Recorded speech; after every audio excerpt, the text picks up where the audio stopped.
Assalamualaikum.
Waalaikumsalam.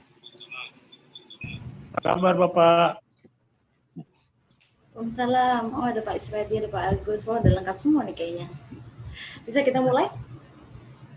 Bisa Bu. Oke, Silakan. baik. Kita mulai ya. Ya. Okay, Assalamualaikum warahmatullahi wabarakatuh. Good afternoon and a very good day for our international speaker and participant. Welcome back to the second day of the World Conference Erasmus Plus Program Monnet Activities 2021 on Sustainability of Industrial Innovations and Infrastructures of the EU countries. And today we are honored to welcome so many speakers and participants, international and also from Indonesia, today in the seminar.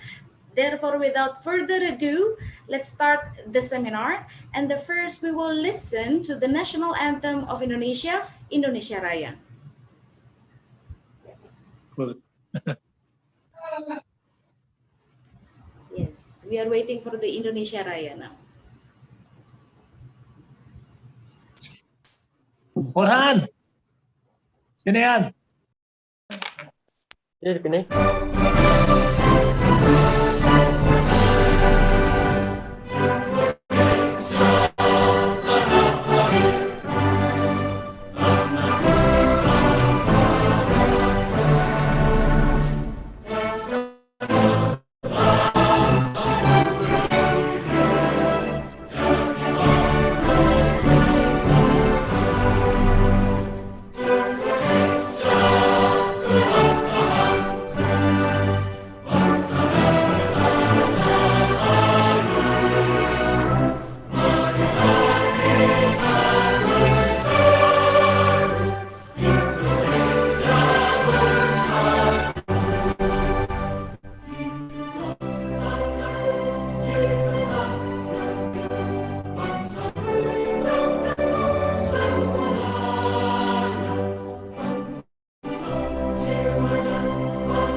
Yeah, I forgot to open my microphone before. Okay, so the second thing that we will have today before we are officially open the second day of the seminar is that we will hear the recital of the prayer delivered by Bapak Isradi, our colleague from Mercu Buana University, Jakarta. Pak Isradi, the stage is yours. Okay, Bismillahirrahmanirrahim. Assalamualaikum and good day. Ladies and gentlemen, before we start this event, let us pray according to our respective beliefs. May God make this event beneficial for all of us, and this event will run smoothly and conducive. I will lead the prayer with Islam. For other participants, it can be adjusted to their respective religions. Astagfirullahaladzim, astagfirullahaladzim, astagfirullahaladzim. Bismillahirrahmanirrahim. Alhamdulillahirrahmanirrahim. Wassalatu wassalamu ala asrafil anbiya'i wal mursalin. Sayyidina Maulana Muhammadu wa ala alihi washabihi ajma'in. Allahumma nabarqabi binuri hidiyatika kama nawartar Allah binuri syamsika abadan abada ya jal jalali wal ikram. Allahumma inna as'aluka ilman nafi'an wa rizqan thayyiban wa amalan mutaqabbalan. Allahumma arinal haqqa haqqa warzuqna tiba'ah wa arinal batila batila warzuqna tinabah. Allahumma rabbana atina fid dunya hasanah wa fil akhirati hasanah wa qina azabannar wa adkhilna jannata ma'al abrar ya aziz ya ghafar ya rabbal alamin. Wa sallallahu ala sayyidina Muhammad wa ala alihi wasallam walhamdulillahirabbil alamin. Assalamualaikum warahmatullahi wabarakatuh. Waalaikumsalam warahmatullahi wabarakatuh. Okay, ladies and gentlemen, after the prayer, inshallah, this seminar will run smoothly until we finish today. Okay, so to officially open the seminar, the second day of the Erasmus Plus Seminar Monnet Activity 2021 today, I would like to give the stage to the Head of Major of Management, Bapak Agus Sukocho, on behalf of the Dean of the Faculty of Economic and Business to officially open the seminar. Pak Agus, please.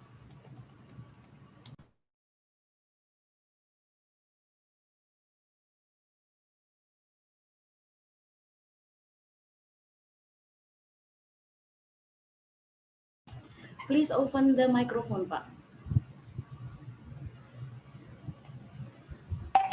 Yes, thank you. Bismillahirrahmanirrahim. Assalamualaikum warahmatullahi wabarakatuh.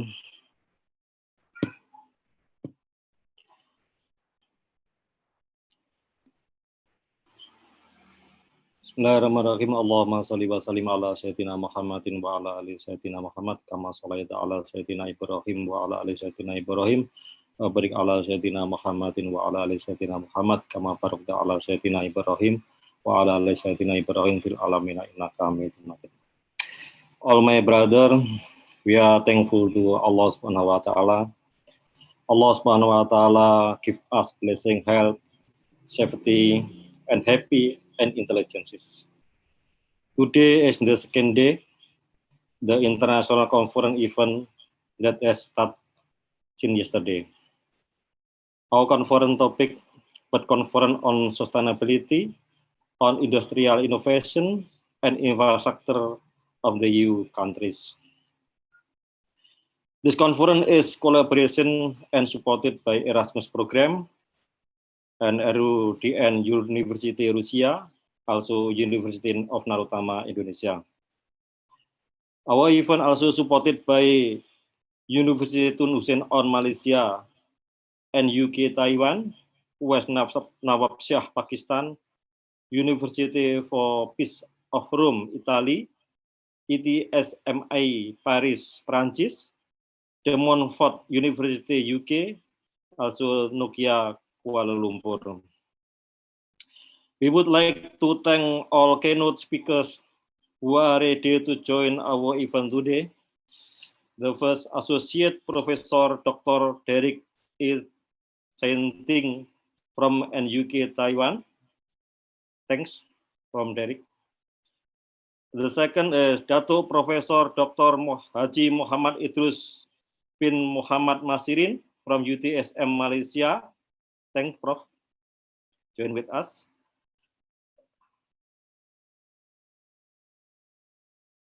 The third, Associate Professor Wahyu Mulya Utomo from UTSM Malaysia. Thanks, Prof. Wahyu.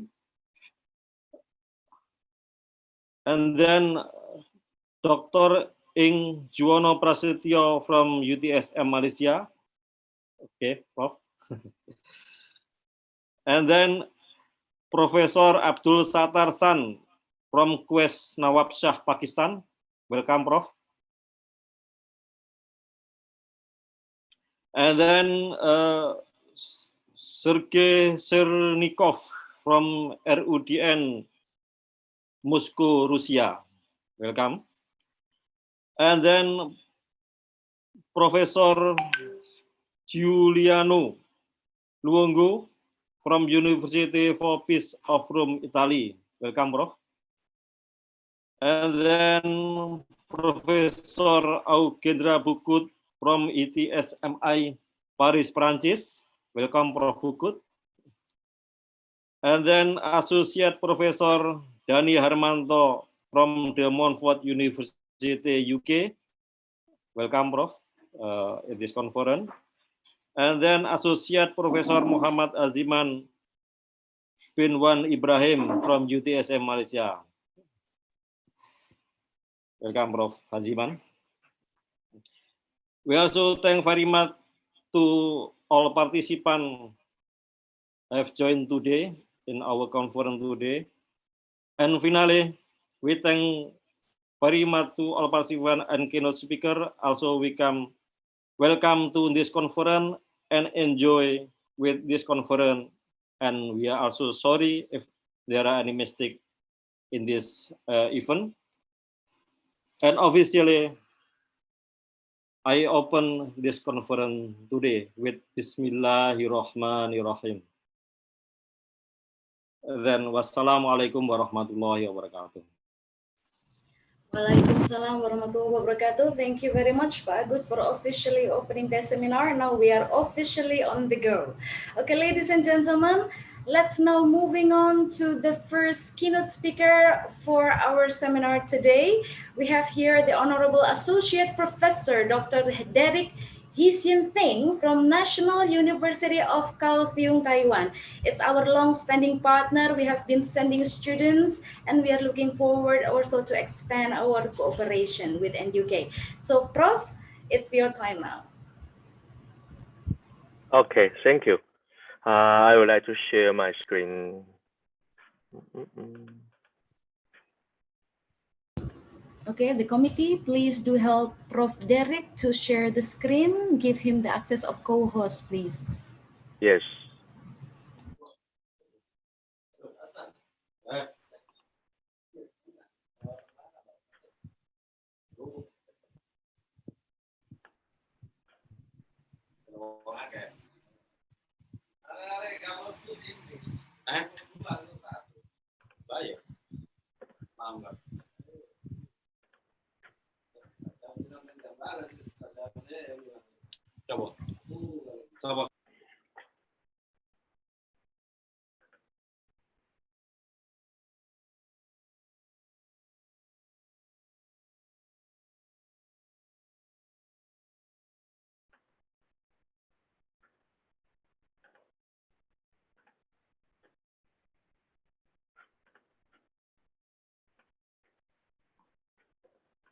Okay, sorry. Hello? Yes, we can hear you clearly. How I can share my slide? If you see the buttons, the green button down there with Yes. share screen, you can press that and then the screen will automatically be shared. Yes, Okay, now cool. we can see the slide, yes. Okay, see the slide already? Yes. Okay.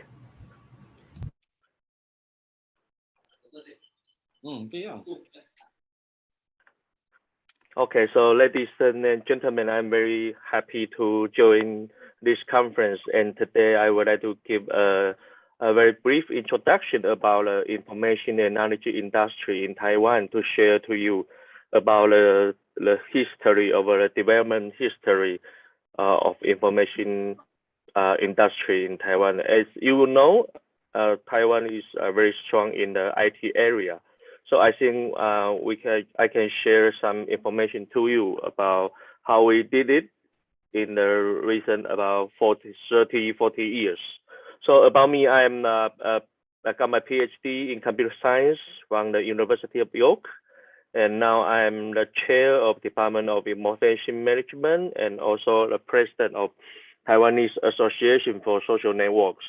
And my research are on social network analysis and web mining and also data science and data engineering and also AI. Okay, so this is the development of the Taiwan in IT industry. First of all, we are about 40 years ago, we start to develop Science Park, and Science Park is very important for Taiwan. And now in that stage, most of the industry are IC and computer, and also infrastructure, IT computer infrastructure. And then about in the year of 2000, we have a policy about knowledge economy because we want to transfer from industry to a knowledge power country. So we have a project, a government very big project, how to improve that part of knowledge. Okay, and then in these 10 years, we upgrade the IT industry to IC production and software and also AI. So I would like to show more detail about this to you. So this is a Science Park and the so-called export processing zone in Taiwan. So we have a vision. We want to make Taiwan become a Silicon Island about 40 years ago, but now it's not. Okay, so there are many science parks, just like from the North Taiwan to Central Taiwan to Southern Taiwan. And some of the science parks are really large, especially this one, Hsinchu Science Park, the biggest one. And then Central Taiwan Science Park, and then Southern Taiwan Science Park. And there are many big IC production companies, just like TSMC. TSMC is probably world #1 IC production. So just like now, the electronic car, auto car, the IC chips is all product from TSMC. And then another company is called ASE. ASE is in the Southern Taiwan Science Park. And Southern Taiwan Science Park is very close to my university, only 5 minutes by car. Okay, so very close. And this one is the world largest IC packaging company. Okay, so and this is so-called export processing zone. So everything product produced by the science park, then we can process here and then export here, because in Taichung and Kaohsiung there are two very big harbor.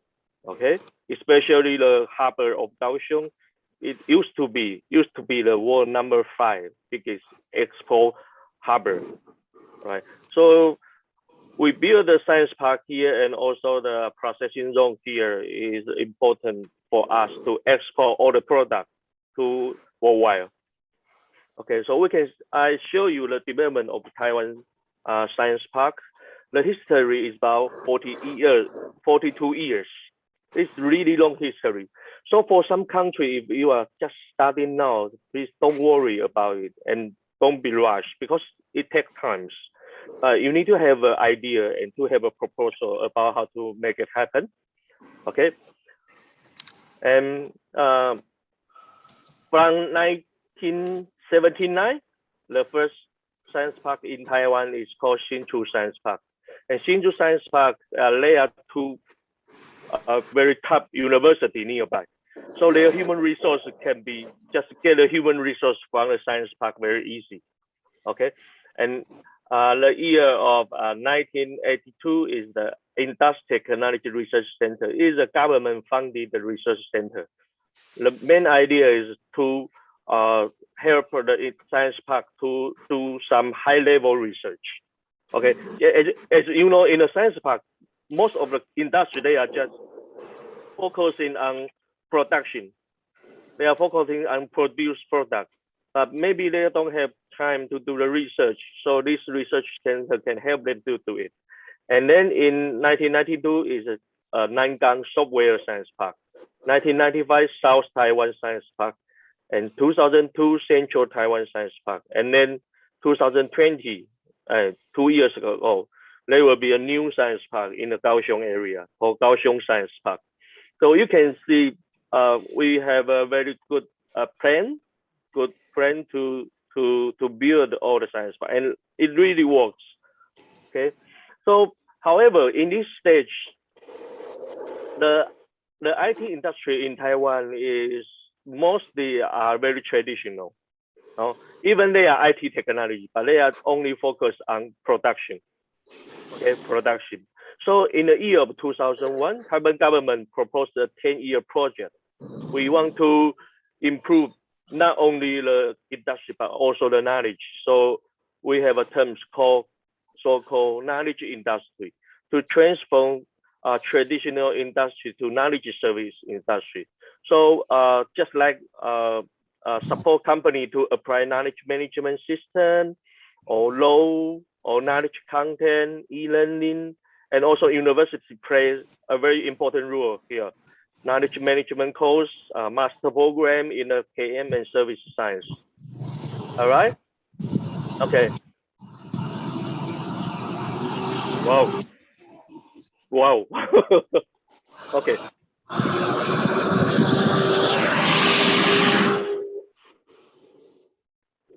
All right. Is the noise fry or something? Okay, so let's focus on here. So the semiconductor cluster in Taiwan, in the north, there are about 185, and in the center, 7, and in the south, about 15. Okay, so now the framework of the Taiwan information service industry are just like the graph shows. The main core is cloud computing. And we focus on IoT because we have the chip in IC company, so we can produce a lot of IoT chips. And also we have a data center, I will show to you later, a Google data center also in Taiwan, big data and AI. We also have a very good plan for the AI and mobile application and also game and AR, VR. And now this is the current stage of the Taiwan information industry, but we still have the IC production. We are shift a lot of the motivation and shift a lot of the work to the traditional IC production to here. Okay, so the first one is about game. So we can see the global games market is really high here. And in Taiwan, also the game market, we are very in a very good stage. We have many companies who are doing this. So just like in Taiwan, oh sorry. Okay, so about 47% of the people in Taiwan, they spend money in the game, and the annual revenue is like this one. Okay, and then it's the AI. In Taiwan, we have a very good, very important academy. We call Taiwan AI Academy, and the lecturer here are all from university, but the students are from industry. They are manager or they are boss, because actually in the very early stage, the industry people, they don't know what is AI. Okay, so the university, they have a very good cooperation.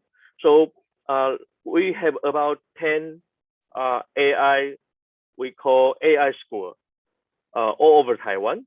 And the university teacher are very often invited to give a lecture there. I also gave a lecture 3 or 4 times in the AI school, and they are really working hard students because they are in the industry, so they know what they need and they know what they want to learn. Okay, so it is very good. So we can let the industry people to understand more about the techniques of the AI. So this is the AI not only in Taiwan but around the world. But there are about 10 companies from Taiwan. So now actually in the AI companies in all around the world. Taiwan have also play a very important role now. And big data. So we are now also have very good research area in the big data analysis.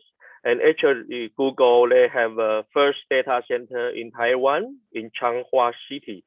And the data center looks like this one, but it's a really huge one. And then about 5 years or 10 years ago, Google will set up the second data center. Okay, the data center. So Taiwan now become also a data center cluster. Okay, we have a rich data here, right? And then it's IoT. So this is the Taiwan's IoT. You can see from the innovation to entrepreneurship ecosystem. And then is innovation cluster and matchmaking. Okay, and Silicon Valley connection. We connect with the Silicon Valley in the United States. So the Silicon Island connect with Silicon Valley. And we also build a very good IoT value, okay, creating a model smart city. So the government and also university, they have many projects in this one to create a smart city. So Taiwan not only produce the IoT chips, but also they are now develop some application in this area. And another industry, information service industry now very important in Taiwan is the 5G industry. I'm not sure about the 5G situation in Indonesia, but we can see now in Taiwan, in the city area, this area are high mountain. We have about 100 mountains are more than 3,000 meters, and other mountains are around 1,000 meters here. So they are not good the cell phone signal, but all around the city, okay, so we can see the 5G coverage now is about 80% in Taiwan to 100%. In the city area, it's about 100%. So not only the industry, but also the government, but also from many areas, we are start to develop the 5G application. Okay, so Taiwan's 5G action plan from 2019 to 2022. Okay, the first one is we're going to balance the urban-rural development. But now it seems really good. Okay, the 5G network innovation and reliable global supply chain, because Taiwan got industry is very special. So the global supply chain is important for us, and the world-class test site to test the 5G application, smart medicine, smart production, and also smart transportation. All right, thank you for your attention. And I hope I share this idea to you, can give you some idea. And if you have any question, please. Okay, thank you, Prof. Derek. It's very interesting. I remember that I have visited the Science Park in Taiwan, and it was amazing. The amount of attention that they are giving to the growth and awareness of IT, especially for the young people of Taiwan, is amazing. But if I may ask just one question to you, Yes. what was basically the reason for the government to open the Science Park heavily connected as well to industries? Okay, so the science park, because in the past time, about 50 years ago, Taiwan is really a heavy industry. Okay, we produce the steel, we produce the ship, but the government, they think we need to increase our industry. But most of the people in that time, the people who have the technology are in the United States. So the government, they want to attract the people go back to Taiwan. All right. So they set up the science park. They provide free water, free land, almost free, and also free tax. So to attract the people from, especially the people who are working in the United States IC industry, to back to Taiwan to set up company. Okay. So the government also in the science park, they also provide a service from end to top. So they don't need to go to different departments in in different areas. They just have a service window to have everything for the people who go back to Taiwan. So that's the start of the science park. I think it's the main idea. And now, after the government found this really help, so they start to set up more science park to attract more the IT company or the service company to set up their company in the science park. But they are really attractive. Okay, so they provide low tax, free water, very good infrastructure. So this is the main idea. Okay, it's very interesting. Maybe a little bit of the second question. How much is the budget that the government is spending for the science park? Because I am also aware that the science parks are actually giving a free trainings for IT for young people there. You mean the budget? Yes. For the science park or science park? Okay, that is really huge one. Okay, so each year the government provide for each science park, especially the Hsinchu Science Park, is about I need to transfer to the United States, United Color, USD. Wait a minute. Okay, sure. Yeah. And there's no wonder, ladies and gentlemen, this is why Taiwan now is one of the leading IT manufacturers. Is because of this, the science parks. It's about 10 billion. 10 billion to 20 billion. Yeah. A year, yeah. A year. Mm-hmm. Yeah. Very interesting. Okay, I hope that this kind of idea can be also adopted here in Indonesia, because with the huge population that we have, it will be benefiting for our citizens to be more accelerated in IT mastery. Thank you again, Prof. Derek, for sharing with us. And ladies and gentlemen, thank you very much. Yes, you're welcome. And we would like to show the certificate for Prof. Derek. We have two certificates for Prof. Derek. The first one is for his participation as the keynote speaker in our World Conference of Erasmus Plus program, Jean Monnet Activity 2021. And the second one is for his role as the steering committee and advisory board for the seminar. Again, it's an honor to have you here today, Prof. Derek, and thank you so much for sharing with us. Thank you very much. Thank you. Okay. Ladies and gentlemen, moving on to our next keynote speaker from Taiwan. Now we are moving on to Malaysia. We have our long-standing colleague also here, Dato Professor Dr. Haji Muhammad Idrus bin Muhammad Masirin. He is coming from University of Tun Hussein on Malaysia, and he is a senior lecturer. He has a broad knowledge in so many diverse fields. So I would like to welcome Prof. Idrus. Are you here with us already? Yeah. Okay. Assalamualaikum warahmatullahi wabarakatuh. Waalaikumsalam. How are you, Prof? I hope you are staying safe and healthy, yeah? Alhamdulillah. Okay, so Prof, the stage is yours. All right, I'll try to share my screen. Yes, please. But if the screen is not working, I hope Narutama University will be. We will be at your assistance. Yes, we will help. All right. Can you see the presentation now? Yes, very clear, Prof.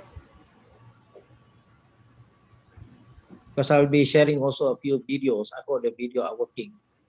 All right, Assalamualaikum warahmatullahi wabarakatuh, and a very good afternoon to all. And hopefully we are all in a very good health and also not, catching any cold or whatnot. But whatever it is, I would like to welcome all to the World Conference Erasmus program, Jean Monnet Activities 2021. Which is organized by Universitas Narutama and also RUDN University. And hopefully the sharing of knowledge for today will be beneficial to all. And I would like to congratulate Professor Aisian.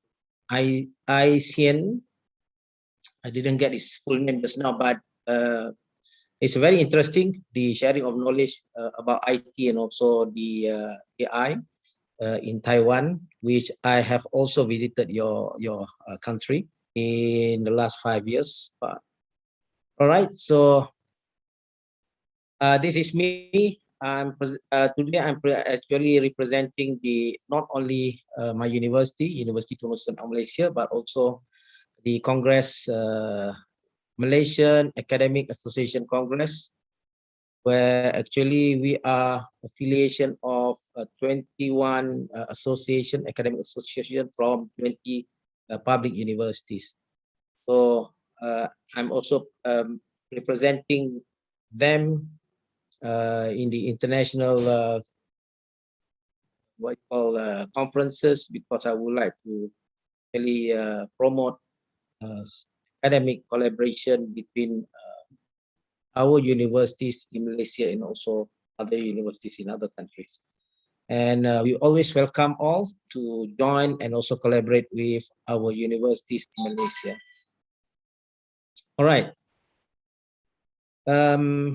Secondly, I would like to also give my acknowledgement to all my colleagues here, which, as you can see, I have people, the academician from UITM, also from UTHM, from Polytechnic Sultan Mizan Zainal Abidin, and also I have people from the consultant itself who have been giving me support and also giving me input for the presentation today. And I would like to thank and acknowledge the rector for Universitas Danarutama and also the deputy rector of Universitas Danarutama, Dr. Sri Wiwoho, and also Dr. Muhammad Ihsan. And last but not least will be Miss Ainin, who is currently doing her master's in Universitas Danarutama, who has also given me some input, because I need some input from everywhere, because in order for me to complete my presentation, it is difficult to get information from international at this hour, because our university at the moment are busy with preparing for the final exam for masters and also bachelor degree. All right, and I would like to thank Dr. Agus Sukocho for inviting me to be a presenter, keynote presenter in this conference. All right.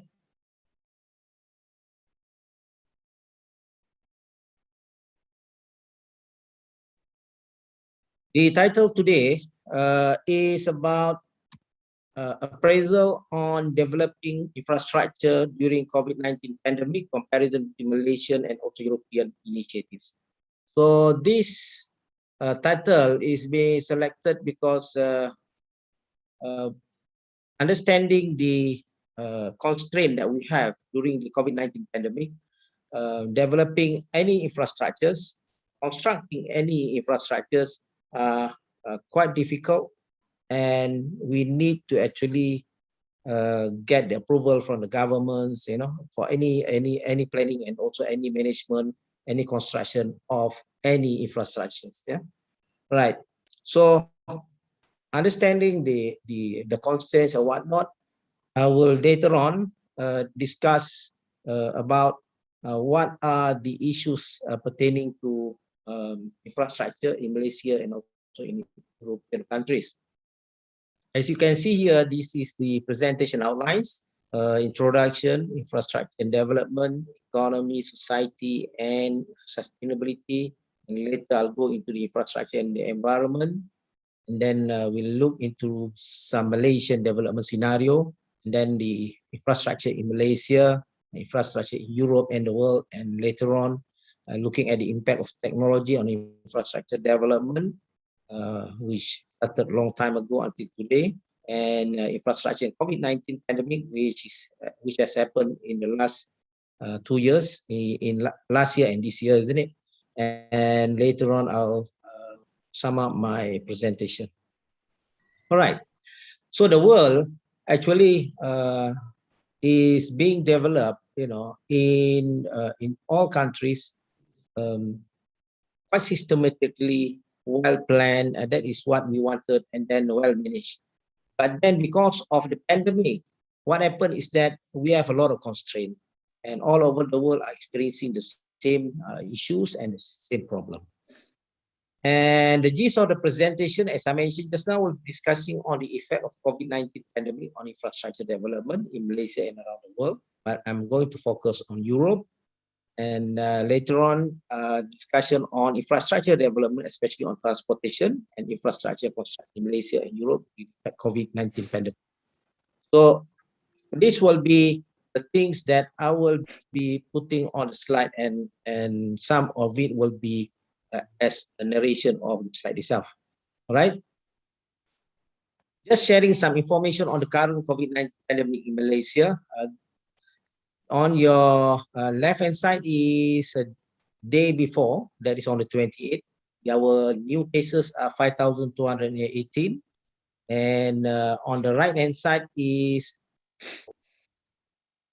that happens yesterday, which is about 6,430. As you see, it is increased by 1,000 over. And this is something which is quite worrying for us in Malaysia, because if actually we don't, be careful with these statistics, then we are going to have a big problem. And it's quite difficult for us to break the chain, the pandemic in Malaysia. Previously in 2020, we are fortunate because we are able to actually sustain ourselves and then break chain, the spreading chain, only in 3 to 4 months. But this year, it has been a very lengthy and very difficult situation for us in Malaysia. But then at the moment, it is between 5 to 6,000, which we are, at the moment looking into why and what and how things can be, can be reduced so that the situation will be better. All right. So this is the clusters of COVID-19 cases contribution. As you can see here, the you can see here the top 3 will be factory spread. So the spreading is actually happening in the factories. Secondly, will be the community spread. It happens in the community. Well, usually when it happens in the factory, it will go back to community and it will spread in the community. And thirdly will be the construction site. So what we are concerned here for today's topic is about the construction sites. As you can see here, is 11.56% out of 100% spreading. Yeah, the contribution to spreading of COVID-19 cases. So that is considered as very high. But to the others, you can see the shopping area where, because we close our shopping complexes or centers, social event, well, because we don't allow people to have social events anymore. Educational sites, our school are closed and they are working and they are schooling from home. Detention centers, that happens in the early stages, but now I think it is getting better and better. That's why it's less than 10%. All right. So talking about the infrastructure development, right? Malaysian development actually has started in 1960s to 2000, year 2000, which means that the development of Malaysia from 1960, you can see in 1960 we have very few high-rise building, but now if you come to Malaysia, you can see there's a lot of high-rise building. We have the most popular Twin Tower building, and coming up there will be 2 more, high-rise building in Kuala Lumpur, which is under construction, but because of the COVID-19, it is being constructed very slowly. But again, development in Malaysia has increased tremendously, as I mentioned here, and the economy has risen with industries in 1980s until now. And the infrastructure development also has started its modernization beginning in 1990s. So again, in Malaysia, we have highways and transportation infrastructures fully developed during the period of 2000-2020. 20 years, it is fully developed. And you can come to Kuala Lumpur, especially, you can see that we have a lot of our new transportation infrastructure, and it includes the LRT, the light rail transit, and also the mass rapid transit, which is being developed and also constructed with the cooperation with other train developers from Germany, from the European countries. All right. But then, as we know that the COVID-19 pandemic has created a lot of problems in these 2 years' time. And you can see also in Malaysia, during the lockdown, the first half of 2020, we were fully locked down. And the second half of 2020, we were 30% operation. And the construction industry also is slowed down by 50%. That means until now, we are still operating at 50% our operation capacity in Malaysia. So just to go back to what is infrastructure. When we talk about infrastructures, I can categorize it into 13 types. And the one that we are concentrating today is on the last part, that's the transportation infrastructure. The one that was discussed by Professor Derek Sien just now is something which is related to information infrastructure, IT infrastructure, data infrastructure, digital, and all those IT related things. All right, so just to remind you that we are focusing only one, transportation. And when we talk about transportation infrastructure, these are the things that we are actually focusing. That is the roads, rails, the walkways, the pedestrian walkways. We have the bridges and tunnels. We have stations, airport, air route, waterways, ports, site infrastructure, and living. So these are the basic transportation infrastructure. And just to show what are the roads, railways, and walkways, these are a few, scope of those infrastructures. And we have bridges and tunneling. We have this station, airport, air routes, which is considered as infrastructures for transportation. Waterways, we have ports, cycling infrastructure. So again, if you cycle, that is considered as part of transportation infrastructure. And then also we have living streets. We have cycling and also cycling infrastructure. Living streets, just to highlight to you, is that this is something that actually is important during the COVID-19 because not many public transportation are in operation. So by having bicycles, around, it will give us some, freedom to move around. But again, not in a group, but rather individual. So we are not contributing to the spread of COVID-19 pandemic. All right. So defining transportation infrastructure.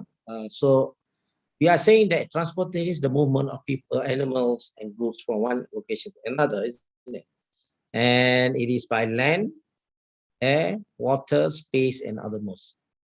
But then transportation infrastructure, the means or elements where all transportation required to operate or to be implemented, such as terminals. For airports, I think we must have terminals. Roads for the vehicles, the land transportation. Vehicles, we must have vehicles to move around. So these are also part of the transportation infrastructure. When you talk about vehicles, it can be the ships, it can be the aeroplane, it can be cars or trucks, and even the locomotive. Ports, jetties, bridges, buildings, signaling systems, and others. So again, free transportation, as I mentioned just now, things that we don't need to pay anything, isn't it? Like human movement, we use human movement like jogging, climbing, and whatnot, and then human-powered land vehicle, bicycles, and all the skateboards and rollers and all those things that actually can move, can use to move around. And then we have land vehicle, we have trains, and when we talk about transportation and infrastructure, we normally relate it with development. The infrastructure is essential element in national development of a country. So it means that in our national development in any nation, we have to have infrastructure put in place. You want to have a city, the infrastructure must be there first before actually invite people to stay or work in the city. So we have roads, harbors, and airports as entry points to a country. And usually infrastructure or transportation infrastructure will be the economic icons and development. So it will be a symbol where a country is considered as developed or underdeveloped.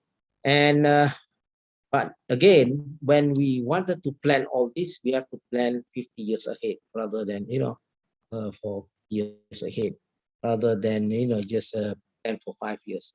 We have to, when we construct an airport, it should be sustainable for another.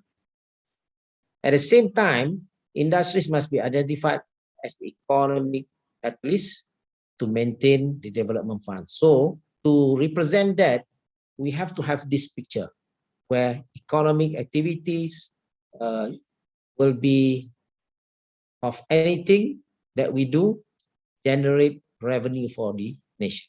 So we'll have manufacturing industries, for example, agriculture activities, we have tourism activities, we have education, we have construction, and we have technology activities. And what was mentioned by Dr. Derek Sian just now is about technology, isn't it? Having the science park and whatnot. That is something which is technology driven activity. Right. But again, during the pandemic, we will have this constraint. If you look at the gray color, that is the industry or the economic activities that will have partial constraint. It means that it is working at 50% or less. And we'll have tourism. During the pandemic lockdown, tourism normally will be totally locked down. So there will be no activities place, right? Education, well, education is something that nowadays we are doing it from home, isn't it? Online. So it's still working, but then it is still moving on at more than 50% capacity, maybe 80% capacity, depending on our preparation. But again, it is not considered as adversely affected by the COVID-19. And last but not least will be the technology. Technology, you can see it is green, isn't it? So green, you can do or you can create technology anywhere you are. And at the same time, we understand that technology is something which we can do. Either you create yourself or you do a reverse engineering, which depends on the type of technology that you want to produce. Right. So talking about economy, society, and sustainability, I think understanding what happens to the economy activities, some are affected partially, some are affected totally, some are affected with psychological impacts. And I think what the things that we should understand is that whether it is a negative impact to societal well-being or positive impact to the environment, I think we have to understand that this is the time that we should reflect ourselves whether we can contribute society and we can also contribute to people who are in need. So again, there are a lot of instances when we talk about society sustainability. Nowadays, there are people who are giving up their life, and then they just jump from buildings, from to the rivers and whatnot, killing themselves because they lost hope during the pandemic. This is considered as very adverse effect, but then all the government in the world will be looking at psychological impacts and assisting the society so that they won't do harmful thing to themselves. All right. Infrastructure and environment, as I mentioned just now, there are also impacts. Positive impact is that some places, rivers and so on, when there's not many people going into the river or doing activities at the river will be better, getting clean, isn't it? So, but again, infrastructure may be adverse effect on the environment. So again, if not properly planned. So when we talk about the infrastructure, we have to plan what sort of infrastructure that we are going to be constructing, and how do we construct it so that it will not have an harmful impact on the environment. Construction of roads, bridges, buildings, harbors, and airports must be best suit the purpose. It means that we shouldn't, construct airports, harbors, or any buildings without considering the environmental impact assessment report. That is something very, very important, and that's why EIA is being, a requirement in Malaysia, because we are thinking that the environment should be put first when we actually do any construction activities. All right, Malaysian development scenario during COVID-19 pandemic. As I mentioned just now, it's a statistic in Malaysia. Malaysian government development has slowed down almost 50%. Yeah, even though people are saying that we are, having a lot of problem and we are almost bankrupt and whatnot, but then that is not the case. It is only slowing down process. Why? Because we want to slow down the pandemic, spreading. Secondly is the construction. We have been operating at 40%. So it means that when you talk about 40% operation for the mega projects, that means we have to cut off 10 manpower where we work. So that will slow down the construction progress. Businesses operate at 30%, industries operate at 40%, small businesses operate at 30%, job loss is between 50 to 70%. This is something we cannot deny. Because when you talk about jobs loss, then that's where the problem is, where people started to give up their life because they can't generate any income. But now, what is happening in Malaysia, the government quite recently announced financial support to people who are in need. And it doesn't matter whether you are people who are working at the B40, they call it, below the 40K year income, but everybody are losing their job.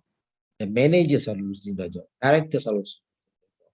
So they are being catered for by the government, and they are being supported by the government giving them some financial assistance. Hopefully this will help them to sustain for the next 2 or 3 months, because Malaysia at the moment we have our total lockdown since the last 4 weeks. So I'm looking at another 2 weeks before we are given a bit more relaxed freedom during the lockdown. All right, Impacts on transportation services, I think delivery is 100% positive, which is positive, considered positive, because delivery services by Grab, Food Panda, the JNT, the GDEX, the FedEx, and whatnot. So these are the delivery companies. So it's 100%. They are operating, and they are very important to us, because if not, we won't get our goods, isn't it? But therefore, public transportation, they are operating at 90% and less. Yeah, and less. I'm not saying that they don't operate, but then they are operating 90% or less.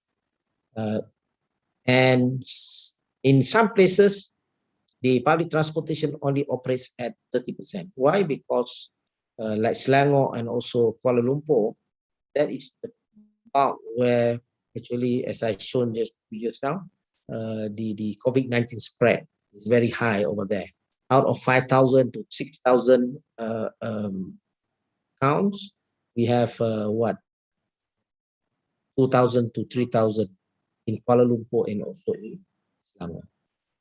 So this is talking about infrastructure development in Malaysia. We have road construction and maintenance, route and rerouting, and new infrastructure and transportation projects, and also existing projects. But again, during the pandemic, the road construction and maintenance only limited to maintenance works, road and rerouting due to MTO for easy monitoring and control. This is where it is quite difficult, for us to control. But again, by route and rerouting the traffic, then it's easy for us to monitor and control the traffic. New infrastructure and transportation projects, almost all are at the planning stages, and it is keep on hold because the government will actually hold on the construction sites until the COVID-19 pandemic is subsided. And existing projects totally halted and or partially halted. Okay. All right. So this is the video about Kuala Lumpur. I don't know whether you can see this or not. Can you see the video? Yes, can, Prof. Okay.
All right, just a shortcut.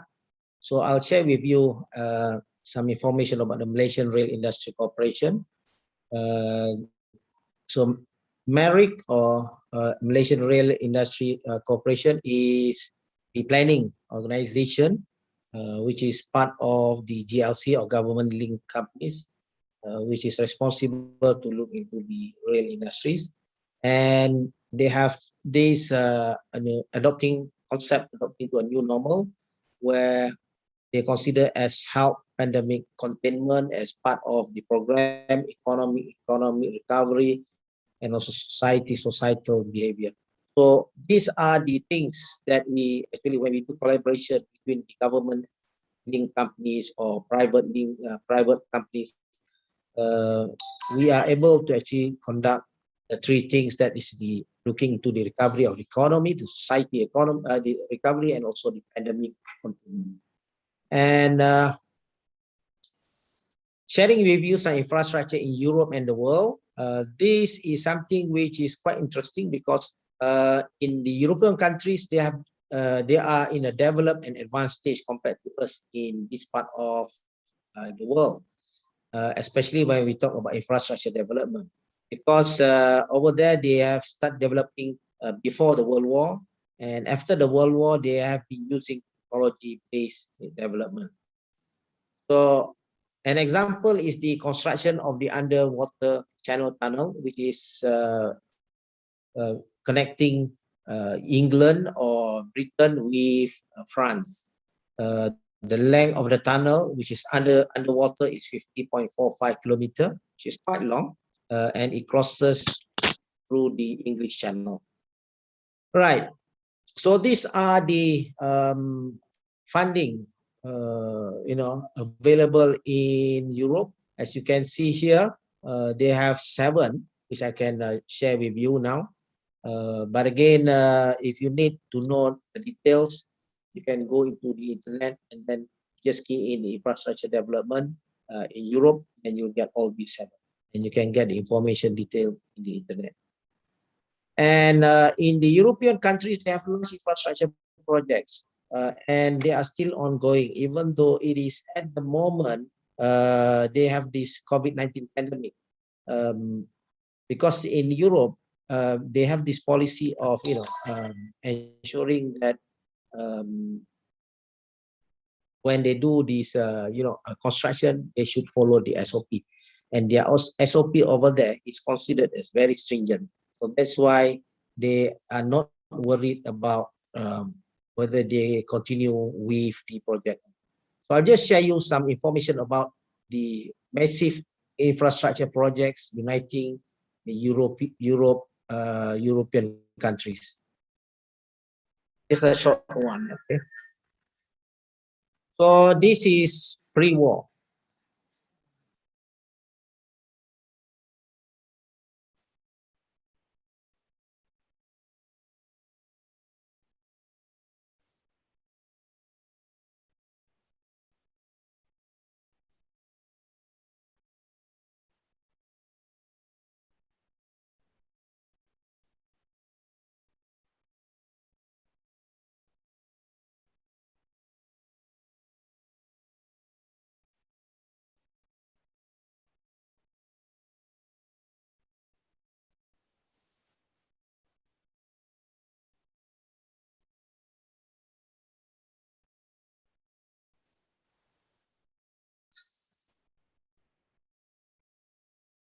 So that is their promotion about the connecting or uniting the European country through infrastructure construction.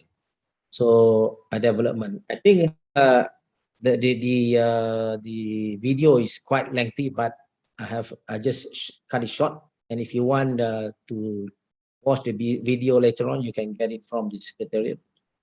A comparison. This is a paper that I took from comparison between the selected Eastern and Western European countries and post Berlin Wall fall.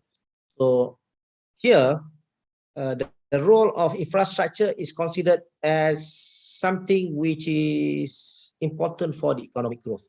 But again, the one thing that they discuss in this paper is about managerial and also public policy implications. So again, this is a good paper. If you have the time, please read the paper, because with this paper you can understand when you talk about infrastructure development and also the economic growth, you have to actually understand how to manage and also what will be looking into what will be the public policy implications on the infrastructure development. Impacts of technology on infrastructure development, you can see here, we have the software technologies, we have the BIM as a tool for data presentation and monitoring, we have the computer and IT development as what has been presented by Professor Derek Sian just now. We have the equipment and also machineries with high technology capabilities being developed. And last but not least, looking into better safety and supervision. And I think one of the invention that we have been using until now is the invention by Volvo in 1959, the 3-point seat belt for the cars. So that was not patented actually, and it is being used by all vehicles throughout the world. Doesn't matter whether it's BMW, Mercedes, Toyota, or Mazda or whatnot. All right. So this will be the infrastructure and also COVID-19 pandemic effects. And as I mentioned just now, in Malaysia, one of the initiatives that we are doing is the herd immunity program, where we go into a certain community and then we give them the vaccine. Hopefully that it will not be having an effect on that community. And Malaysia is targeting 80% of the population vaccinated by February 2020 next year. And we hope that the impacts will be last only last between 1 to 2 years. That is the what you call the expectation by the Malaysian government. So this is the website. If you want to know about Malaysian COVID-19 program, you can go into this website. Just sharing with you. And we have this tagline, Lindung Diri, Lindung Semua. And as a closing remark, I would like to say that infrastructure development is important to economic growth and community prosperity. As I mentioned just now, at the moment we are being constrained with the COVID-19 pandemic, well, we can only plan by Allah Subhanahu wa Taala, who is the best planner, and we have to try our best to sustain during this COVID-19 pandemic. And one of the things that all governments in the world are attempting to create a sustainable economic situation and sustain the livelihood of its people during the and we know that financial and also psychological support are needed by the people to create a rapid development and also economic recovery after the COVID-19. So this is the last message. Well, but since time is running out, I will just tell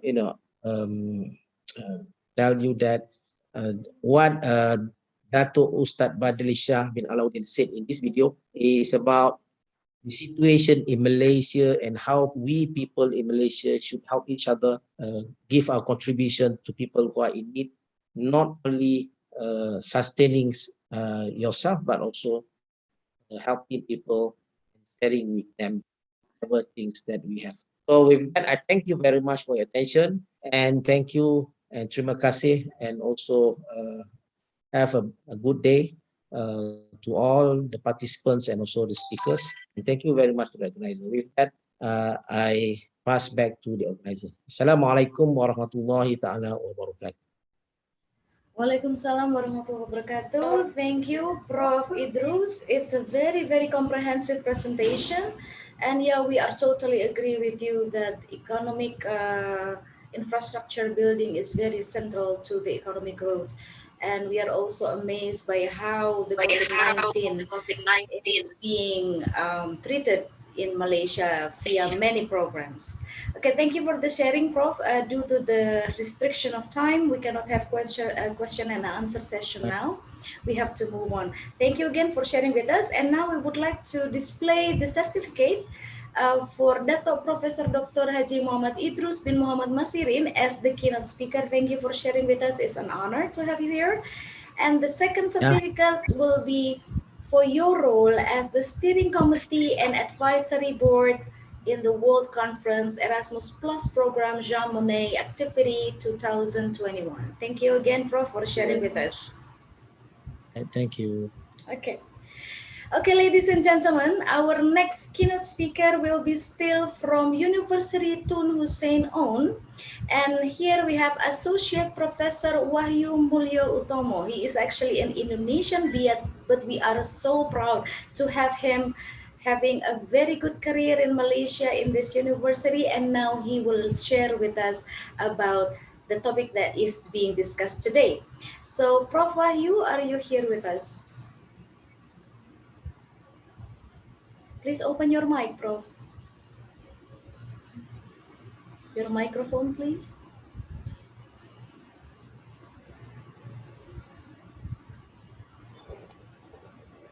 Prof. Wahyu, your microphone, please open it.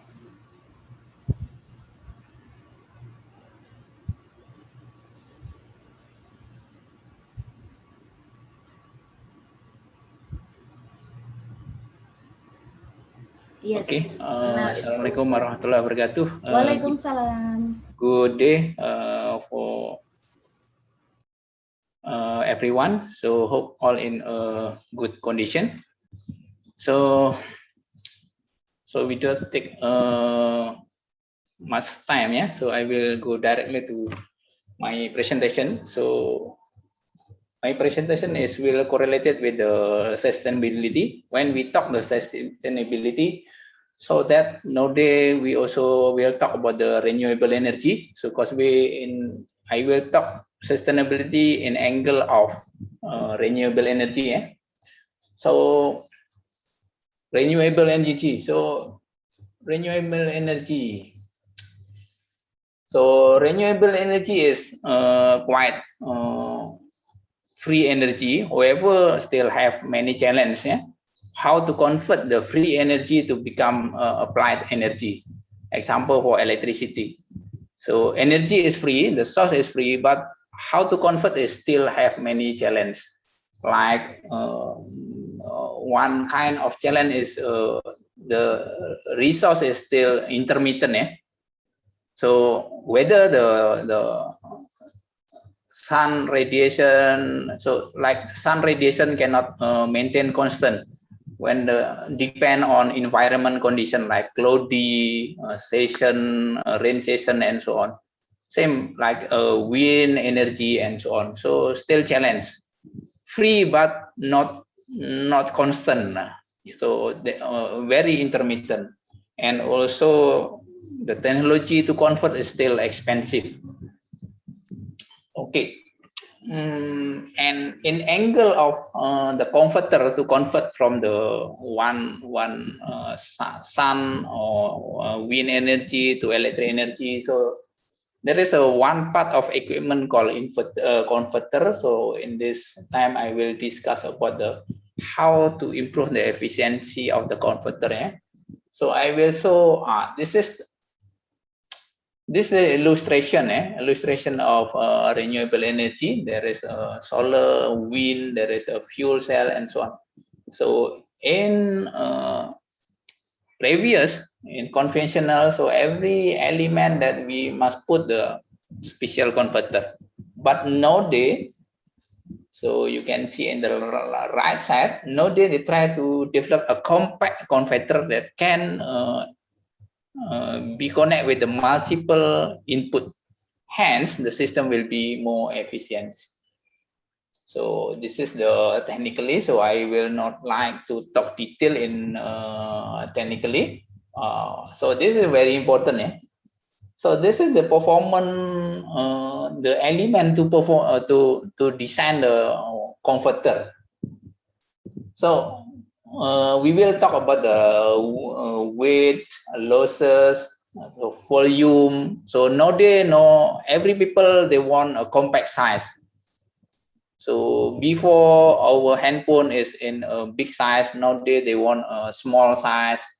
So the battery before also big size, now also they want a small size but a high efficient, high density and so on, and also cost.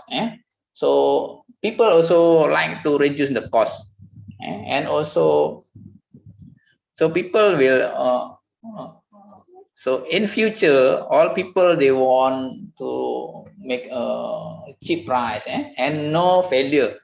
So they want make a stable that your handphone is without any disturbance. Okay, because we in electrical part that we try to design the optimum to increase the efficiency, that reduce the size, reduce the volume, and so on. So this is the one technique method how to reduce the volume, increase the efficiency in terms of electrical. So because that we will talk about the losses. The one each element we must try to optimize each element. So this is the equation how to increase the efficiency. That we know that efficiency is P out output over the loss input. That in element of input is output plus losses. So because we reduce the losses, that we will increase the efficiency. So because we must try to looking for the element how to reduce the volume. So that in one converter there is many element. The one element is inductor. So then capacitor, so also heat sink. So okay, so that we must how so in increase the power density, that we must how we got how in the same power output that we can reduce the total volume. So this is the technique. So many technique how to reduce the losses. This is one technique is soft switching. So okay, this is some development in my research group. So from the first generation, second generation, third generation, we try to optimize. Start from the efficiency, the volume, and so on. So that from this is one example of optimization, that from the all element that we can determine what the optimum switching frequency to achieve the high power density, high efficiency, okay, and low losses. Okay. So this is the example measurement that we done, what the difference between hard switching, short switching, and so on. So that from here we know the losses is less and so on. Okay, this is many experimental. So that this is a losses, switching losses, that how we can reduce. So with the new technology, so how we can minimize the losses. So okay, this is another example, another generation of converter that we have designed. Okay, that this is okay. So this is some design that we have developed in our research group. So this is some measurement result. Okay, this is the conclusion. So that I will go directly to the conclusion. So with the new method of the input, so that we can reduce the input ripple, we can reduce the volume, we can reduce the losses, and we can achieve the high efficiency. So that's all what I say about how to design the optimum converter, and that. So this is my research group, so power electronic emission drive focus group. So in Department of Electrical Power Engineering, Faculty of Electrical Engineering, so University Tun Hussein on Malaysia. So that's anything, so participant can email me or my partner, Dr. Afarul. Thank you very much. You're very much welcome, Prof. Wahyu. Prof. Wahyu, it's very interesting that this is a form of innovation in terms of converter so that we can save more electricity. But if I may ask you a question, such technology currently, is it already applied in Malaysia, and how is the comparison with, for example, countries in Europe? So actually, this technology is already applied, but still the problem is still expensive. So maybe in modern country they already use lah, but for the development country, so the price is very expensive. Yeah, very expensive because the technology is not yet. So still starting. This technology is still starting. So very expensive if we want to apply this technology. Like EV, long time after 10 years, maybe that EV now go to the development country and so on. Okay, and potentially the biggest area that will use this technology is what kind of industry or what kind of area, Prof? So for small capacity, it is very useful for rural area. So rural area that they far from electric network. So this is very useful for large capacity for industry, but nowadays for large capacity is not yet implement. Actually, but I like in modern country they also start to replace the conventional electric with the renewable energy because very clean energy. Okay, so applying this technology, investing in this technology for the government, for any country, it will be not only a step further to go green, but also to spread the electricity, access to electricity, especially for rural areas, can be more evenly. Okay, Prof. Wahyu, thank you very much for sharing with us. We would like now to display your certificate. Thank you. Thank you. Okay, so we would like to display the certificate for Professor Wahyu Mulya Utomo from University of Tun Hussein on Malaysia.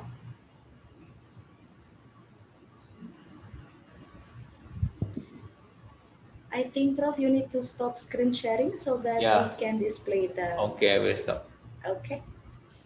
Okay, now the committee, can you please help me to display the certificate for Professor Wahyu Mulya Utomo? Okay, so this is the certificate as the keynote speaker for World Conference Erasmus Plus Program Jean Monnet Activity 2021 for Professor Wahyu Mulya Utomo. And the second certificate will be for the role as steering committee and advisory board for the seminar. Thank you, Prof, again for sharing with us, and it's a pleasure to have you here with us in the seminar. Thank you very much. Assalamualaikum warahmatullahi wabarakatuh. Waalaikumsalam. Thank you very much. Okay, ladies and gentlemen, moving on to our next keynote speaker, still from Malaysia, from the same university, University Tun Hussein On. Now we would like to have and we would like to welcome Dr. Juwono Prasetyo to share with us. He has expertise mostly in transportation. So it's an honor for us to have him here today with us. Prof. Joe, are you here with us already? Okay. Okay, thank you. The stage is yours. Okay. Thank you, Mrs. Moderator, Ibu Ani. Assalamualaikum warahmatullahi wabarakatuh. Selamat petang dan salam sejahtera. So, and very good afternoons. So, first I would like to congratulate Narotama University that successfully conducting this international conference, and also I want to greet my colleagues, previously my guru, my mentor, Prof. Idrus, Prof. Dato Idrus, my colleagues, my friends, Dr. Wahyu, and also I think some of the UTSM friends and also panels. Okay, so and also participants, welcome to this international conference. So I think I will share our experience, knowledge sharings, refer to our current and the previous research and study. So, but maybe I'll explain you or share you a little bit something that quite details, but I'll try my best to share you or to make you to get it better understanding about the study. Okay, so let me share you the slides first. So can you see the slides, Mrs. Ani? Yes, very clearly. Very good. Okay. Okay, so this is my name, and now I am head of the industry center of excellence for railway, especially. But this center of excellence is under the departments of transportation, engineering, technology. So instead of by doing study or research in railways, I'm also doing lots in transportation field of the area, especially on road. Now I'll share you about our study, current and previous study related to the developing the profiling lights, road lights, in order to see the performance of the road lightings relate to the road environmental design and for the purpose of the road lighting system. Okay, so this is the idea.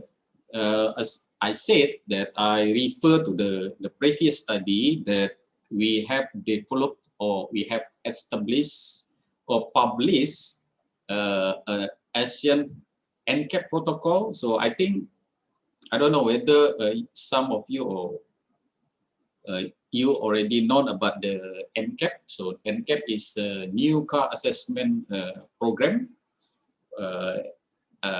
ASEAN NCAP is the Association Southeast Asian Countries for the new car assessment program.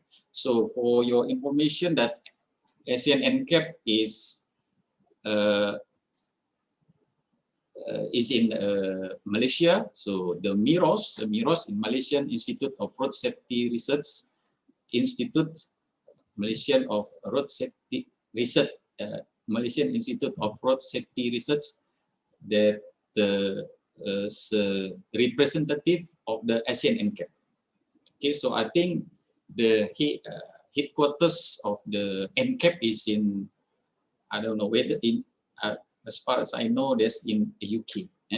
So Asia is in Japan, but ASEAN is in Malaysia. So we have already sometimes ago last year and last 2019 have established the ASEAN protocol NCAP protocol for the test protocol of the auto high beams for vehicles. So I think kalau di Indonesia there's lampu jauh, lampu dekat, ya, auto high beams, high and low beam. So I think if you on the lights on the high beam lamps, so akan ada there's a glare for the opposite direction of the vehicles. Okay, so as you know that MIROS have published the roadmaps for the safety, especially for safety roadmap, ASEAN NCAP roadmap 2021 to 2029 in 2019. Okay, so this mostly this refer to the safety for the Southeast Asia countries in terms of the motorcyclists, and also auto high beam studies. So this is kind of a guideline for this safety especially for motorcyclists, because what? Because high percentage of the accidents and fatalities are due to or involved in motorcyclists. Jadi 80% selalu involved pada motorcycle. More or less 80%. And then we have developed this test protocol for the auto high beams. Okay, this is for low and high beams of the light of the vehicles that may affect to the performance of the visibility dan juga safety for the vehicles and motorcycles opposite direction. Okay, so dalam in the table 2, there's in this test protocol you may find that auto high beams requirements to guides for the vehicles and also for the drivers. Okay, so this is the test protocol we published. I think this is the version for 1.2 in September 2020. Previously in November 2019 for the first session. Okay, and first session November 2019, second is April 2020, and this September 2020. Okay, this cooperation between UTSM, me, myself, and the MIROS, Malaysian Institute of Road Safety Research. Okay, so this is interesting. While I'm sharing here with this international seminar, because I think this is for Europeans collaboration, something like that. Because what? Because for the ASEAN NCAP, we refer to, because in Europe there's also Euro NCAP. Okay, so we refer most of the study and the guideline from this Euro NCAP. There's also US NCAP. Okay, so but in this case for our study we refer to the Euro NCAP. Okay, so in Euro NCAP we also refer the study based on the instead of the auto high beams. Okay, untuk road profiling tadi, instead of the auto high beam is also we refer to study and the guideline for autonomous emergency braking. Jadi rem yang otomatis.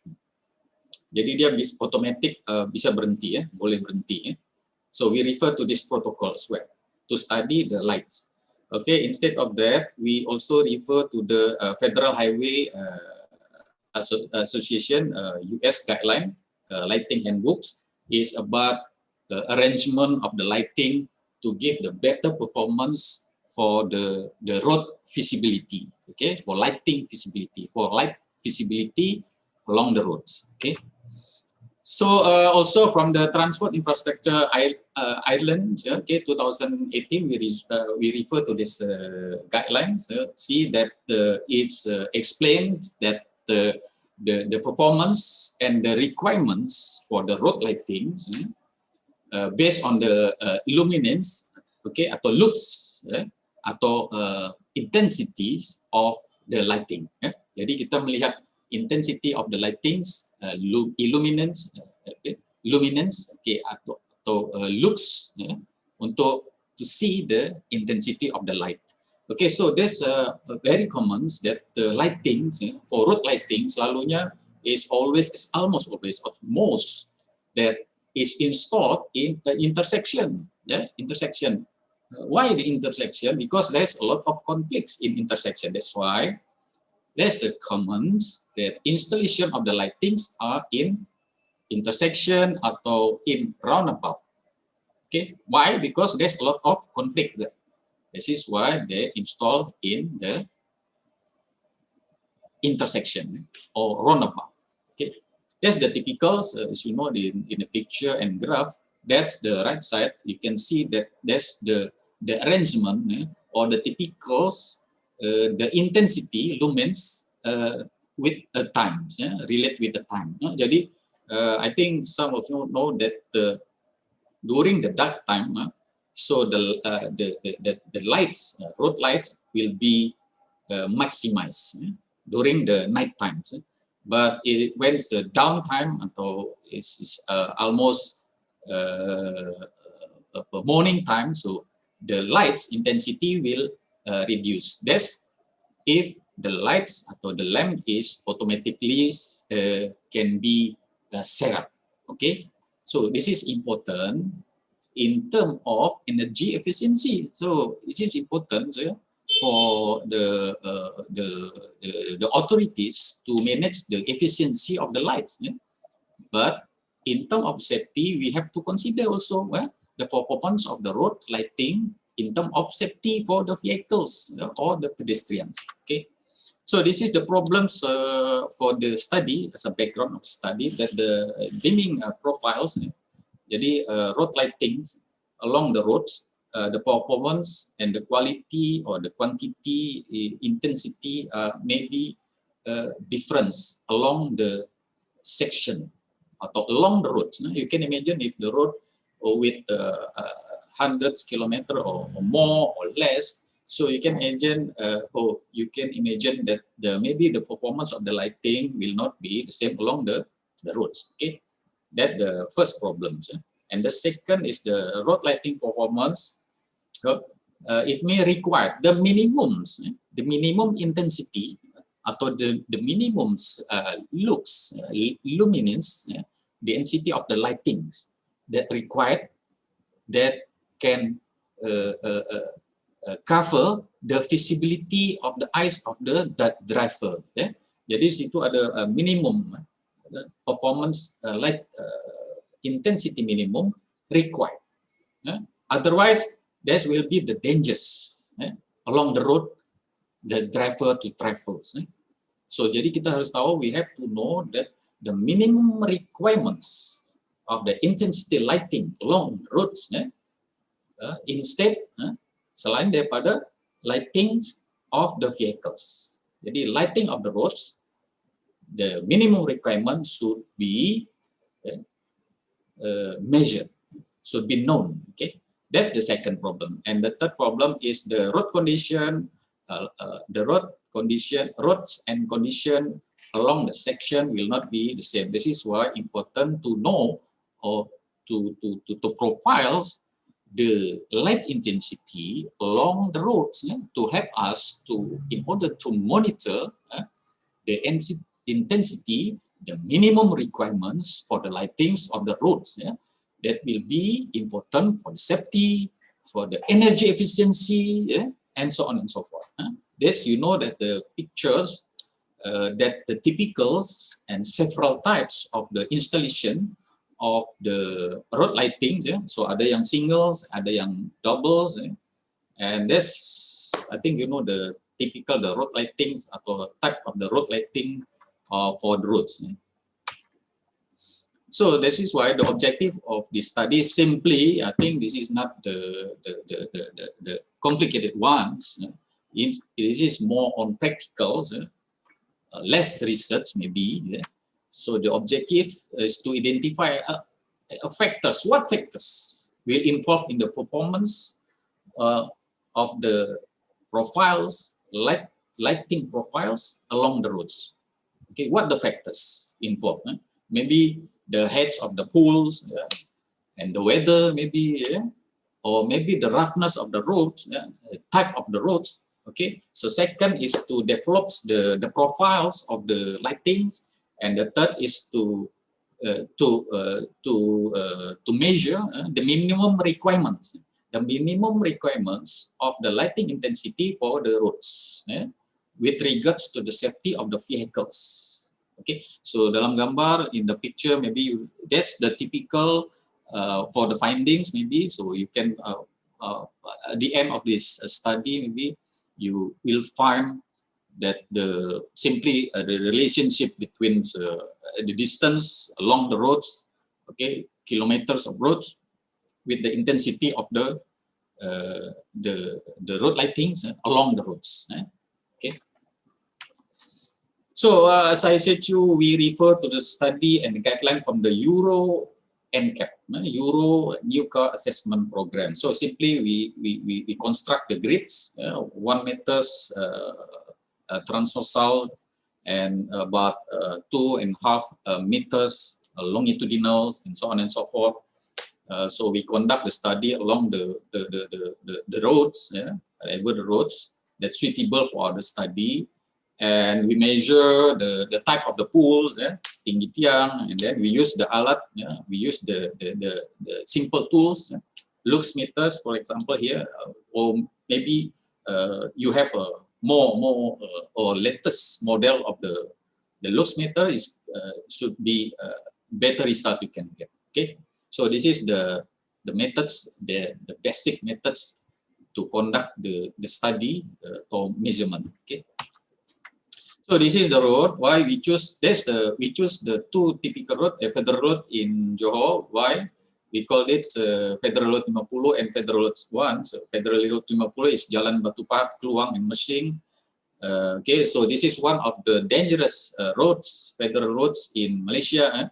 I think it's about top 3, something like that. Sometime number 1, sometime number 2, sometime number 3, and then sometime again back to number 1. It's long about 136 kilometers, panjang 136 kilometer.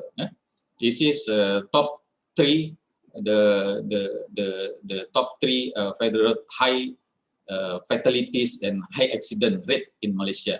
So this we have some examples to conduct the study with this kind of the lamp, the lights, 12 meter tinggi. Okay, so this is a model with these two double lights. Okay, we conduct the study with the construct the grids. Okay, along the roads. So the right side, you can see that the typical performance based on that, the typical type of the lights. Jadi jalan di Malaysia, jalan Federal 50 usually standard use for the lights, road lights, road lamps is LED, LED M1 sampai M2. Something like that. Okay, M1 sampai M2, jenis IP66. Yeah. So based on this, we measure using the tools. Then we got kalau jalan itu dalam 33 meter between the lamps, between the road lights. So we simply take the half with the assumption bahwa another half is the same performance. In this case, so jadi dalam 33 meter kita ambil 15.5 meters. Then we measure the performance of the lights. So we got the result most like this, just about below the road lights is 38 lux meters, and then we move further. For example here. Just about below, di bawah daripada road lights, we find the lux meters, atau intensity is about 38. Okay, and then we move another 2.5 meters. Okay, it decrease, become 36 lux meters, and then another 2.5 meters move menjauhi lights. Apart from the lights, so it decrease again 31.5 meters, and again until 60.5 lux meters. So jadi the half between the lights, road lights, the half from 38 lux meters, it's become 16.5 lux meters. So it's about like this, linearly. This is linear, this is in the average. Okay, so linear di sini maksudnya adalah average. Yeah. So this is road, second road, yeah. Federal Road 1. So Johor Bahru and Segamat is also, I think, top 5, something like that, yeah, with the high fatalities and high accident rates in Malaysia. Yeah, is about 231 kilometers. Yeah. And the difference, the type of the road lights is the single lamps, yeah, and with the height is about 12 meters, sama. Yeah. Okay, so this is the Federal Road 1, Johor Bahru, Segamat. So we find that a bit different result, yeah, but the intensity is lower than the previous one with the second or double lights. This is the single lights, start with the 23 lux meters and decrease 21 and so on and so forth until 15 decrease. But the things that jadi I don't know what to say, that's the segregate, because why in the half after 15 lux meter it increase again. Okay, jadi 16 lagi and 17.5, 18.5. So why? Because the arrangement of the road light is segregate. So this side like this, another side of road like this. So then when they decrease, then about the half of between the lamps, so it increase because the effect from the another sides of the lights of road lights. Yeah? So I think referring from this result, the simple result, that maybe we will refer, because this is the study is ongoing. So in the future we may refer to the study of the utilization coefficient. So I think this is the typical of the effect, or the luminance effects, okay, due to the road lights. Jadi ini we will refer to this study for the further the luminance distribution of the intensity. Okay. So I think this is about the findings or the preliminary result, that we'll find that from this pre-study, we'll find that some factors, so far the factors that involve or effects of the performance is on the heads of the poles. Okay, the heads of the pole, the types of the road lengths. Okay, so far there's two factors. Okay, so we will further conduct a study for more factors may involve in this performance of the road lighting. Okay, in order to determine, okay, what is the performance of the road lighting and what will be the minimum requirements for the road lightings, and what should be the road lighting intensity of the vehicles. Ya. Jadi mungkin dalam bahasa saya boleh jelaskan bahwa cars atau vehicles, that's the road lighting. Okay, that's the intensity, low beam atau high beam. So what the intensity of the road lightings. Jadi sejauh mana keperluan intensity dari road lighting. What is the minimums? Okay, what the efficiency of the intensity of the road lighting? Okay, and then second things, the students may develop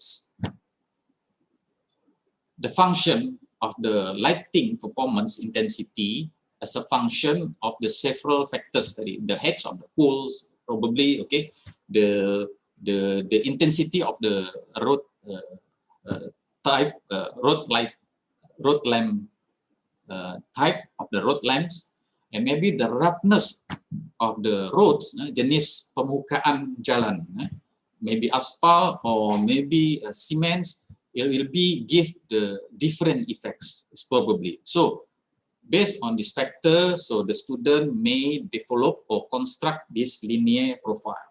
So by having these methods or by developing these methods, it may help the authority to profiling the road lightings around the roads with more simple data, for example. Not necessary to measure the light or to measure the lighting, to measure the height of the poles.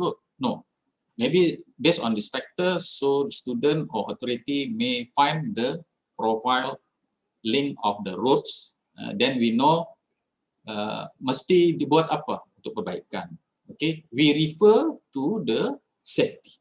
Jadi safety selalu menjadi main issue. Okay, in term of the visibility di malam hari. Okay, so I think that's all for sharing. I'm sorry if this study maybe to focus, but I tried my best to give you some understanding. So probably you interest, or some of you maybe have done this already. So I think that's all. Thank you. Assalamualaikum warahmatullahi wabarakatuh. Waalaikumsalam warahmatullahi wabarakatuh. To me, it's a very interesting presentation, although I'm not from civil engineering, but I do understand what is the crucial importance to analyze this, especially for highway roads, intercity roads. It's very important. So maybe just one question for you, Pak. Yes. Actually, across countries, like to compare developing countries and also developed countries, do they have already a set of rules regarding this lights, the height and also the lumens and the gap between one lamp to another lamp? Okay, thank you for the very good and difficult question. Okay. Okay, thank you, Mrs. Ani, for the good question.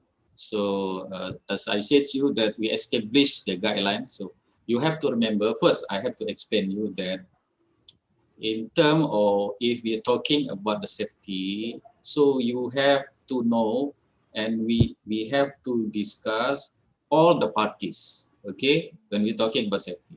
So jadi kalau kita bicara keselamatan jalan raya bukan hanya kendaraan, tapi semua infrastructure have to be considered.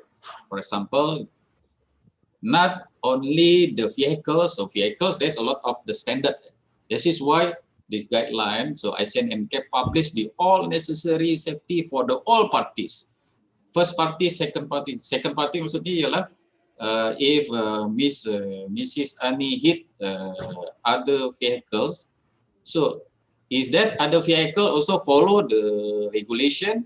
Let's say Bu Ani not follow any regulation. So is apakah kendaraan yang ditabrak itu juga memenuhi kriteria otorisasi? So we have to talk and discuss with all parties. Okay, relate to your question that is that the in Asian is follow this requirement. So jadi Bu Ani, instead of because ini ASEAN NCAP. So untuk road lighting, it is under the authorities. Kalau di Indonesia mungkin PU. PU, yes. Yes. Kalau jalan Jasa Marga ya. Yeah, Jasa Marga. Yes, yeah. So Jasa Marga should have this guideline for road lighting standard. So I am sure that Jasa Marga pun ada standard requirements untuk lampu berapa cahaya. That's what we call intensity luminance. Okay, PU mesti ada standard tu. Kalau di Malaysia ialah JKR. JKR have that standard. But I don't think PU ataupun Jasa Marga ataupun JKR have the study to relate this with the performance of the vehicles. Jadi yes, Jasa Marga buat intensity, terangnya segini. Apakah ini cukup untuk kendaraan? berbagai jenis kendaraan, several types, because every types of vehicles maybe have different performance of the road vehicle lightings. Yes. Jadi apakah kendaraan Miss Ani lightingnya itu memenuhi kriteria? Itulah maksud saya cakap, saya sampaikan tadi. Semua parties harus ikut rules. Jadi jasa marga jalannya udah oke, lampunya oke, tapi apakah vehiclesnya oke? So in this date we have to negotiate.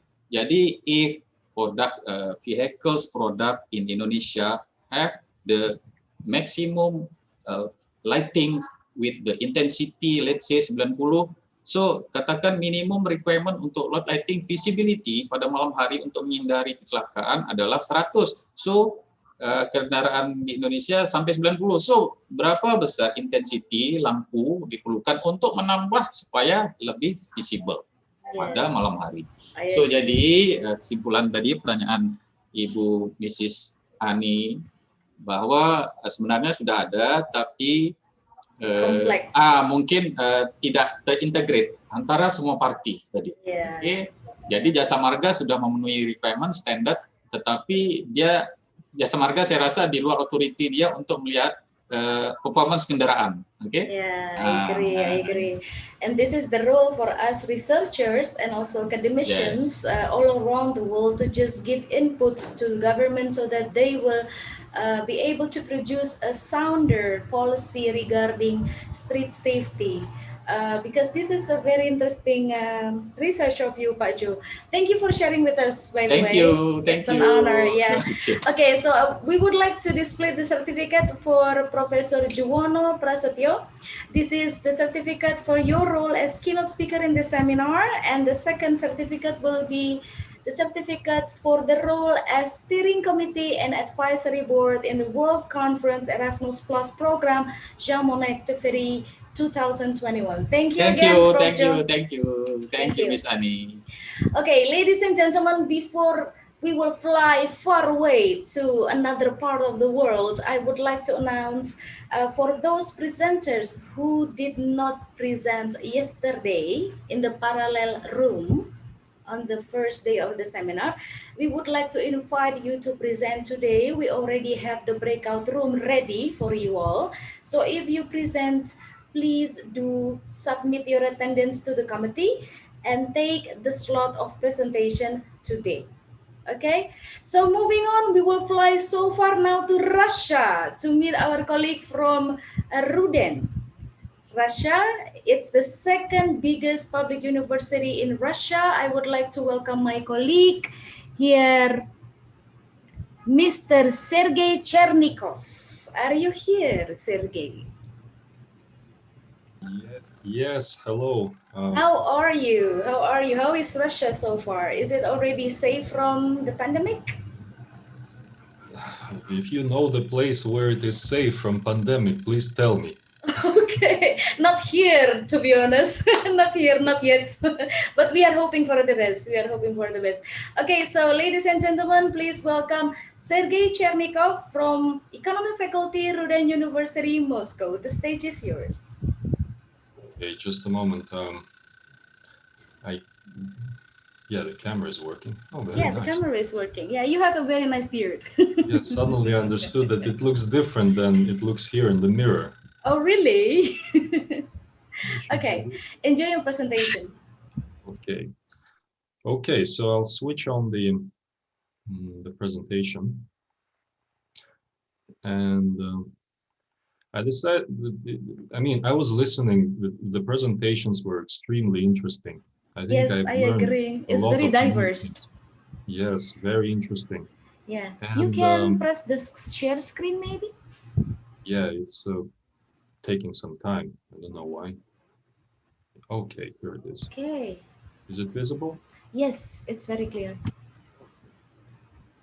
So I was thinking a lot on how to make this presentation of mine, and I decided to take a slightly unusual approach to the topic, because you see the topic, the general topic of the project is sustainability in industry, and as the previous keynote speakers have presented, it's a very diverse and difficult and sometimes very technical and sometimes very strategic topic.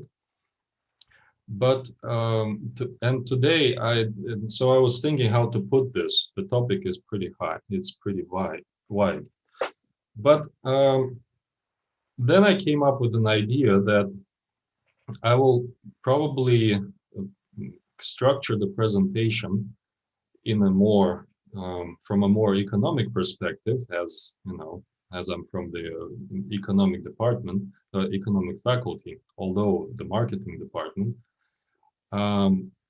but rather make it a question and not a result, because the sustainability topic today, from the humanities perspective, is becoming very, very,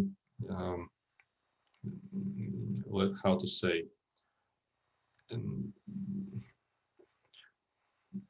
vague, let's put it this way.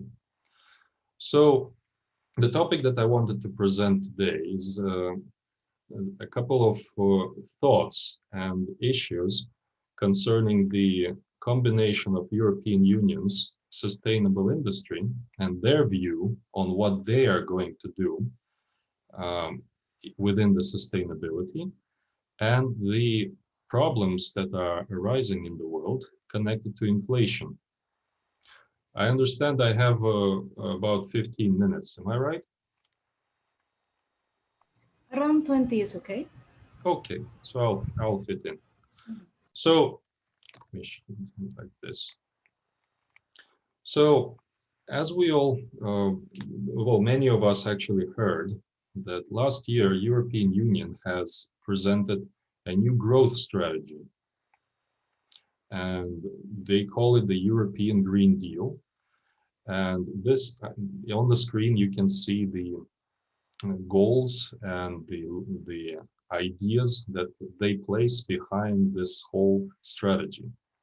So it's a comprehensive economy with no net emissions, and by 2050, there will be heaven on earth. So with no greenhouse gases and problems whatsoever. So this is a very big and comprehensive strategy that they have announced last year. And these are the priorities that they consider most important for them for the 5 years. Actually, it was presented in 2019, but it actually started to develop some details only last year. So you see that the European Union is planning to do everything for their own citizen and to make the life better. See, even how they word it, like an economy that works for people, the stronger Europe in the world, like European way of life, like especially taking into account the rule of law and justice, and a new push for European democracy. I actually copy pasted it, so I didn't reward anything. This is the way they are seeing this new world that they're going into in the next 5 years. And industrial policy in European Union is sort of following these patterns. Their industrial policy basically consists of 3 parts. This is the regional part, and the primary goal today is the creation of regional innovation systems. The second part is the overall European innovation structure. They basically rotate it around the technology platforms. So they consider it as the next step of improving the competitiveness of material production. So which means real industry. And their industrial policy is also focusing on trade. So directly European exporters, and they're planning to further remove barriers and avoid technical regulation, standards are being further unified. So this is the industrial policy as it is currently. I should mention that it is not easy to understand what is the industrial policy of European Union is, because practically speaking, it's the European policy is very scattered in European Union. Every country has its own industrial policy. They have a couple of directions on the supranational scale. They have a couple of laws. They have lots of recommendations. But basically, after a long time of reading, you understand that it boils down to these three patterns. However, there is a good display of how they're going to transform this whole industry of theirs and their whole economy within the new sustainability, the new Green Deal. So this is something that they have published last year, an infographics with their specific goals, what they're going to be doing within the Green Deal. And I found this very interesting.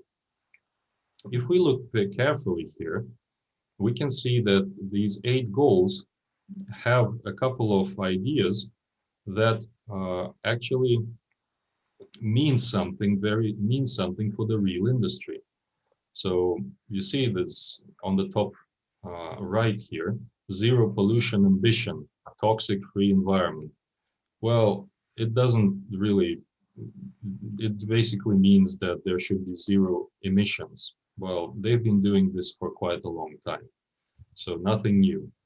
Preserving and restoring ecosystems and biodiversity.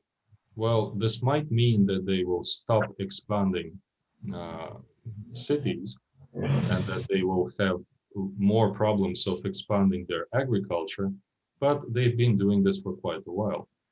The farm to fork is, however, directly influences agriculture, healthy and environmental food system. Sustainable and smart mobility. This directly involves transport. Then here, building and renovating in an energy and resource efficient way. This directly involves construction. So changing the way construction is done in European Union. Mobilizing industry and circular economy. They've been doing this for 20 years. Nobody knows what this is, but they are still trying. Supplying clean and affordable energy. This is also important because this is a strategy of completely changing the way they supply energy to their industry. And finally, increasing the European Union's climate ambition. Well, these are just general things. Now, the reason I wanted to look at this in such a way is because there are some things that are happening in the global economy that might create an anxiety while realizing the Green Deal. And I want to show you a couple of charts. This is from IHS markup. I know it looks a bit chaotic, but you know, design was never my strong part, so I'm sorry. The problem is that the world economy is coming into the situation of long and quite high inflation. Global inflation is going up, as you see, if we look at top left here. Global PMI input costs, which basically means intermediary industrial prices, are going up pretty fast. This is the beginning of 2020. The selling inflation in major economies, you see Eurozone, this is also going up. Global input cost, this is from slightly different JP Morgan source, going up. Prices charged for consumer goods going up. I mean, everything is going up across the planet. You can actually see this in the stores every day, right? So this is not a secret that the food prices are rocketing, and this is not only due to bad weather, and this is not only due to lack of containers, but this is also due to global inflation in dollar. So this is no secret. There are more and more articles that economists are writing about it.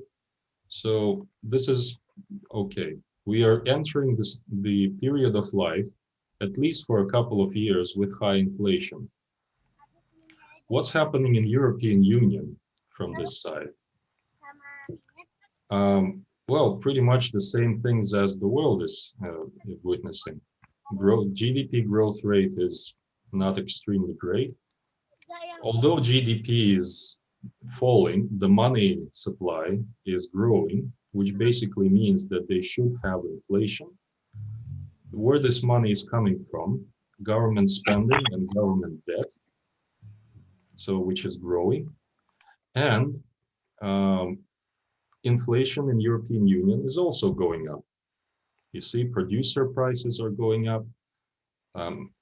People are afraid of inflation, therefore they start saving, which is a typical behavior in marketing. When people are uncertain about the future and they see inflation, they somehow start saving because they're afraid that they're not going to have enough money tomorrow to buy food. So they're not going to buy a new iPhone today. This is very typical behavior. And it is itself a marker and an indicator of something being very wrong in the economy. And at the same time, households are, getting the debt. So they have to get the money in credit in order to pay for their current expenses. So you see that Eurozone is also witnessing the problem of inflation. So how will this Green Deal, if they will continue on going for this strategy, how will it contribute to this situation? Well, I took a couple of goals there that have a real impact. First of all, from farm to fork, you see on the above. A healthy and environmentally friendly food system. So their strategy here is to reduce the pesticides, reduce the fertilizers, so become really, really organic. This is basically what they do today, and it's called organic food. Now, currently, organic foods in Europe are on average 7.5% more expensive than regular food. Some food you see is much more expensive. Like, I really like the European chicken. The organic chicken is almost four times more expensive than the regular chicken. So basically, this part of the strategy means that all food will become organic. Therefore, most probably, it's going to be more expensive. I'm not sure how much, but if it's more expensive today, then at least it's going to be 5%. So that's food.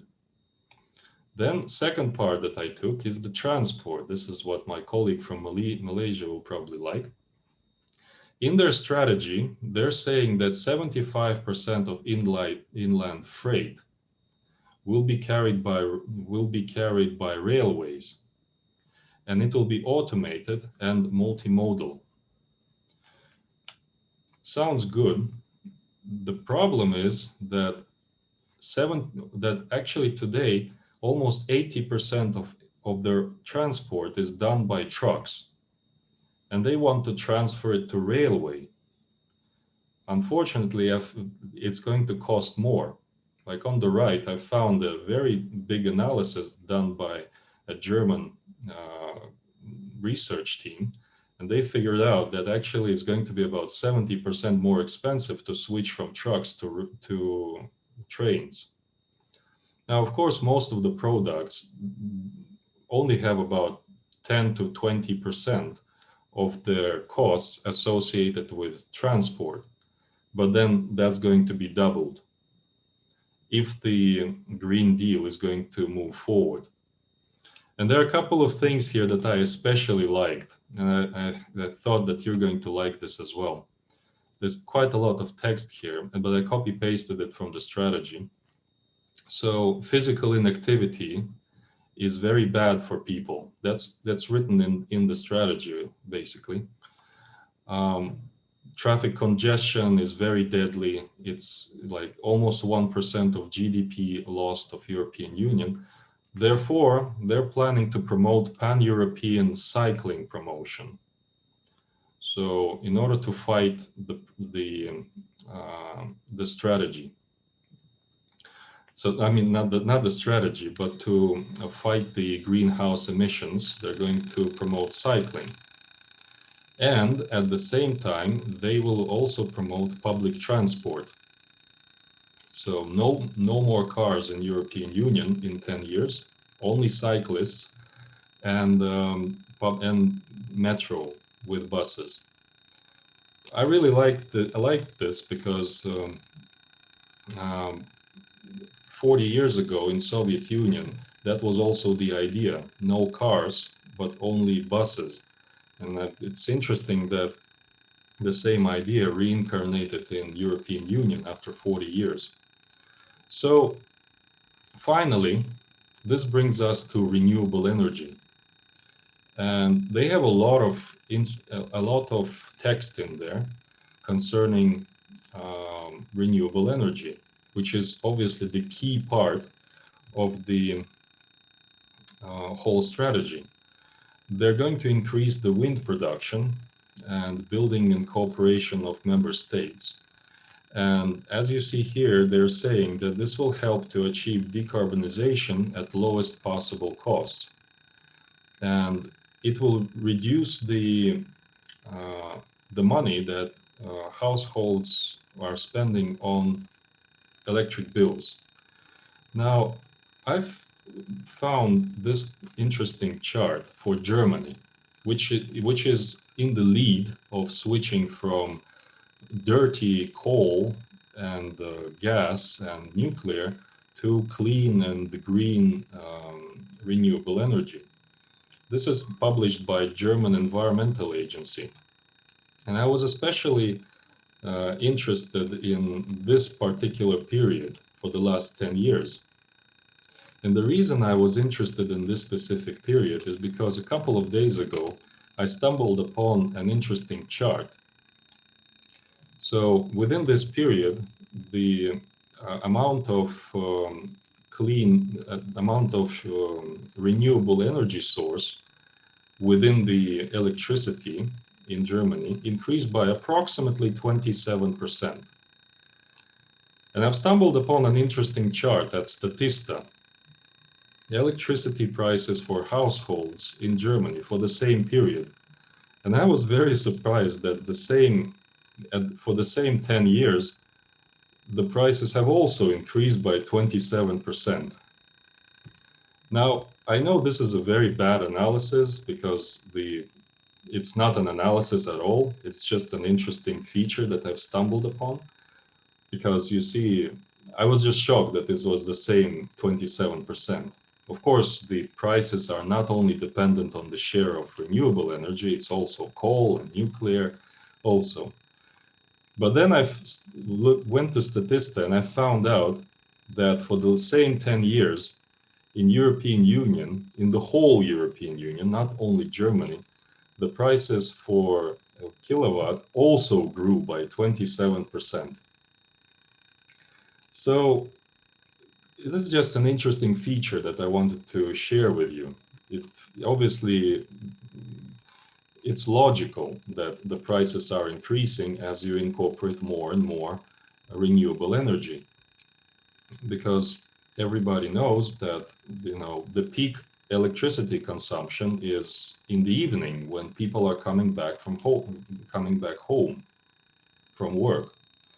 And as for factories, they also have a seasonal adjustment. But sun doesn't shine in evenings. That's why it's called evening, right? So you always need to have some coal electric plant to back up the renewable. So that actually traditionally increases the prices a little bit. So this is nothing new. But there's also another problem connected to realizing this part of the European Green Deal. The problem is that all the headliner renewable energy sources are relying on specific minerals and specific products. Like solar panels rely on this list, which are rare earth metals and copper. Wind turbines heavily rely on prices of steel and aluminium. Batteries rely on these metals. And here are the prices of aluminium, steel, and copper just recently. And there's no sign that this is going to be, somehow greatly reduced. I've been reading Bloomberg for the last week, and I see that their forecast is mostly that this is not going to go down too far. And as for rare earth metals, well, this is the rare earth metals geography in the world. And you see, European Union is not here.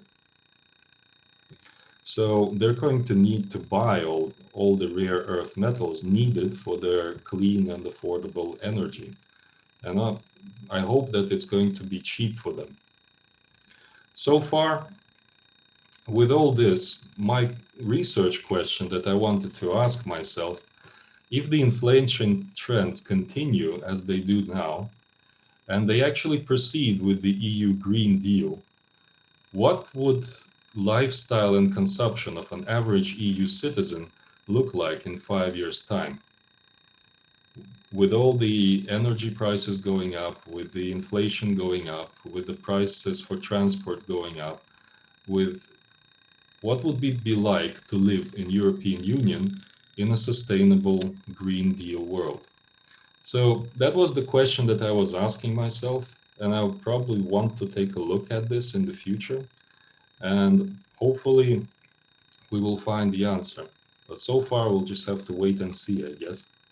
So thank you for your attention. This is what I wanted to tell you today. Okay, thank you very much, Prof. Sergei Chernikov from Ruden University, Russia. It's a very, very, very interesting. It's provocating as well, just exactly like what you said.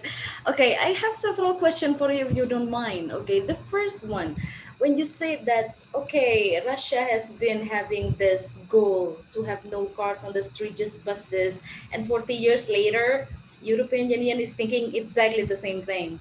Okay, but I mean, just between us, I mean, we are ordinary people. We need to commute every day, to get mobile every day, wherever we are. Is it even realistic, even for the next 10 years, that we can banish cars on the streets? Well, let me put it this way. In Soviet Union, the idea was that the majority of people will be using public transport, and some people will be using cars. I mean, it wasn't a big problem, like, to buy a car in Soviet Union, frankly speaking. There was just no use, no need aside from the status point of view. Like, look, I have a car. Obviously, we couldn't have cycling because, at -20 in winter, there's no cycling. Yeah, of course. So in European Union, they obviously see some point to that, because they think that currently people are spending, let's say, 40 minutes to get from their home to the work. And if they sell the car and use cycling, well, they're going to spend like 1 hour 10. So that's half an hour more. So why not?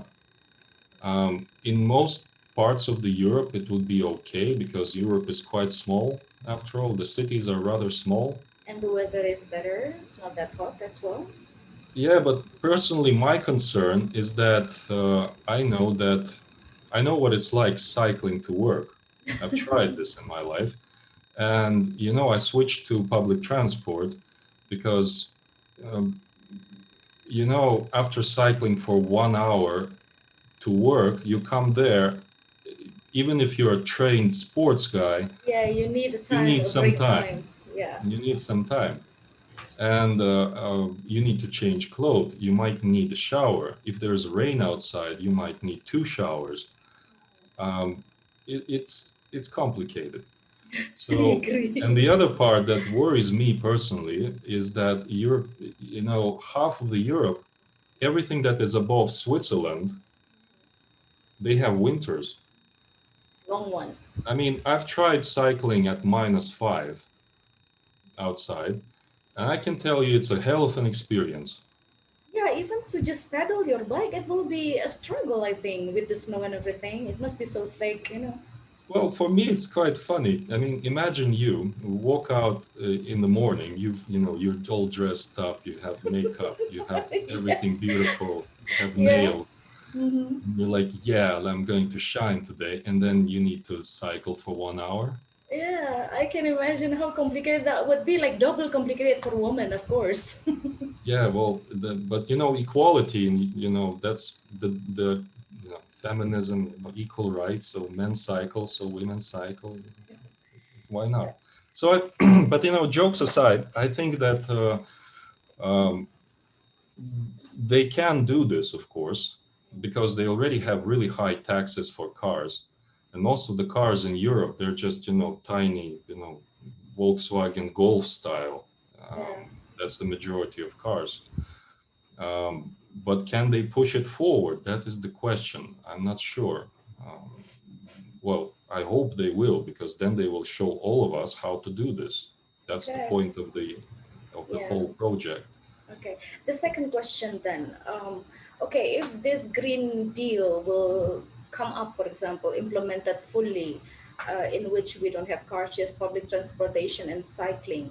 Okay, is the idea of connecting roads or ways in the city, because we know also, although Europe is rather small, but still, you know, for us to commute from one to another place, it can be a long way as well. So the idea of, you know, connecting the city, like how to make it more comfy for pedestrian or for us to commute fast and also comfy, how is it going to be? Like, this is regarding the lifestyle in 2025. Well, the way they, when I speak to my colleagues from European Union, I mean, at least those that are, you know, looking at all this and trying to figure out how it's going to work, they're saying that it's going to be, first of all, they expect that by 2030 and 2050, the amount of people traveling around for work will be much less. I So see. they hope that everybody will be sitting at home like we are now and working from home. That's hope number one. And hope number two is that they are going to press for railway and reduce the bus part.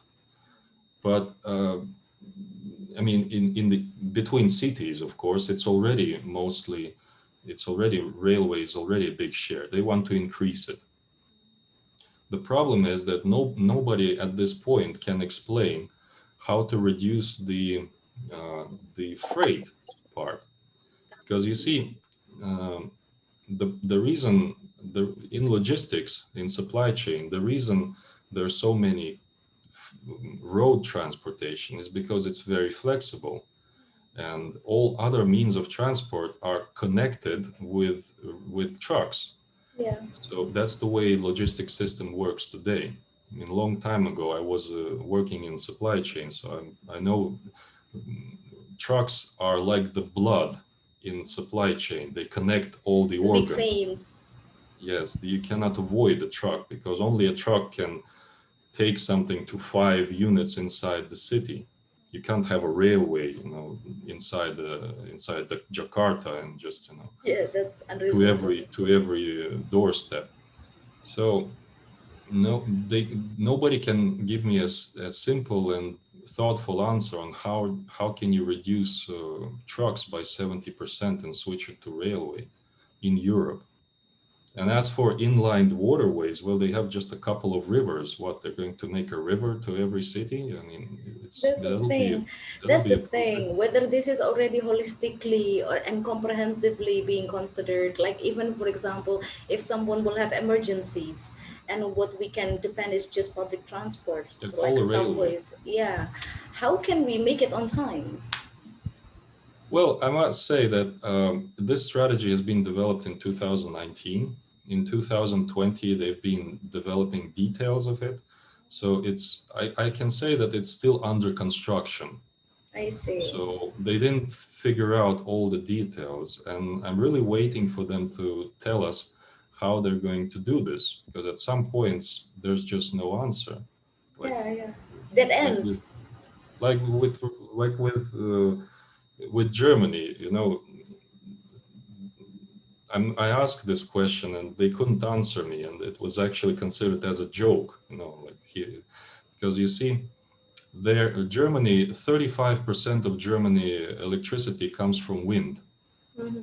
Very good, very renewable, very nice, and they want to increase that. They want to say we're going to have like 70. Okay, but the question that I asked is that the whole idea of the Green Deal is to save the planet, like reduce the CO2 emissions and become, you know, save the planet, because the planet is dying, and it's because of the climate change. And the climate change is because we are emitting too much. But to my mind, the climate change is when the climate is changing. And the wind currents are also changing with the climate. So you're going to build 100 windmills in this spot, and the wind will what? Go another way. Will go another way. Where will it go? Nobody knows, but the climate is changing. That's the point of the Green Deal. How does this work? And they were laughing. They were saying, yeah, that's a good question that European Commission will have to answer. Yeah. How anyway, will they predict? Yeah. Anyway, it's at least, you know, we are stepping further, like in the ideas of how to make the earth like cleaner. Also, when you have a clean source of energy, it doesn't mean that we can also reduce the carbon footprints, because, as you said, we are having more pollution because we are emitting more. That's the thing. So yeah, it's very complex, I guess. But Prof. Sergey, thank you very much for sharing with us today. It's really provoking, you know, mind buzzing, really. Thank you for this bright idea. Okay, now we would like to display certificate for you. And this is the first certificate as the keynote speaker in this conference, the World Conference of Erasmus Plus Program, Jean Monnet 2021. And the second certificate is for your role as the steering committee and advisory board in this conference. Thank you very much. And please send my regards to all of our colleagues in Ruden, Russia. Thank you very much. Okay, thank you very much. Okay, ladies and gentlemen, it has been a very, very interesting session of seminar. And now moving on after Russia, let's go fly again to the world of al dente, when everything is just al dente, the gelato, the pizza, the pasta. I would like to welcome our colleague, Professor Giuliano Luongo. Are you here with us, Prof? He is from University for Peace of Rome, Italy. Yes, hello. Yes, can you hear hello. me? Yes, very clear. Can you just turn on your video, please? Yes, a little bit. Actually, the lighting is not exactly wonderful. Yeah. Let me check. Okay. This is good. This is good. And then it's dark again. Hold on a second. Okay. Okay. It should be decent, I hope. Okay, it's decent now, yes. Thanks a lot. How are you, Prof? I like the sound of Italiano accent. Thanks a lot. Thanks a lot. Actually, yeah, I'm pretty fine, fine and vaccinated, actually. So this is pretty good. In Italy, hopefully the situation is going to improve soon. We are doing relatively better than last month, and finger crossed for the vacation period where many people are moving from inside the country and coming from outside the country. So yeah, let's see what happens. Yeah, exactly the same hope that we are hoping here as well, because many countries in Asia is now having the syndrome of Corona Delta, the mutation. Yeah. And then they have the third mutation, which is Corona Lambda, but you know, I hope that it will never reach here. Okay, so Prof. Giuliano, enjoy your presentation. The stage is yours. Thanks a lot. Let me just share the presentation, which will be much better than seeing my face, actually. Here we go. So first of all, let me thank you all of the team from your university for having me as a guest, and let me also send my special thanks to Dr. Mario De Martino from the University Družba Narodov of Moscow that introduced me to the seminar. So actually, at least some elements of my presentation will connect with the introduction made by Professor Chernikov a few minutes ago. My presentation is based on the lecture that I gave 1 month ago at the University of Kobe, Japan, the Faculty of Economics for the doctoral students in regard of giving an overview of the European Union's support of sustainable practices in enterprises and on innovation policies. So if you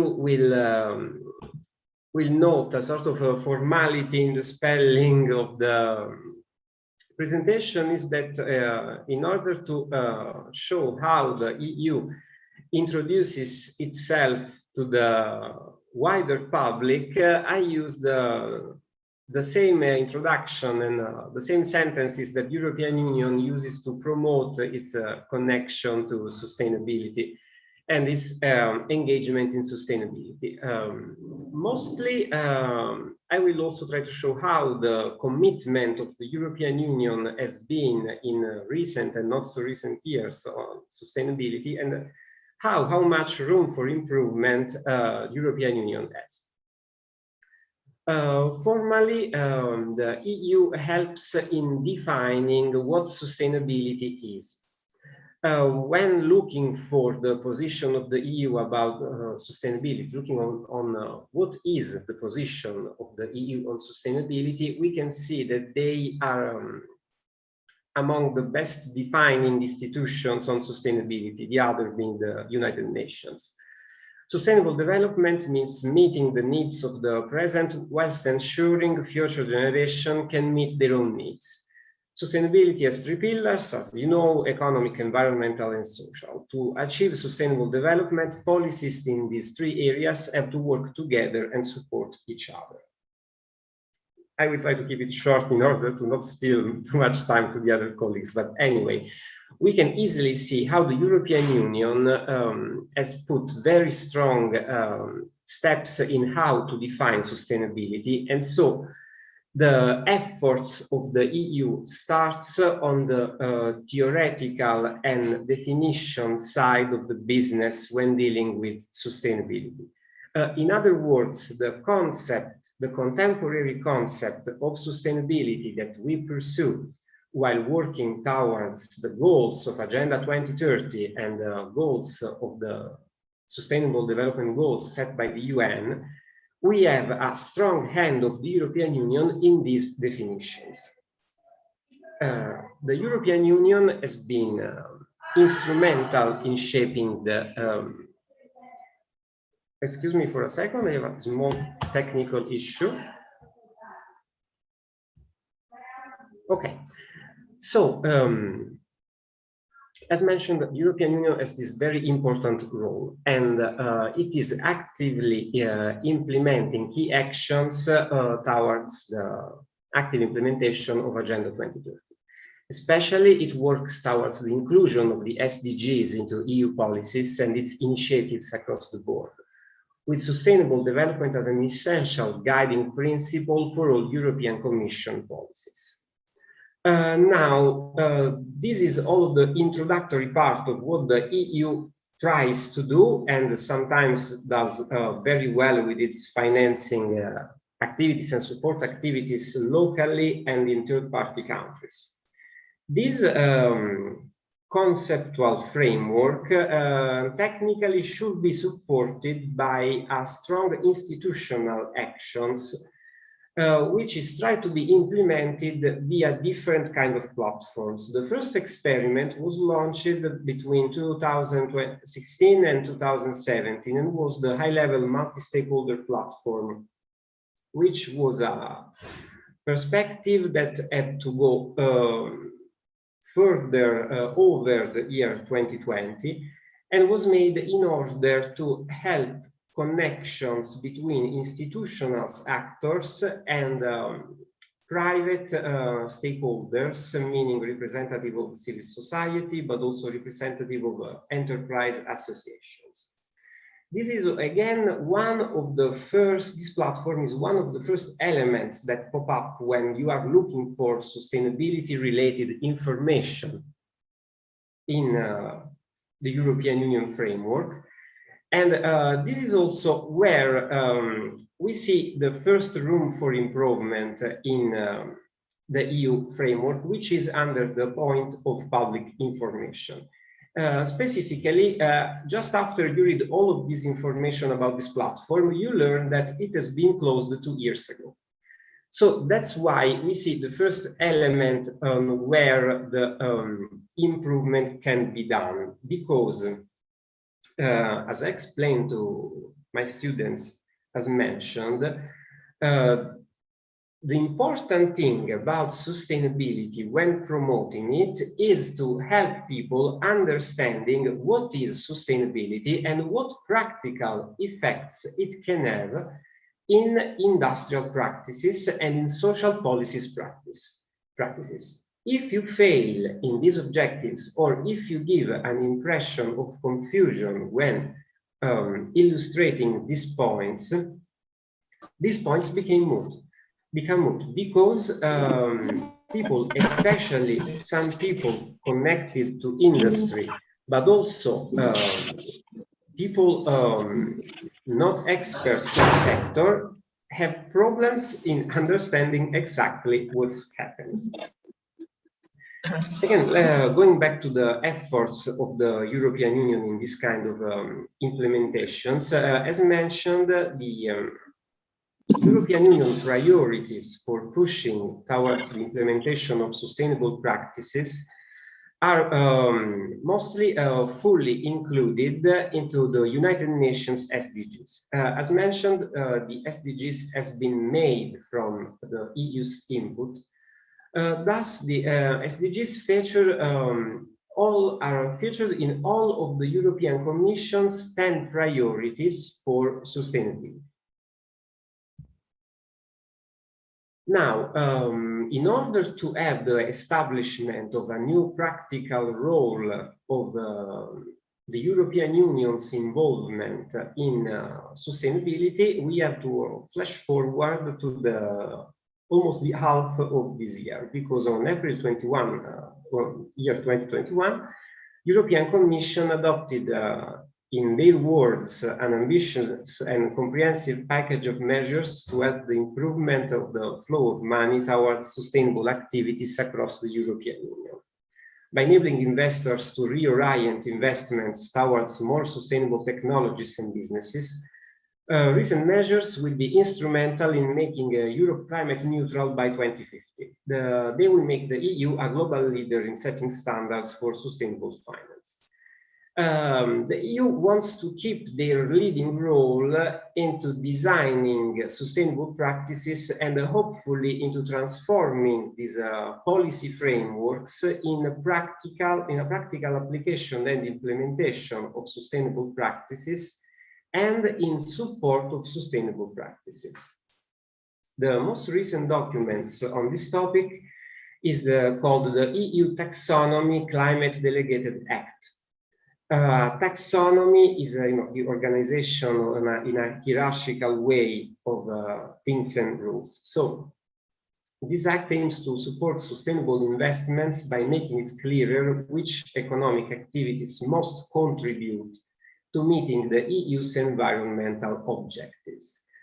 So basically, it is a classification of which economic activities are more deserving of a sustainable level or are in need of a bigger rethinking for being more sustainable in order to be implemented the most when compared with other practices or sectors that cannot be really transformed, really transported towards a greener and more sustainable Europe. Next to the taxonomy, a proposal for a corporate sustainability reporting directive, CSRD. This proposal aims to improve the flow of sustainability information in the corporate world. It will make sustainability reporting by companies more consistent so that financial firms, investors, and the broader public can use comparable and reliable sustainability information. This other point is again connects to what we mentioned earlier about the problem of information in regard with sustainability and in regard with corporate information and transparency. So the European Union is calling and is going to call for its EU-based enterprises or to enterprises wanting to have strong business in the European Union in order to comply with the rules of transparency and information on how they are implementing sustainable practices, and at the same time, in order to have private companies and private actors better understand what are and what will be the most sustainable practices to be implemented and to be adopted in their business practices. Naturally, this is connected to a series of possible and potential facilitations and support in innovation and the implementation of sustainable practices. And then 6 amending delegated acts on fiduciary duties, investment and insurance advice will ensure that financial firms or advisors, asset managers or insurers include sustainability in their procedures and their investment advice to clients. Last but not least, the European Union is going to work also on the side of investment and insurance in order to propose sustainable practices in this domain too, which is not considered as implementing yet very strong practices under the sustainability profile. This is being done in order to have a 360 degrees comprehensive approach to sustainability in order to include every possible element of the economic activity, from investment to technical and structural implementation of projects, in order to be compliant to what the European Union considers sustainable. Again, this in compliance and in current development with the global sustainable development goals that have been agreed upon globally among European countries, but as well any other countries working towards these goals in the United Nations framework.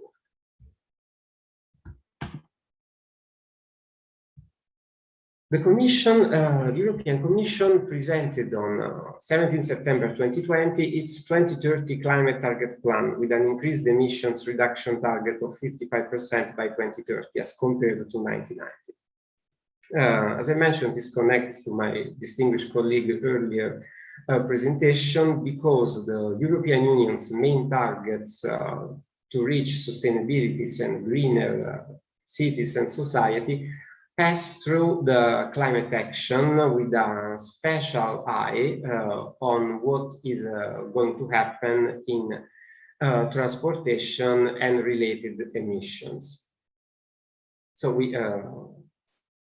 already faced this topic also with the European Green Deal, of which other aspects have been already presented. And I will take the opportunity also to underline another interesting note that the European Union is going to face on an institutional level, and in relation with the Green Deal, this relates to the concept, to so-called concept of greenwashing. Greenwashing is the label given by analysts a few years ago to practices, mainly marketing and promotional practices, made to promote products and services in order to make them look like they are eco-friendly, sustainable, or generally speaking, greener than you or than other services, in order to be sold easier, since that many people, many consumers are starting to understand that a greener approach is needed. The problem is that greenwashed products and services are not green at all, and they are just trying to be sold with a fake eco-friendly label. One of the severe examples are linked, for example, to grocery daily consumer products, when you can see, for example, that you have even eco-friendly, fake, vegan water, sparkling water, or whatever. So any products that are already, sellable by their characteristics, they are added green label in order to seem even more sustainable than they are.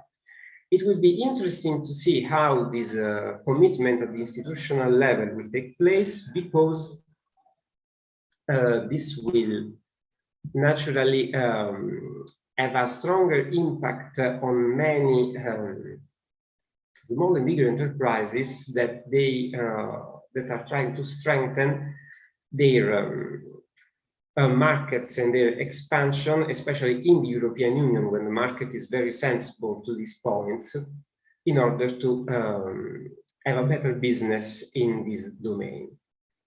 It is also important to see that the European Union is dedicating a wide array of their public information activity to the European Green Deal. I also left the hyperlinks in the presentation, so for any member of the audience that will check it later, they can be redirected directly to the different pages. It's interesting to see that even if we are in now in mid-year 2021, many of the different topics that are faced are reported on, but reports are not updated yet to the last news, being still linked only to the launch of the projects from 2 months ago or more. This links again to the discussion on the public information improvements that are needed in order to have a correct promotion of what is happening at institutional level. Because platform initiatives works, as mentioned, in order to have works as long as they are actually informing correctly and at the right time people. If we have miscalculation in timings in pushing out the information, the effect will be actually counter-effective in what we are going to promote. As a further information on what the European Union is going to do for sustainability, on emergence of the International Monetary Fund and World Bank annual meetings in Washington on 18th October 2019, the EU, together with relevant authorities from third-party countries as Argentina, Canada, Chile, China, India, Kenya, and Morocco, launched the International Platform on Sustainable Finance, which is another platform for cross-country promotion of financially sustainable initiatives, which had further additions of countries in these last 2 years. Its ultimate objective is to help get more private capital being invested into environmentally sustainable investments in order to favor the initiatives that are more friendly for the environment and thus are more sustainable in the long run, because they will have less negative spillover effects on people living in the society that they are trying to help with the investments. The IPSF is designed as a forum to strengthen international cooperation and, where appropriate, to coordinate when it comes to approach taken and initiatives launched for capital markets, such as the cited taxonomies, disclosures, standards, and labels. These sorts of initiatives are vital for private investors who want to be able to identify environmentally sustainable investments opportunities globally. The problem of having, of promoting the best frameworks for financing sustainable initiatives is another fundamental issue that I also faced directly when working in the cooperation sector for EU funding for third-party countries.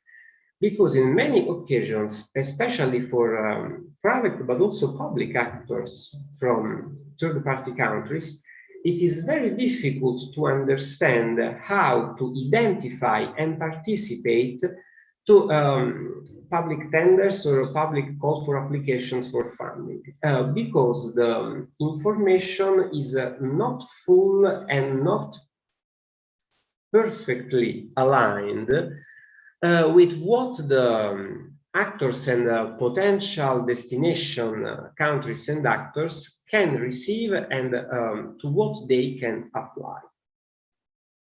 Hopefully, this framework, especially for third-party countries, is going to be improved, especially for the OACPS countries, because it's a recent news that from April, the discussions for the ratification of the extension of the Cotonou Agreement went pretty well. So with at least other 7 years of possibility of financing, the improvement of the climate for discussion and cooperation in this sector will be pretty favorable for third-party countries to apply to the many opportunities, the many good opportunities that the EU can fund and can support even outside of its borders. So, as a few words to wrap up the information that we shared, the EU confirms a leading role in the theory and framework making of sustainability and connected calls to action, not only at the continental level, but also at the global level. Practice shows still some room for improvement, starting from the phase of public information, where the European Union could find more opportunities in order to better promote their very interesting and very profitable opportunities for locals and third-party countries.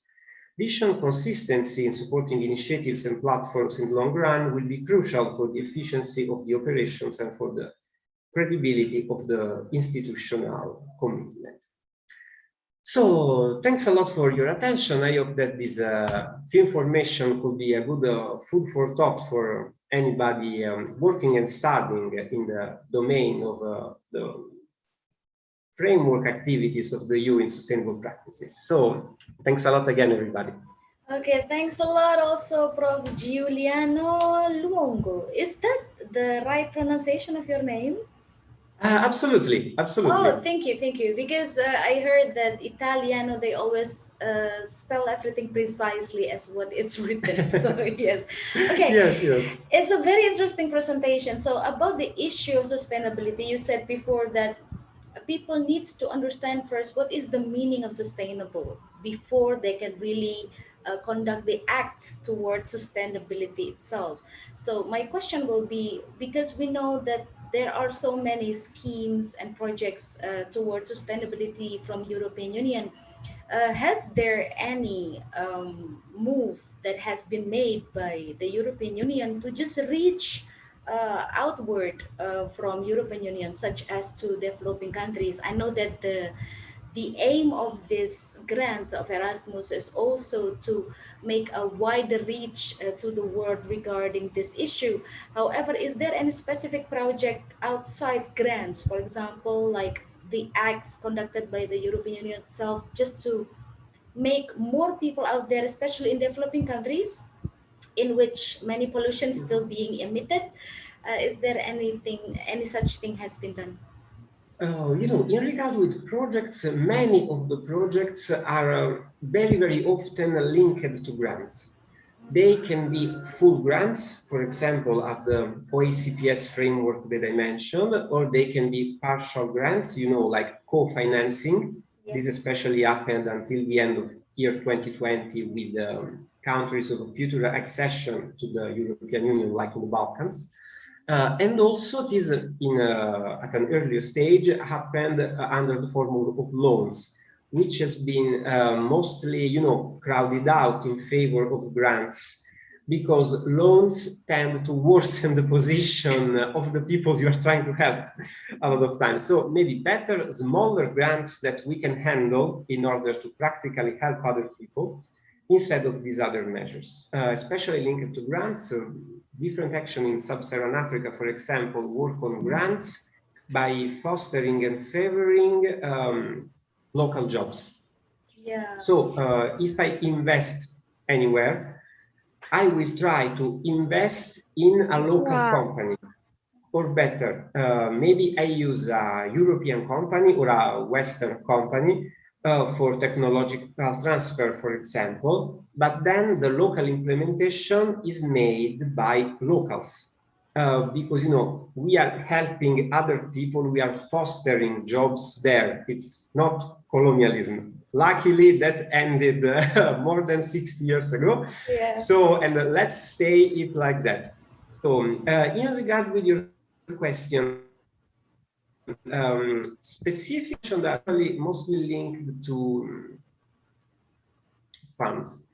In regard with the public information, how to promote sustainability, this is mostly linked to the EU Green Deal. And this is being done in a relatively decent way. As I mentioned, I have the impression there is still room for improvement. You know,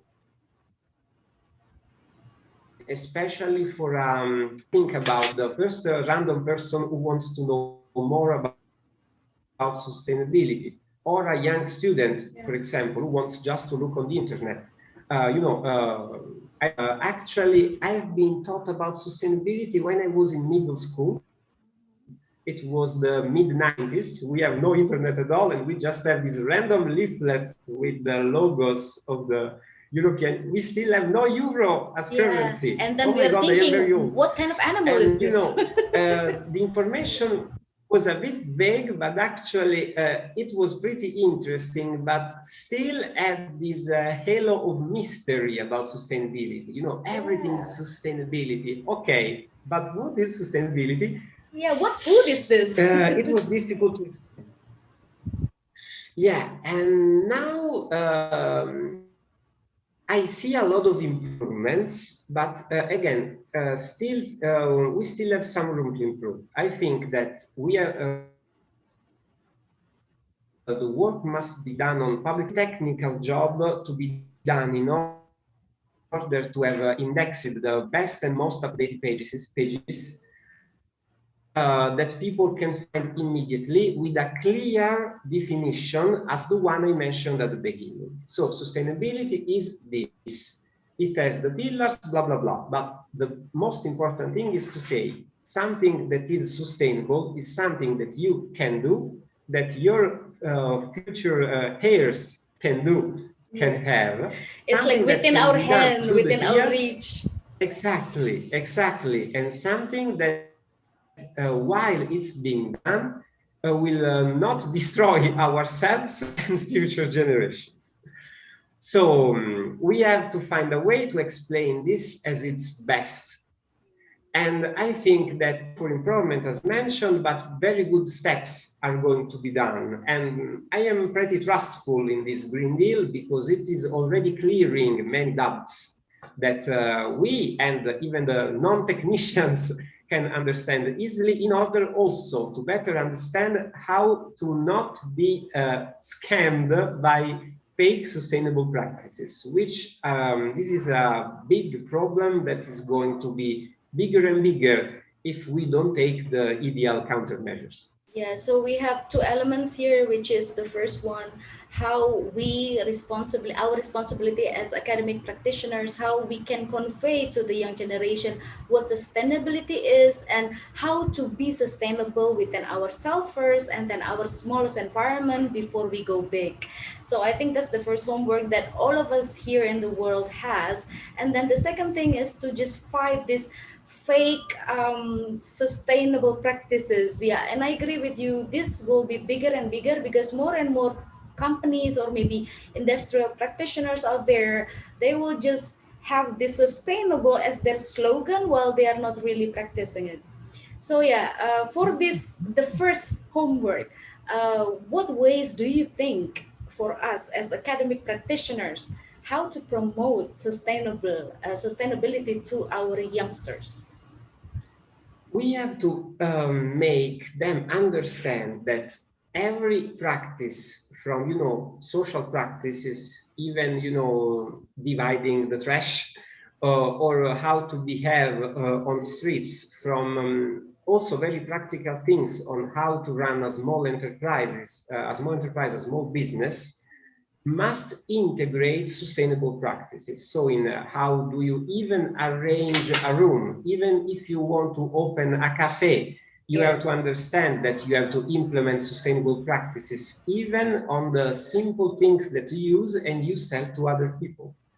I know it's pretty stereotypical that as an Italian, I am speaking about food and drinks, but actually it is an important field. Yeah, it's very common for us too. I always remember my first term at the United Nations. I worked in Geneva, and streets were very, very clean. Again, the stereotypical Swiss context. Yeah, one of the best air in the world. Exactly. I think only Japan is competitive with Switzerland. Yes, I agree.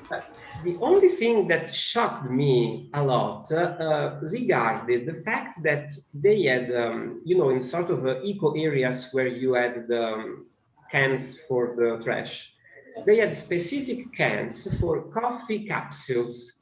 The ones that use with a famous brand that we cannot name because it's promotion, instead of using, the normal coffee that you put in the machine. Those cans were unbelievably full. You had these little plastic things formerly containing the coffee, widely distributed all over the road. So just one element of people's breakfasts got an entire alley completely dirty. It sounds so stupid, but it's food for thought. Let's think about this, because we can destroy ourselves with coffee. Yeah, but it's just one act. We just have to think about, and this is the smallest problem that I can think as of now, right off the bat. But if you go, you see the bigger picture, like, I don't know, an industry, an enterprise working into the development of iron-made structures, you can understand how dirt they can produce. But if we solve the heavy industry problem, but if we don't solve these small problems like coffee capsules, I don't have a personal problem with that, but it's the first that comes up to my mind. It reflects how you can create problems to yourself with a very, very small item of daily life. Okay, so Prof. Giuliano, thank you very much for sharing with us. It has been so interesting. The idea of the sustainability at itself is still need to be well understood by people, and it's our responsibility as academicians to just try to transfer this idea the simplest as possible and more interesting for our youngsters to understand and to apply in their daily life. Okay, thank you again. You're very welcome. Yeah, for your sharing. And we would like to display now the certificate for Professor Giuliano. This is your certificate as the keynote speaker in the World Conference of Erasmus Program, Jean Monnet 2021. And the second certificate will be for the steering committee and advisory board for this seminar. Again, it's a pleasure to have you here. Thank you very much. Thanks a lot. Looking forward for future opportunities of cooperation. Certainly. We still have 5 more seminars up to go, and we will certainly invite you again. Thank you, Prof. Thanks a lot. Have a nice day. Okay, ladies and gentlemen, I hope you are not yet get bored, because we still have quite a way to go and we still have a diverse experts to share with us today. And moving on, we will have, it should be Professor Algendre Boucout from France, but he's still in the meeting now, academic meeting that he couldn't leave. So let's move on to Associate Professor Dani Harmanto from De Montfort University, UK. And because he is currently very busy, but he still would like to participate, he has been recording a video or presentation before, and now we will display it for you. So yeah, I would like to inquire the help from the committee to display the video for us.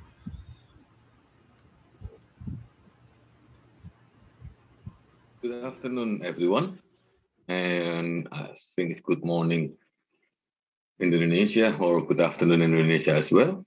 I'm really sorry that I cannot be with you, as I'm not that well, and also it clashes with my other meeting with my diary at my university. However, I hope that my presentation will still have the value, although I cannot be there in person. So I'm going to start now, and hopefully will be valuable to understand how the degree apprentice works. So I'm going to share my screen. So I hope you can see. So I take the topic as a degree apprentice in the United Kingdom. And my name is Dani Harmanto. I'm from the De Montfort University. And I'm an associate professor in aeronautical engineering. So I'll start it first with my university, where is the De Montfort University actually is. It's actually around here. It's almost in the middle of the UK. So you got London on that one, you got Manchester, you got Liverpool. So approximately about an hour and a half to Manchester and an hour and a half to London, but I don't live in Leicester, but I live in another city, which is not far away from Leicester. So DMU actually been founded as a school of art in 1970, and then evolved through many incarnations, including Leicester College of Arts and Technology and Leicester Polytechnic. And then in 1992, every polytechnic in the UK changed to the university. So we call it post-1992 university. So if you heard about post or 1992 means they are used to be a polytechnic or used to be a college and then moved to become university. Now, from the small beginning, now DMU has become a global institution with 26,000 students and 2,600 staff. We also have a number of university and partnership outside the United Kingdom. So like in Dubai, we also have in India and some other country as well. That will actually make our student number bigger. And some of the college that we have is also have a fully online, so we cannot actually register and make it face-to-face, but we're still under DMU. So that is all about the DMU. It's very short and brief. And how about me? So I born and grew in Surabaya. Get my first degree in ITN Malang, 1993, and I gained my MSc and also 1995 and PhD at Coventry Uni in 1998. And my specialty was PhD in automotive engineering. Then I become research assistant at Daewoo Technical Center. Then become project engineer for consultant company for Volkswagen. And I've been acting as a deputy head and also program leader for 19 years. I used to be a senior lecturer at W University and chartered engineer for the IED, Institution of Engineering Designer, and also the liaison officer for the Institute Mechanical Engineer. I supervised 4 PhD and 1 still completed, so still 3 to go. And work visiting professor under Dicty and also for PENS. And also I am the visiting professor or adjunct professor for the PPNS Polytechnic Perkapalan Negeri Surabaya. And I am currently an associate professor in aeronautical engineering, also the director of master in aeronautical engineering, and also the director of the postgraduate apprenticeship engineering. And that is a brand new apprenticeship. That is why I would like everybody to understand how the apprenticeship works in the UK. Now, this is the president of Indonesia stated that all of the higher education, including the SMK, which is similar to the A-level or the BTEC in the UK, in the local, and it will connect it to the industry to make sure that all the graduates will be fulfill the industry requirement and ready to absorb anything new from the industry or new technological advance from the world. So that is what the President of Indonesia actually would like us to do. Now, in the UK itself, the career apprentice already been there for a number of years. So I'm going to move this one a bit. So this idea is actually, it's been applied for a number of years. We already have apprenticeship before, but there is no degree, it's just apprenticeship. So you graduate from an A-level or before the A-level, which is similar to higher education. Or before that, you can actually apply for apprenticeship and then you gradually become a technician and then you move your level up. However, the government think that that will not actually conductive enough to make sure that the top level also will fulfill by the requirement.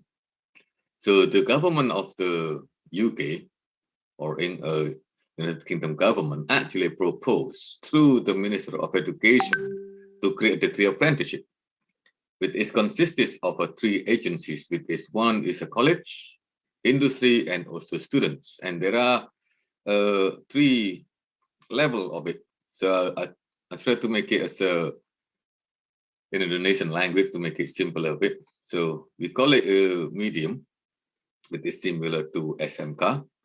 And then you will have a continue, which is a T3, which is what we call also the career apprentice or foundation degree, used to be.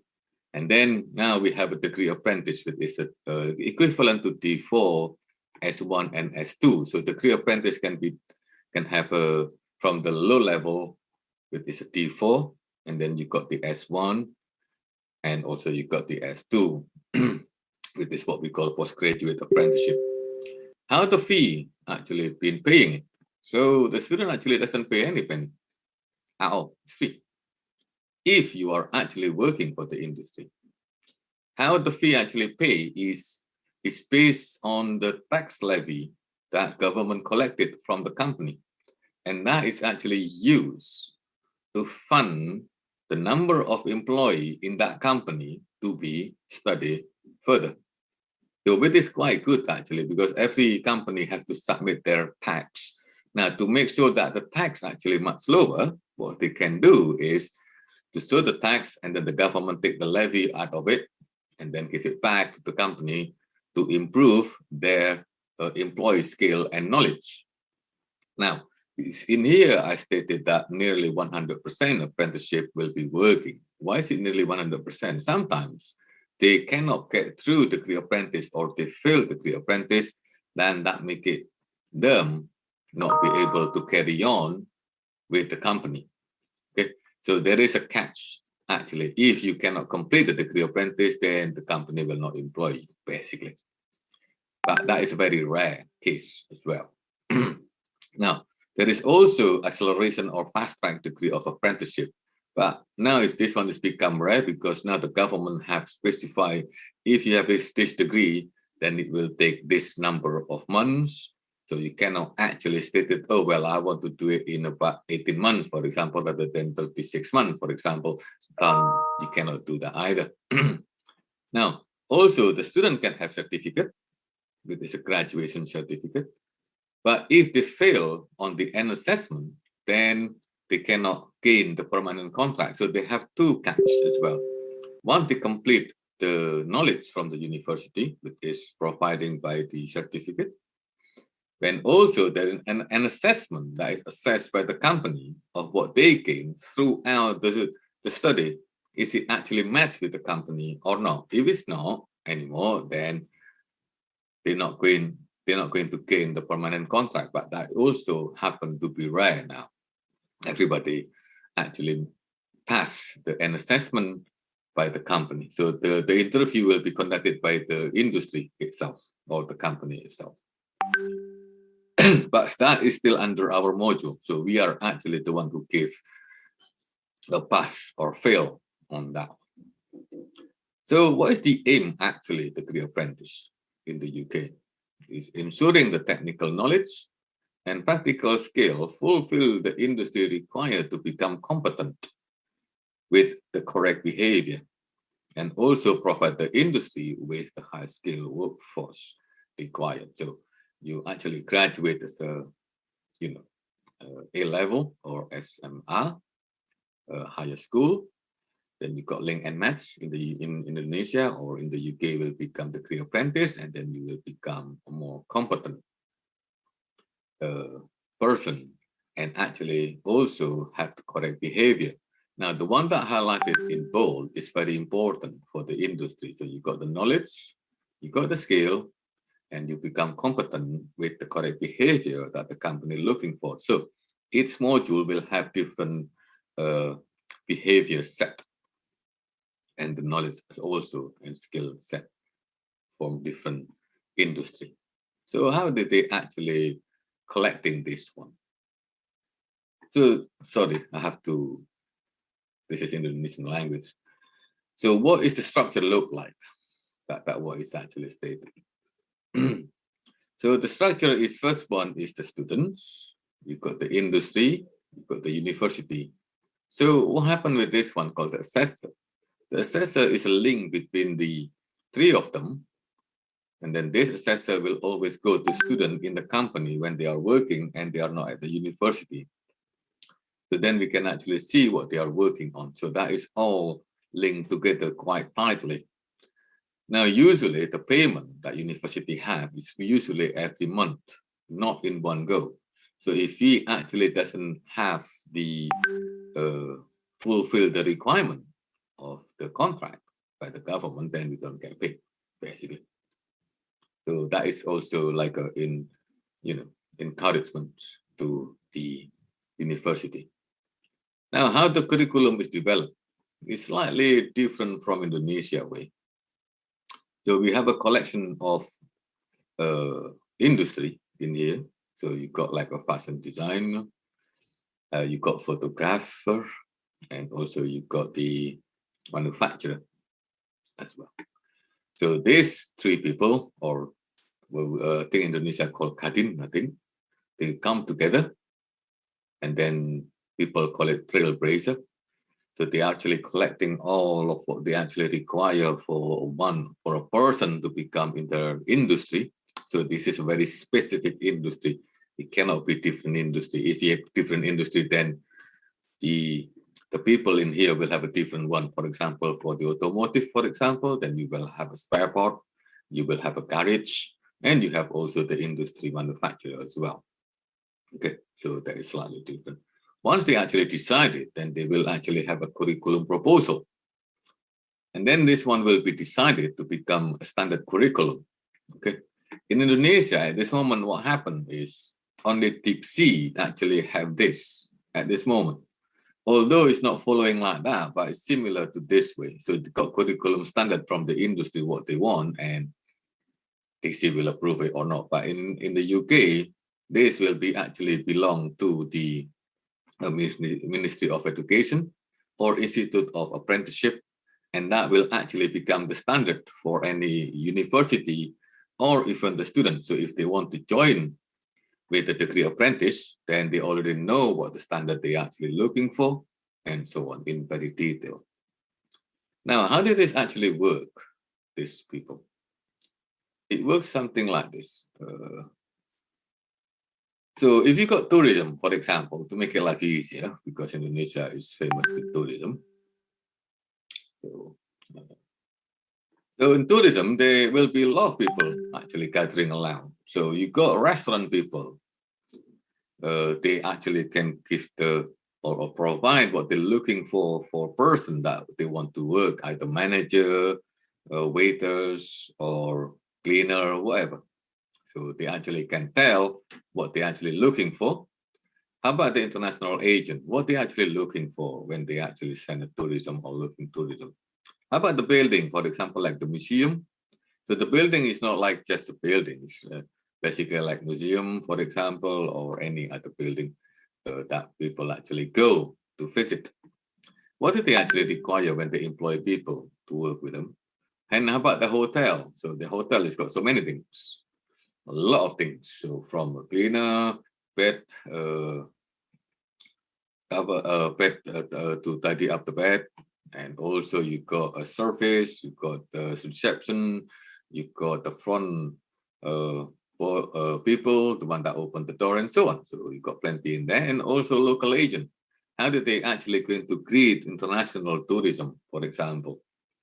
Is it different from the local one, or is it they are the same thing? But usually the requirement will be slightly different. And how about the beach? So, for example, if you go to the beach or lake, how are you going to actually manage that? And what the people actually looking for? At this moment, most of the beach in Indonesia is belong to the government or local government. And sometimes they are okay, sometimes they are not okay. So based on this trailblazer, or in Indonesian language called associasi industry, they are actually can do that. Now, the occupation standard will publish two standards. One is generic, and the other one is called special. Now, knowledge, skill, and behavior, they will actually have in both of them. So they will have in generic, and also they will have on special as well.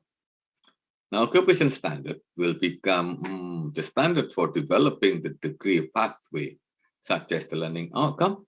So you will actually get more details on that, including the modules. So what module they actually going to learn? They already specify that. So university cannot do, a different way. They will have the same way almost, and it has to follow that. The reason is because the assessment, the length of study, the marking scheme, and transfer scale are already detailed in the occupation standard. So universities must make life easier, because then we know what we're doing, how long the study will be, what the market scheme look like, what the assessment will be, and so on. Then we also, university has to create the end of assessment. It's a separate module, but it's already it only be happen, or we will do this one at the end of the apprenticeship.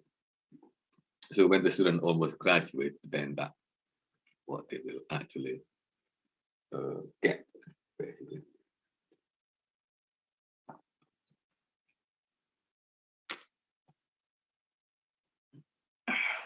Sorry, my throat a bit dry. So, but it's quite good. In Indonesia, maybe this one will be better to be implemented, similar to with the Erasmus and so on. Now, this is some of the example. If you look at the description of specialist management function, for example, if you have food and beverage manager, so manager manages the delivery of the business standards in a range of settings, including bars, restaurants, cafe, conference center, packaging venue, hotels, and so on. So this one have specific, very specialist one, and they are actually have to have a different skill and knowledge and also behavior.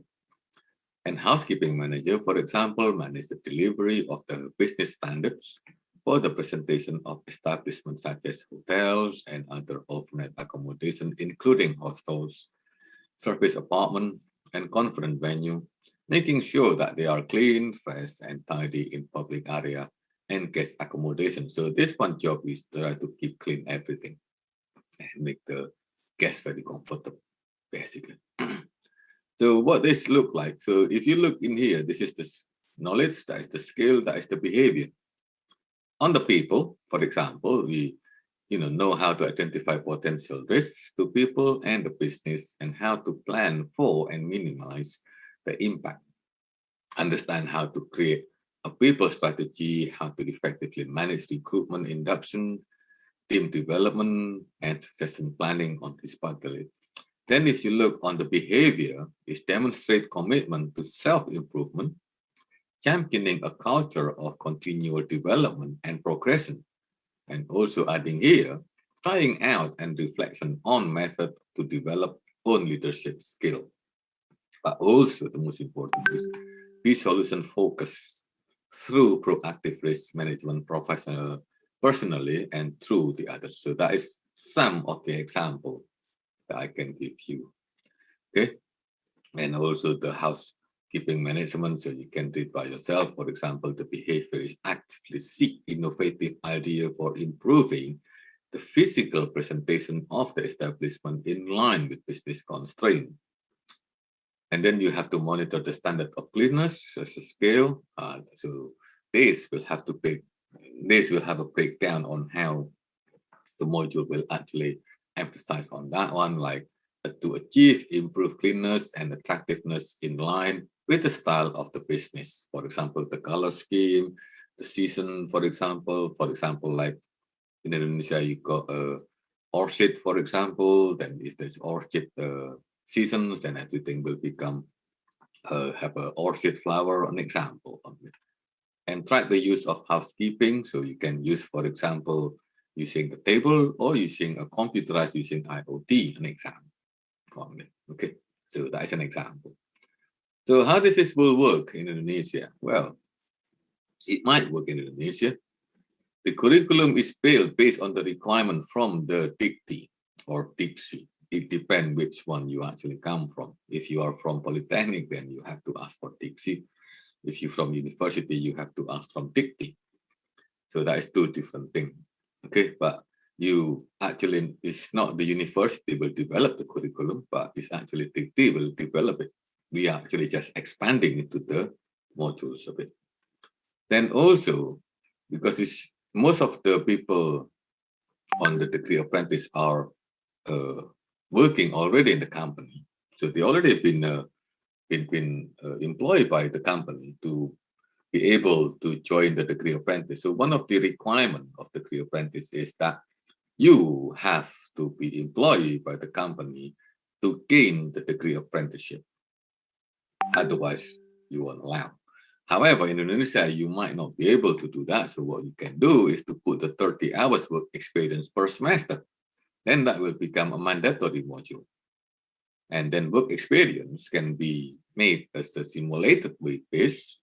And this work base has to be treated by the industry as a real project or real assessment. In the UK, that is normal to happen into the full-time normal degree, that they have a simulated work base with this industry creating the assessment or project, and they have to complete it within 2 weeks. Then the assessment will be conducted by the industry as well. So that will be actually work quite nicely to make sure that the industry and university work together hand to hand. So I think that will be it from me. If you thank you for reading and also listening to my presentation. I'm going to end it now. And if you have any questions regarding my presentation, you can actually drop it to the teams of the Narotama University. Then hopefully I will be able to answer you through the email. And again, sincerely apology that I cannot be there in person to present my presentation.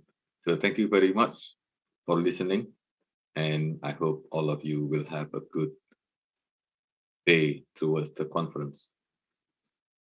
Bye from now. Okay, thank you, Professor Dani Hermanto from the Montfort University, UK. It was very kind for him to record us the video and convey his presentation, although he cannot be with us in person. And ladies and gentlemen, moving on to our next keynote speaker, we have actually here Associate Professor Muhammad Haziman Wan Ibrahim from University Tun Hussein on Malaysia, but unfortunately he has an urgent agenda that he couldn't just leave, and therefore we will just move on to our next keynote speaker. We have here business practitioner from Nokia Asia Pacific. Please welcome Bapak Inayat Taufik MBA. Pak Inayat, are you with us? Yeah, good afternoon. Good afternoon. Welcome, salam. So the stage is yours, Pak. Okay, just to check whether you see my screen. Yes, please. I try to, yeah.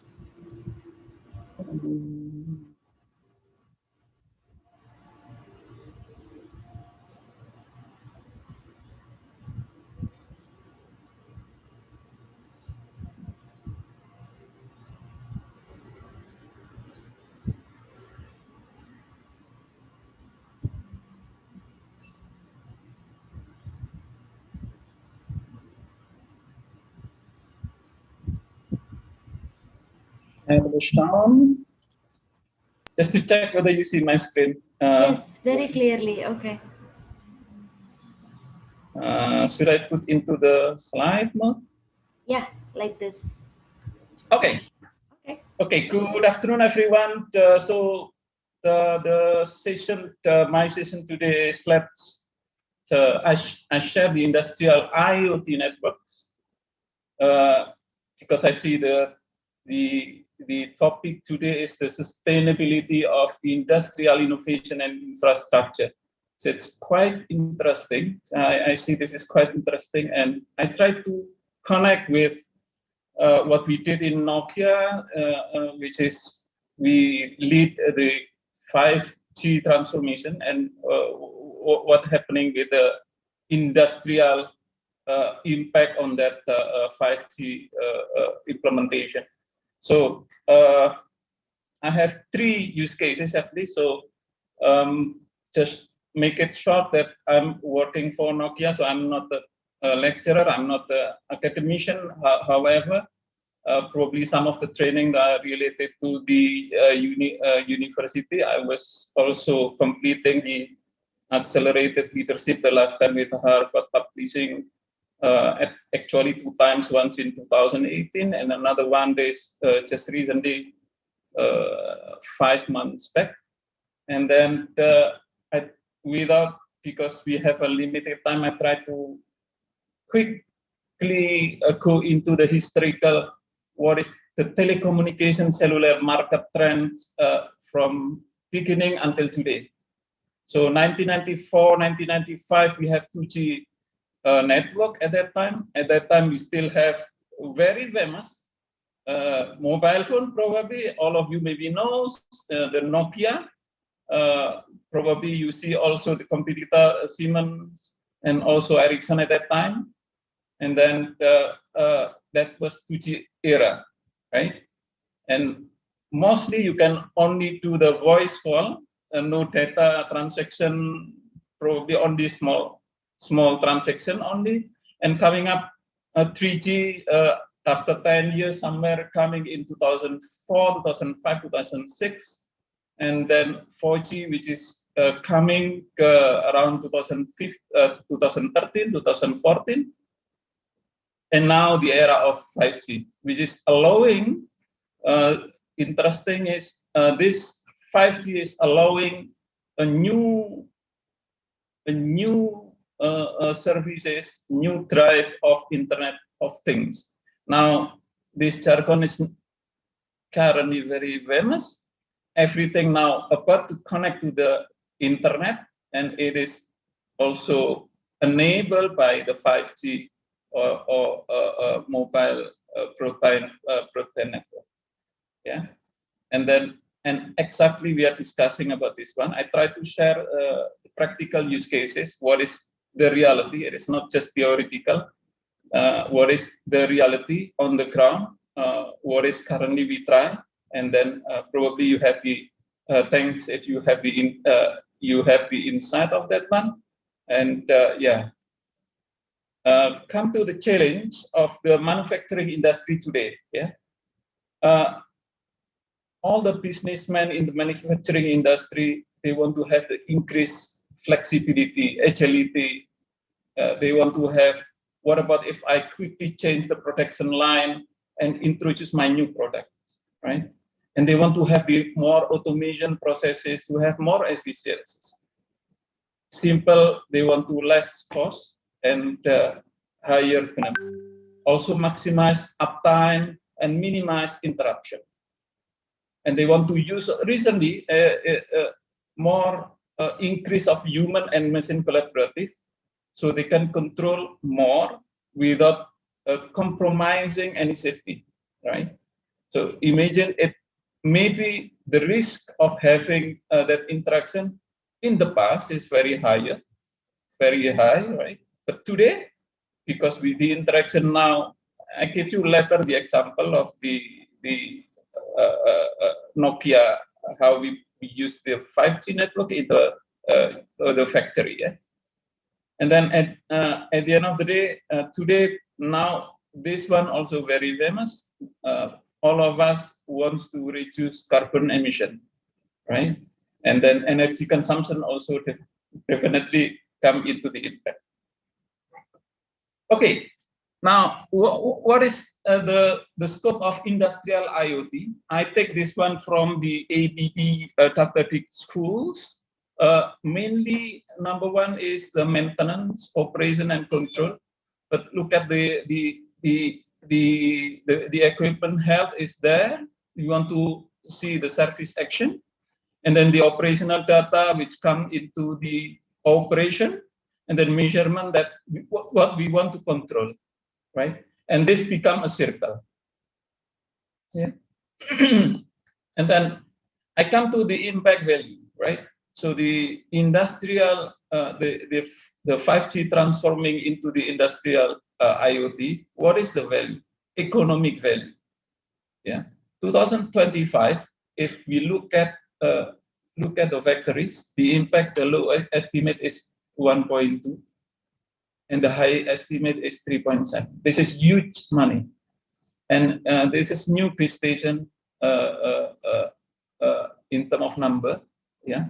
So the more base station will be built into the factory, which is it is more private to the each of the factory or manufacturing industry. Yeah. The same thing into the city. This is the impact low estimate and then high estimate.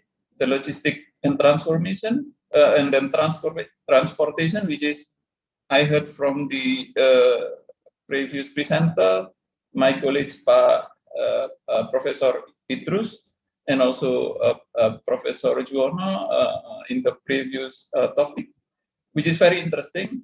Let me take you into the one of use case, the example of the transportation cases at the end of this slide. Yeah? And then health and medical and health, which is a little bit low estimation, but on the high estimation, it looks very promising. So every €1 that's spent on 5G network will enable over €4 of IoT value creation. So imagine that the value creation is 4 times compared to the investment. So the same thing is, which is it will double or even triple the number of base stations globally. Yeah. I come to what is the 5G supported industrial IoT investment that will unlock massive value. One is it will increase the efficiencies with the intelligent industrial automation on shared virtualized infrastructure that is only happening in 5G because we have the slicing network. Sorry, maybe the jargon is quite technical, but at the end of the day, it will increase the efficiencies, which is not provided in the previous generation, which is 3G or 4G. And also the second one is the higher value outcomes, which is greater flexibility, adaptation, and personalization. And at the end of the day, it is reducing the risk. Yeah, because we have, by implementing this 5G, it will be more scalable. The infrastructure can be resilient and those kind of things. Yeah? And this radical transformation in multiple industries triggered by the convergence IT and OT. Yeah? I come to the requirement. This is the traditional telco infrastructure that challenged by 5G. So in the past, the autonomous, we try to keep the data locally. But using 5G, that's different. We can share in the cloud.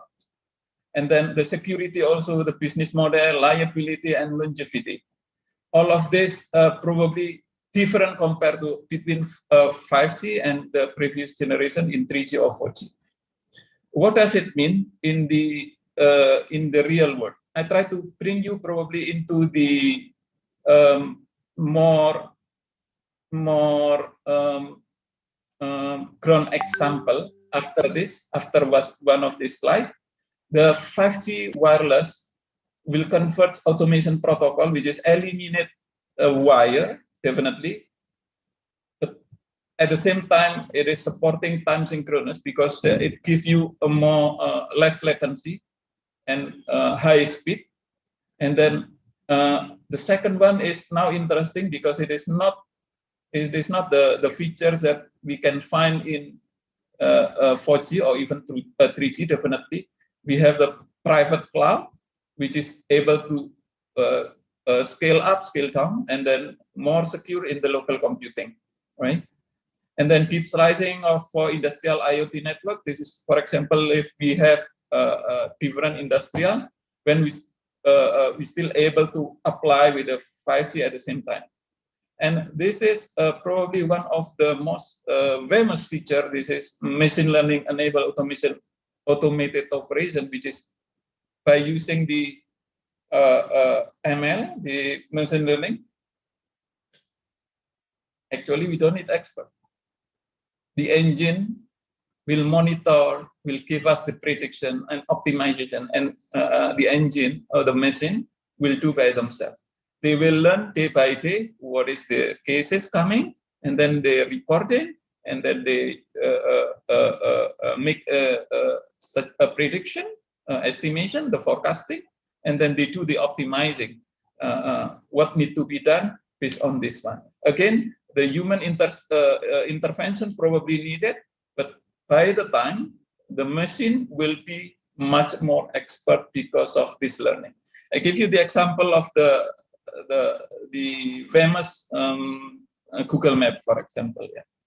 Along the way, the Google Map, the engine of the Google Map, will learn something every day because of the traffic from 10 to 12, 12 to 1, or 1 to 5, and so on. They try to know, they try to record everything, and then they make a pattern, and then they suggest to the driver, okay, by this time, 10 to 12, you need to go to this direction instead of another direction.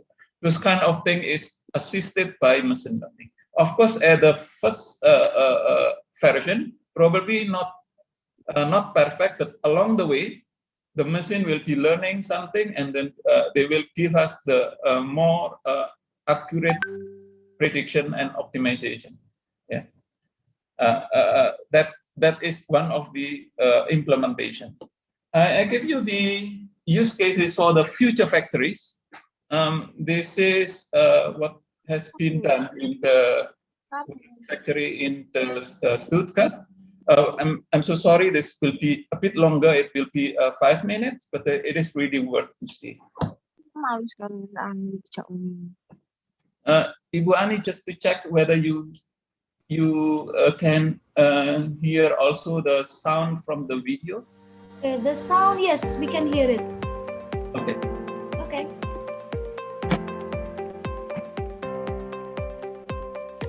Bosch, Nokia, and Rohde & Schwarz, as members of the 5G Alliance for Connected Industries and Automation, present a practical demonstration of industrial automation over a 5G standalone private network.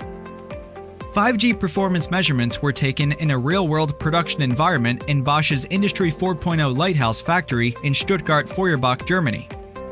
It proves that 5G can provide the performance, reliability, and quality of service that is needed to automate and digitalize manufacturing facilities and operations.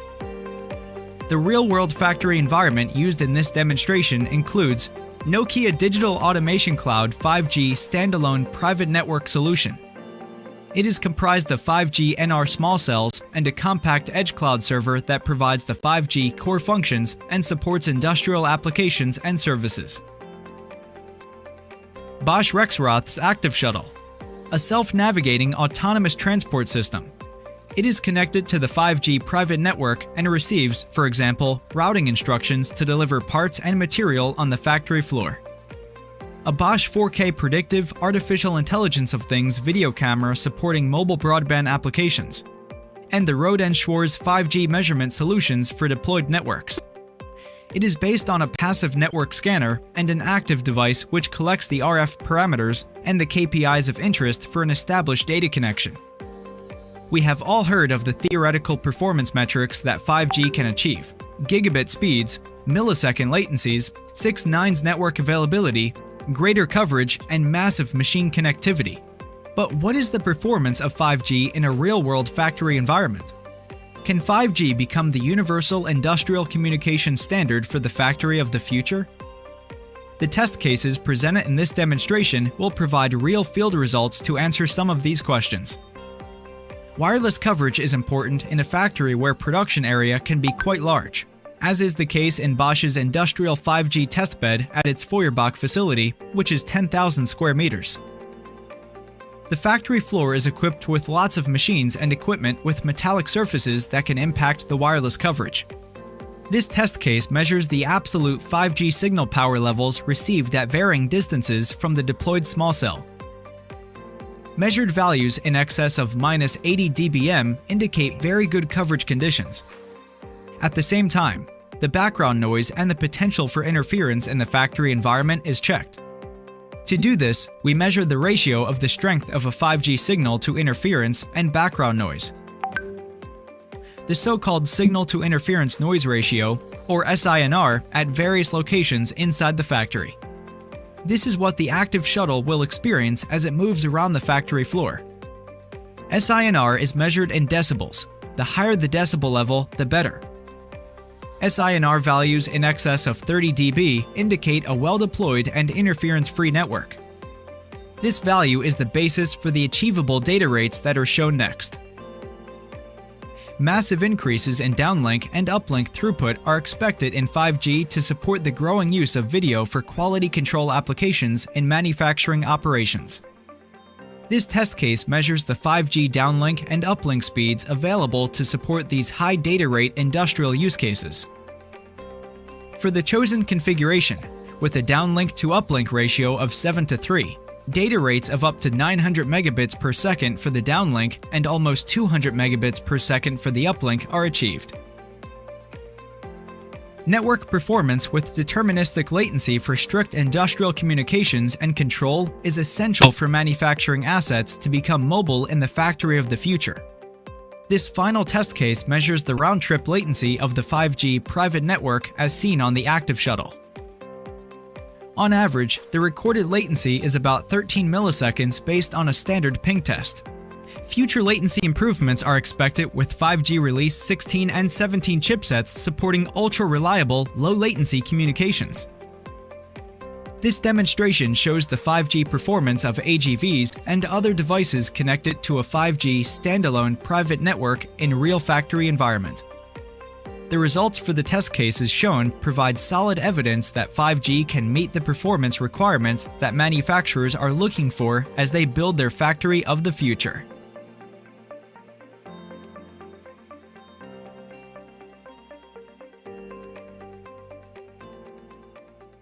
Yeah, that is the case of first case that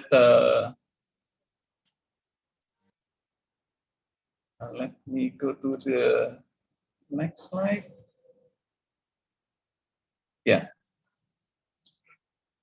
that is the first case of the future factory that Nokia have tried with Rohde & Schwarz and also in cooperation with Bosch.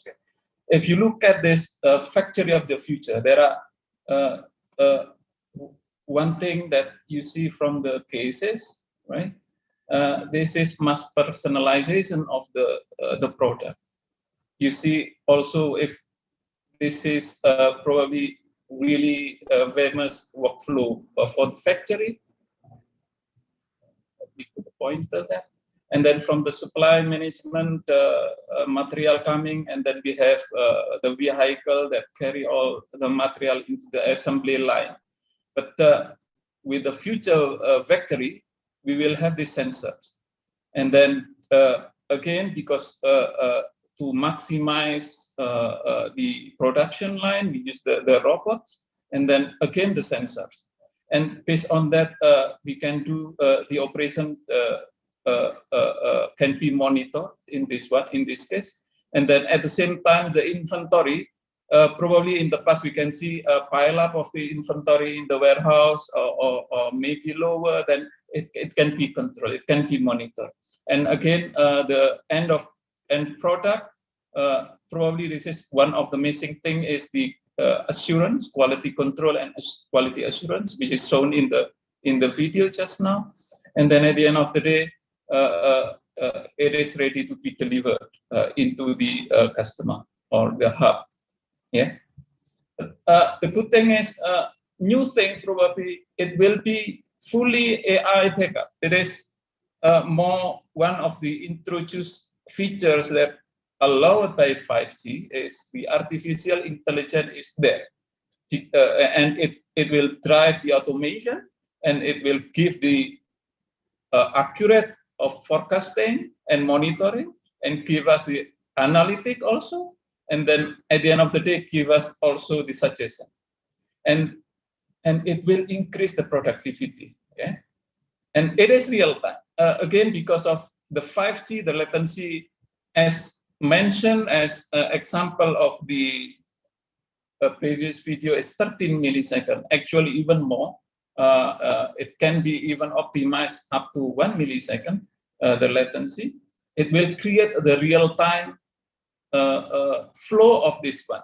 It just even precisely almost the same as human doing all of these things. Yeah, that's exactly that is the sample of the factory of the future. And then what does it mean?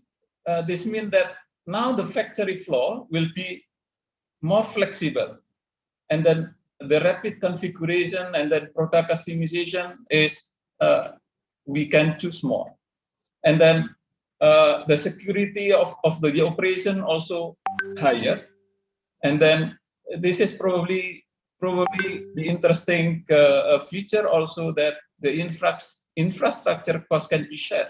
Just give the example that Bosch and Rode and Schwarz in this example is in the previous video is a good example. And again, the machine learning will enable the efficient production. Yeah, so the optimized production line and minimize downtime, because the machine learning gave us the prediction when is the engine or when is the machine will be the MTBF of each of the machine.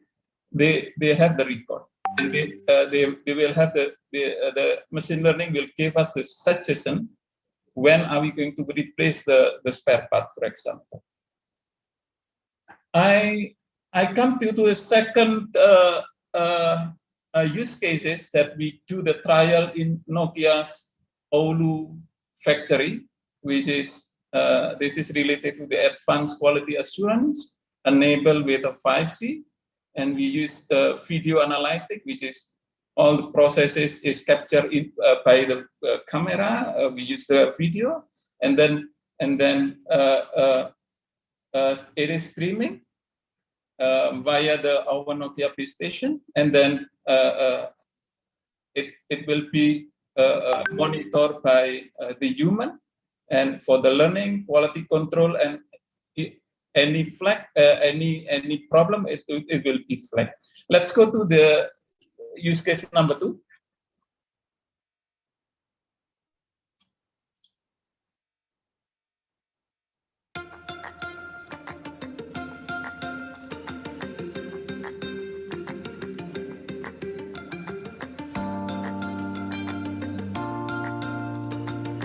Share with you, that is our factory in Finland. We are presenting one of the first Industry 4.0 practical use case over 5G. We are talking about video analytics. So this is the real example, really practical case what has been done in manufacturing environment with 5G. Basically, this solution is assisting our operators, showing real-time the quality of the work they are doing.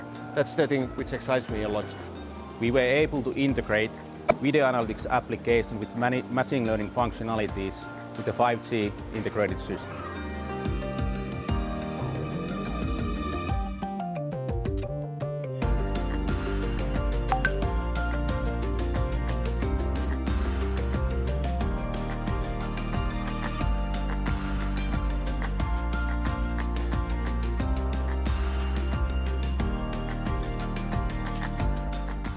We just saw on Oulu industrial processes with video analytics.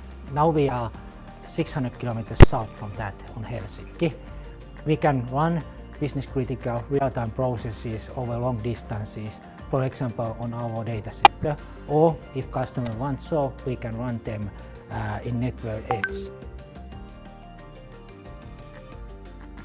So that is 600 kilometers from the factory. Utilizing the real-time video analytics takes us really to the next level, and 5G enables us to do so. So I'm very happy about the results. The results are extremely promising, and our plan is to implement live solution to our production lines after this test.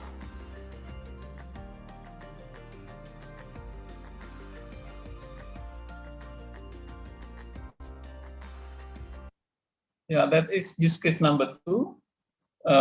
The second use case, I come again to the my slide. Give me a second. Then at the end of the day, it is all about the innovation. How can we implement the 5G for our benefit, for our day-to-day life? And because this topic today is related to the industrial and also the infrastructure, I give you one also very interesting use cases. This is maybe the last one. The last one is the transportation industry. Probably it can apply into the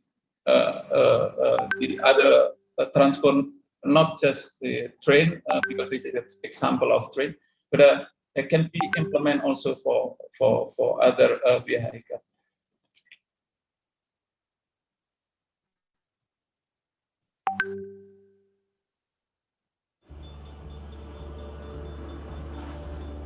Injuries and deaths occur at railroad crossings every day. Even with the best safety systems, accidents can happen.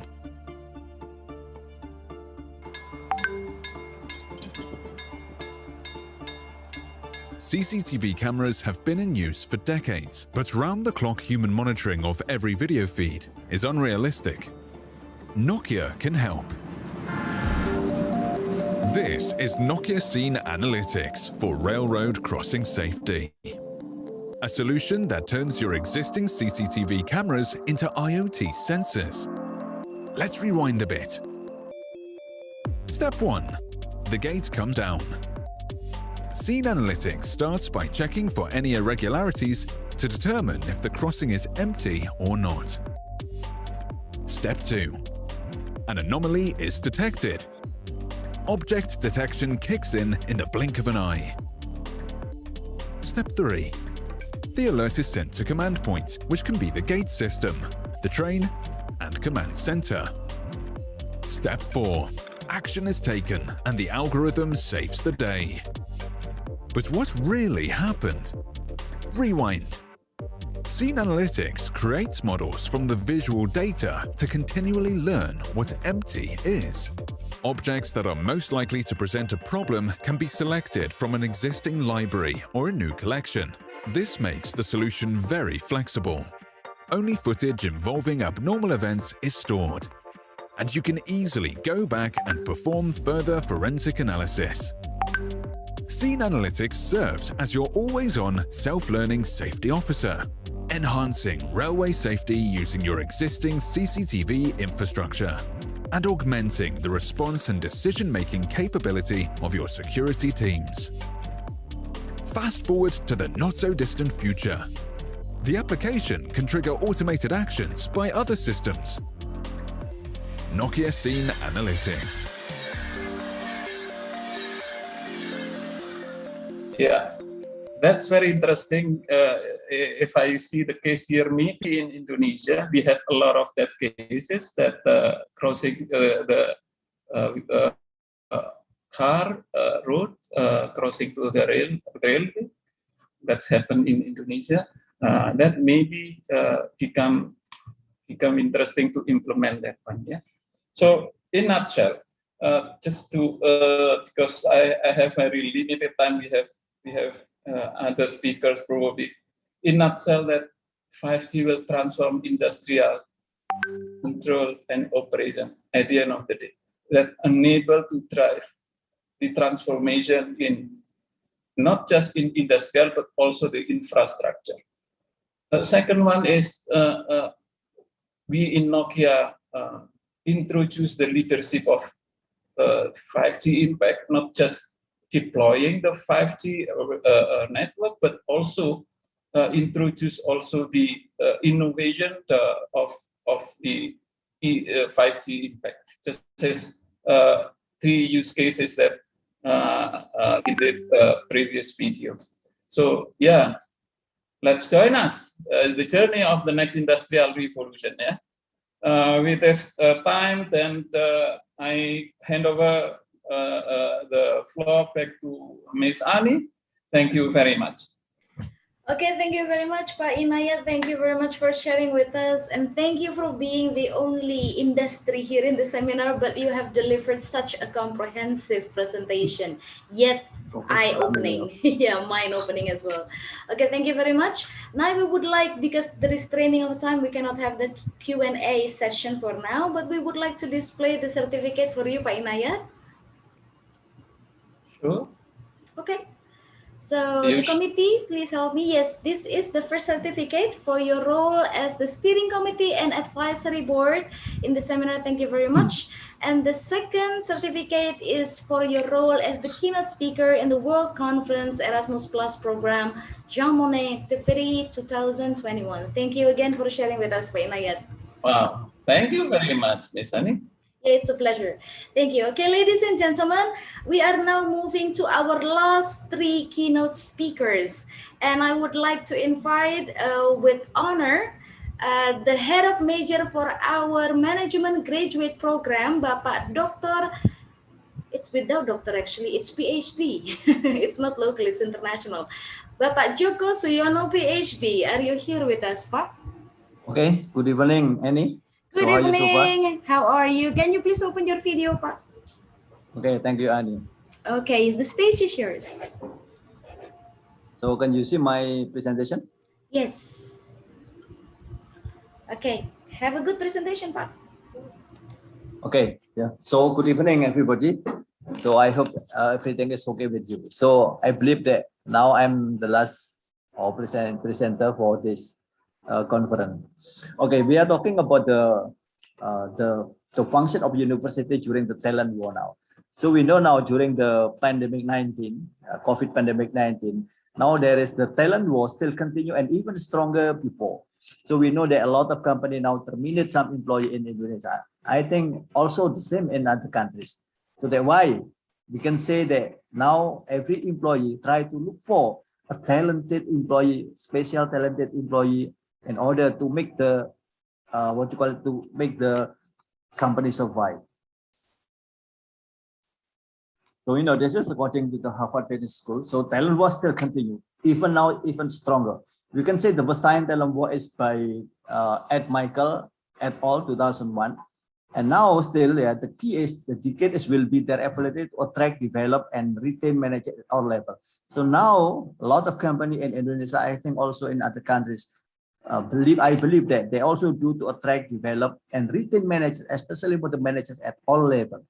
So we hope that our manager do not move to other factory or other institution.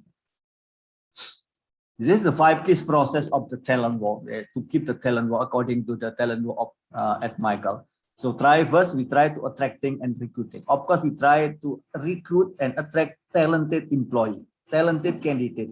So every employee now should have a special talent now. And after we recruited, we try to develop with a special skill. What is the experience of the employee? Not based on, basically not based on the education, but based on what is actually your experience before. And we try to motivate, we try to employee, so employee will work loyally and work with the more of the spirit.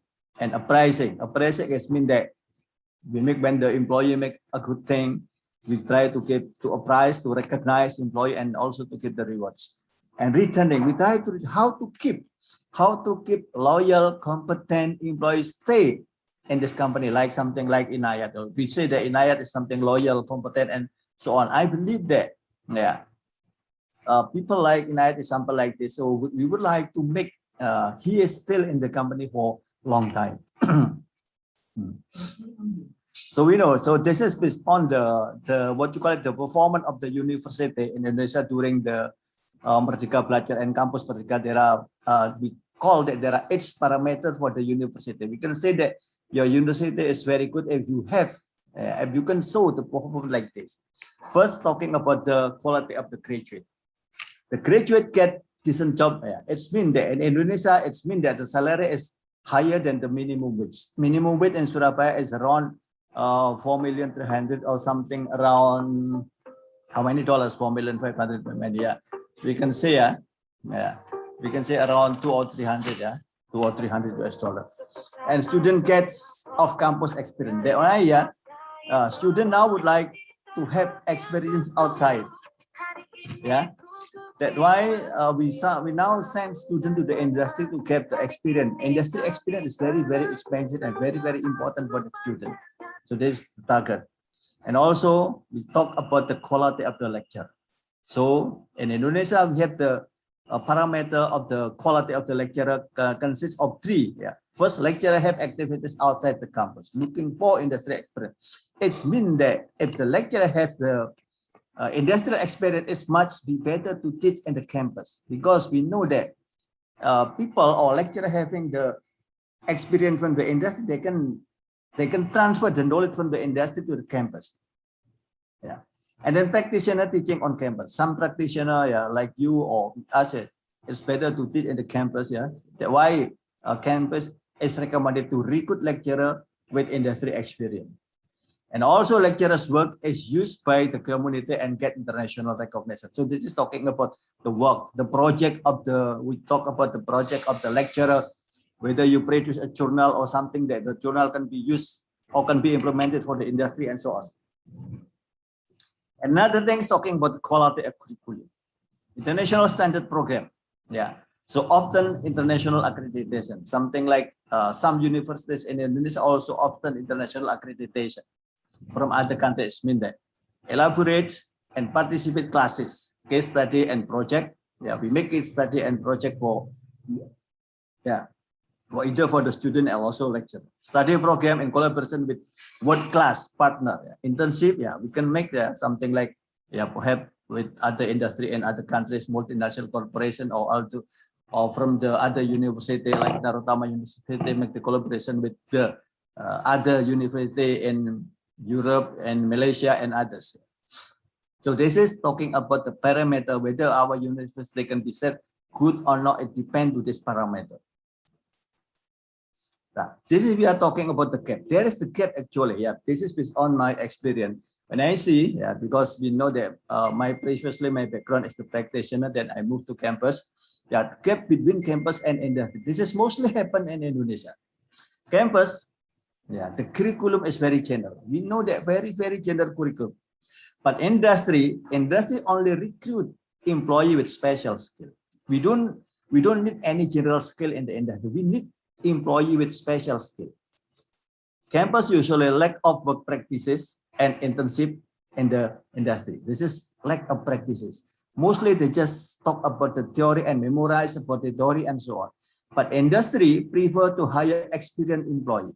We know that during my experience in the manufacturing for more than 30 years. So we know we hire for the first priority. When we hire, we will see the experience. We will see the experience of the candidate. If the candidate has an experience from a very good company, I'm saying something like very good multinational company, of course, this is the first priority to hire. And then talking about the university education, or talking about where you are graduate from, talking about the campus or where we are graduate from, this is number 2, not number 1 for the industry. If someone has a very good experience and someone without good experience, although this campus is very, very famous, of course, the practitioner in the industry will recruit someone with a very good experience. This is for the campus. We know that campus, mostly this is too many theories. We should memorize a lot of theories, but very little for the talking about the cases. This is a little. But industry, we need for the application. Need someone who can apply, who can apply your knowledge into reality. Yeah. And of course, this is mostly often lecture material. We know lecture material are not updated with the industrial trend. We know that industrial trend now move forward very, very sharply. But mostly the material, for the lecture still, we don't know, not yet updated based on the industrial trend. The problem, how can we know industrial trend if the lecturer never go to the industry? Yeah, this is what the industry appreciate employee with the future talent. We are talking about the future talent. This is like how to fill the gap. Yeah, this is how to fill the gap. Yeah, link edge math education in Indonesia or also implement link edge math. We know there is also KKNI and also SKKNI. SKKN is mean Indonesian National Work Competency Standard. We know we have Indonesia have created through the the Ministry of Manpower of Indonesia. They create about the SKKNI or Indonesia National Work Competency Standard. Also, we should provide students with the industrial trend in order to fill the gap and with the future talent. This is based on, this is the meaning of competency based on the Indonesia law concerning manpower, Article 1. Competency according to the law of Indonesia, manpower law, consists of three kinds: knowledge, skill, and attitude. This is the component of competency, should be possessed by everyone who work in the company. They should have knowledge, skill, attitude. These also are implemented in the curriculum of the campus Merdeka. Yeah, this is actually like this. Skill consists of three kinds. Can be technical skill. Technical skill is talking about the skill when you sit in the special position. Suppose we sit in the position of marketing, our special skill is marketing. Suppose we sit in the human resource position, of course, our technical skill is human resource. Also human skill. Human skill is how to motivate, how to direct people, and so on. This is talking about the human skill. And also talking about the conceptual skill. Yeah, conceptual thinking is mostly talking about the strategic skill, how to make the company become better and better. This is talking about the conceptual skill. Combined, the three are combined to be the competent. This is based on the law of manpower of Republic Indonesia. This is consists of competency. We are talking about hard skill and soft skill. Hard skill usually required at the beginning of the entering work. So when the student or when graduate try to look for the job in the company, of course, company will test about the hard skill, whether you have hard skill or not. After you have been in the company, then the company will develop you in order to get more career and so on with the soft skill. So soft skills are needed for career advancement. But again and again, and remember again that the first time we try to apply for the job, we try to enter in the company, of course the company will test you about the hard skill, mostly like this. Certification. Certification is expected to guarantee human resource who have the skill and are able to adopt the technological development that are in line with industrial needs. This is talking about the link and met. Indonesia now is very famous with the certification, especially certification in the human resource, staff, human resource supervisor, and also manager, human resource director, like this. Because the Ministry of Manpower has made a letter that every human resource staff, manager, and supervisor should possess the certification of human resource. This is a sample of certification. International certification. Company try to look for whether you have international certification or not. Something like this is talking about the lead auditor ISO 91 from IRCA UK, or lead auditor ISO 14001 from IMI, and so on. Or perhaps you have the certificate of the Cisco for the networking, or the way you have the certification of Oracle, like this. Company in Indonesia prefer to look for the international certification, especially for the big company.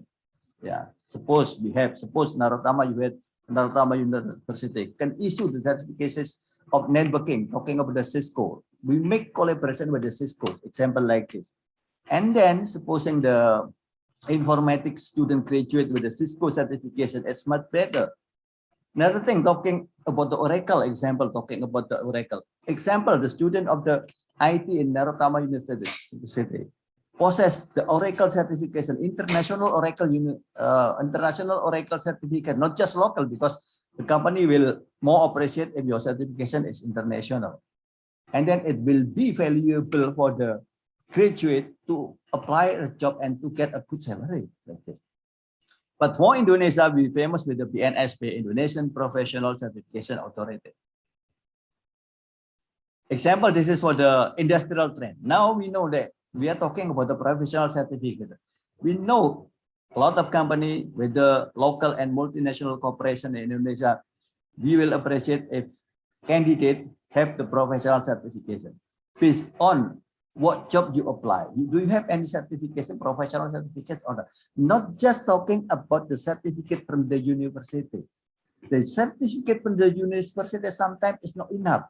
Why? Because when you are working, the philosophy is show your ability. Yeah, show your ability, and you will have the power. Not show your certificate from the university like this. Certificate from the university, it is just a passport to apply the job. But when you want to make a better beginning, and then you should have professional certification. Something talking about the ISO, because ISO is still continued and so on, and mostly every 8 years the ISO will be a new revision. Example, now the ISO 9001 is the version is 2015. This is also the version is 2015, and sometime every 10 years, yeah, will be a new revision again from the ISO. This is like this. So a lot of company in Indonesia now try to get the ISO 19001. ISO 9001 is the most famous ISO in the world, and most of the company use of this. And also safety audit. Safety audit now, this is for the company like this. Yeah, can be for talking about the ISO 45001. In Indonesia, it is famous with the SMK3 Yeah, system management K3. This is also audit in the company now. Mostly a trend. That's why when it is used globally in the company because of regulation of Republic of Indonesia, of course, yeah, company will prefer a candidate or a graduate apply to the company possessing the certification. Whether you have the certification of audit of SMK3 or ISO 45001 or not. And then procurement, government goods and service. This is for the government company. So when you work in the government company, mostly the government now, they should have the certification of the procurement.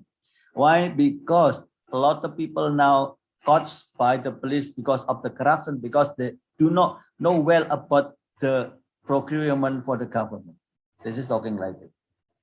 And also now, say now globally, now we know that, yeah, in the company, yeah, we have people know about the expertise formalities. A lot of people work in the company, and there are a lot of expatriates in the company now. Example, also in my company, there are about 60 expatriates. We know that this is the this is the requirement for the expatriate in Indonesia. So suppose one of you from Malaysia or other countries work to Indonesia, please make sure that your company will provide this RPT card. It is planning to use the expatriate, and this is the license, izin menggunakan tenaga kerja asing. This is talking about the license of using the expatriate, and this is for the immigration. This is temporary passport from the immigration, and this is SKLT is talking about the police report. You should report to the head police East Java, if it is in East Java. And also SKT is talking about the temporary. This is temporary ID card for in Surabaya. This is only valid for 1 year. And also global culture. Why global culture? Now there are a lot of expatriates from a lot of countries work in Indonesia in the company. That's why now we need for the people knowing about the global culture, especially when your position is in the supervisor, or especially when you are in the human resource. And this is future talent. Future talent because of industry 1.0 until industry 4.0. Now the company need people with the digital mindset. Whether our employee have the digital mindset or not. Digital mindset, it doesn't mean that the employee should be from the IT. No, every employee should possess the digital mindset. How to make your work to be digital. So whether you are from the accounting, production, and also the human resource, how to make your work to be the digital. So not just digital, not just mean that only IT department only. So this is in every department, the company try to look for people having the digital mindset. This is talking about the human resource champion by Dave Ulrich. Dave Ulrich say that this is the role of human resource. Human resource. So whether your position is not human resource, whether your position is the manager of IT, but we say that you will be sit in this position. We are talking about first I'm like this, talking strategic partner. We hope that every employee, every manager will be the strategic partner. Something our previous presenters say that you should be like this. This is also the strategic partner. You will be the strategic partner.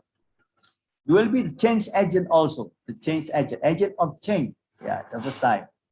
And employee champion and also administrative expert. This is very famous in the industry, especially for the human resource department.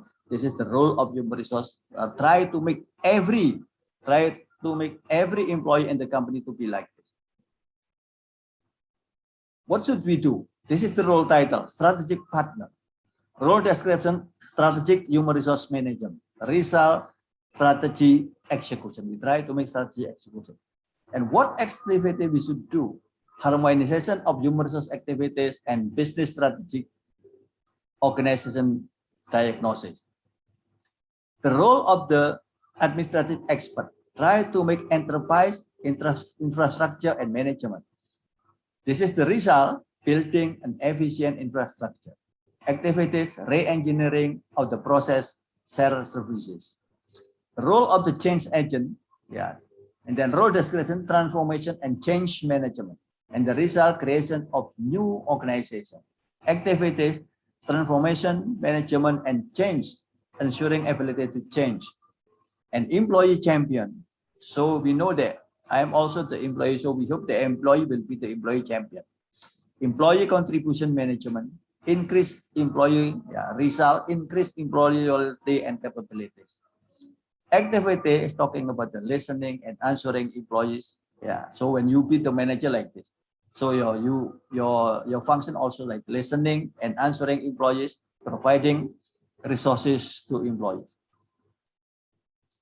We are talking about the work attitude. We know that we can say that one of the competencies is on the manpower regulation of Republic of Indonesia is talking about the attitude. We mostly using the psychological capital as the attitude. Our PsyCap, this is famous by the Lutan 2007 and now continue with a new one with 2010 and so on. This is very famous by the Lutan.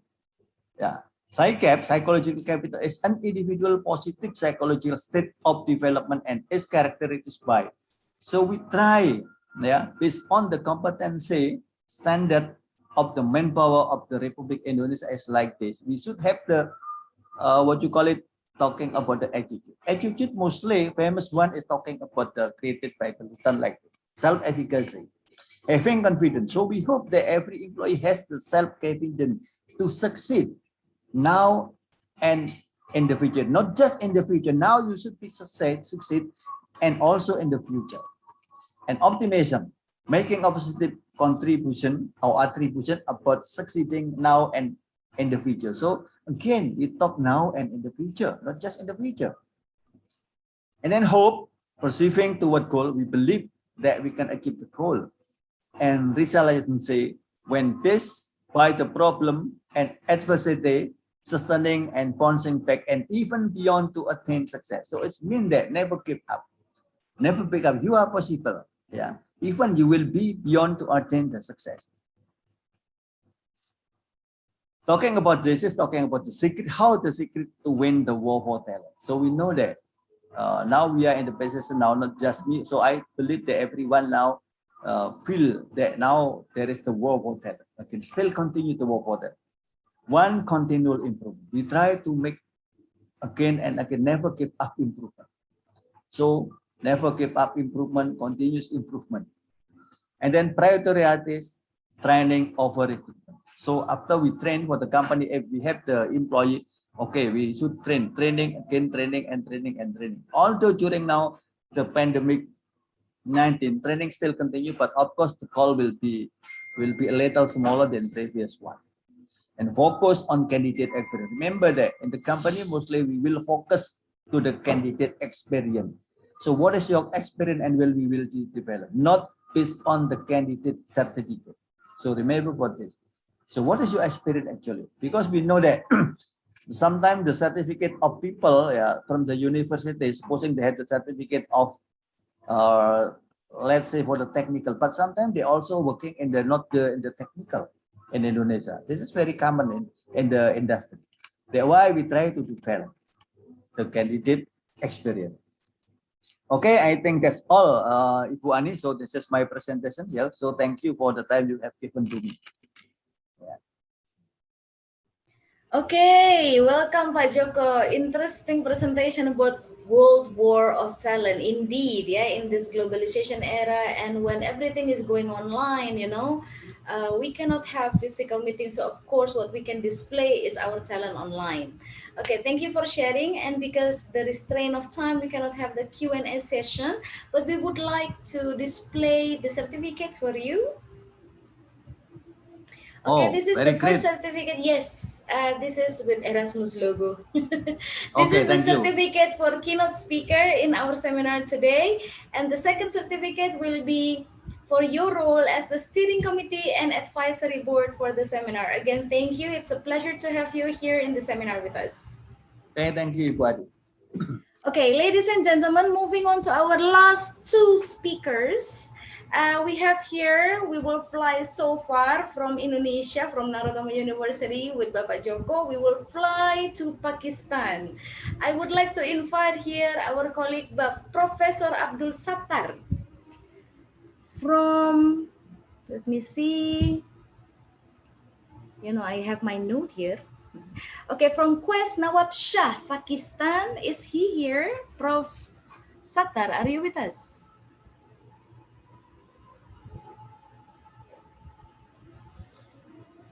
Okay, Prof. Sattar, are you with us, Prof? And after this, we will have our colleague from It's Me, Paris, France, Professor Aujendra Bukut will be our last speaker for today. So again, I would like to call Prof. Sattar. Are you with us? I will try to check the attendance.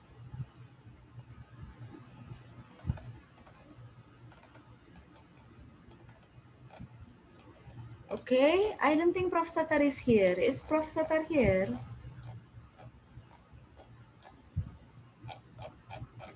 Okay, so currently we are still waiting for our two last speaker. Pak Iksan, I would like to inquire your consideration. Should we have a break for like 15 minutes just to wait for the two last speakers?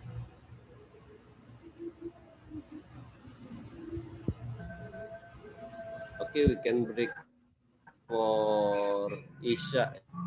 Yeah. 15 minutes or 30 minutes? 15 to 20 maybe, yeah, so that we can inquire their participation and then go back to the seminar, because we haven't got any break since we start the seminar. So maybe this time we can use to just follow up the speaker, and also probably some of you have some urgent agendas to attend, and then you can come back to the seminar. Okay, so now we will have a break for around 15 to 20 minutes. And we will be back with our last two speakers. So do not go anywhere after this, and please join us after the break. Thank you. See you after the break.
to request the help from the committee to turn off the music, please. Okay, ladies and gentlemen, welcome back to the second day of the World Conference Erasmus Plus program, Monnet Activity 2021 on sustainability of industrial innovation and infrastructure of the EU countries. Okay, after the break, we will have two speakers. And now, fortunately, the two speakers are already with us. We are so glad to welcome them, and it's an honor to welcome them here. So without further ado, let's just continue this seminar. And I would like to call my good colleague and friend from It's Me Paris, France, Professor Aujindra Bukud. Are you here with us, Pak?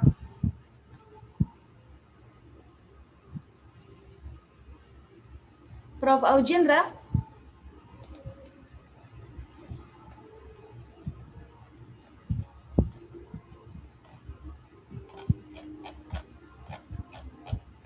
Okay, let me see on the attendance. Okay, you are here already? Okay, I'm connected. Okay, so glad to meet you. How are you during the pandemic? I heard in France you are no longer using masks already, yeah? Yes, that's true. Yeah, that's very, very nice. Only on shops and closed areas we have to wear masks. Oh, I see. But otherwise, in the open field, we don't need to wear masks.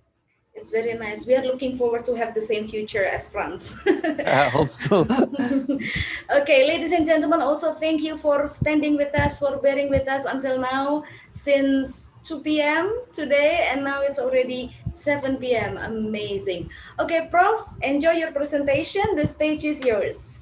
Yes, thank you very much. And I would like to apologize for being late because I was in a meeting with my school. In fact, I'm no more with It's Me. I'm with YESEG Management School in Paris. Oh, that's new. Okay, we will revise. So, yeah, so there are a lot of things going on here also from my side. Therefore, that's why there were a lot of meetings and I was stuck on some of them. So thank you for inviting me to this conference on innovation. So when I received your mail, I didn't know what to talk about because innovation is just too big, and I'm also working on innovation in Indonesia.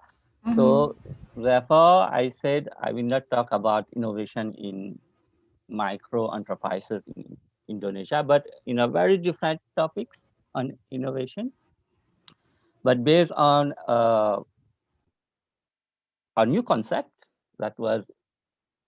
which is the archipelago economy. It's a new concept, and I would like to raise the issue of innovation regarding this approach. Okay, so as it's a new approach, I would like to present it to the audience there, to our Indonesian friends and internationally. So therefore we can have some discussions. Next slide, please. Therefore, this new approach, which is archipelago economy, was developed by a French economist called Pierre Wells, but also from an Indian scholar whose name is Parag Khanna. They have developed the concept of the economy of archipelago, and both of them have the same conclusions and the same approach concerning this new concept, which is the archipelago economy. I'm going to introduce to you, and mainly the approach of Pierre Wells. So this is just a preliminary research, and it is matter of discussion. So I prefer that to discuss more with you on this topics if you have questions. So it will be good to elaborate on that. Next. Okay. So Pierre Wells is a French economist, geographer, sociologist. So it's a true intellectual in the true sense of the meaning of intellectual. Okay, so he was working in this issue of development, and especially in France for long years. And he was the president of the University Saclay University in Paris, which is a conglomeration of different universities, and mainly the University of Versailles, Dauphine, and Paris Sud. So I was at the University of Versailles at that time, so when he was a president. So he has a long experience on the issue of development, and especially in France. So he has written 2 books. One of the book is The Globalization, Cities and Territories.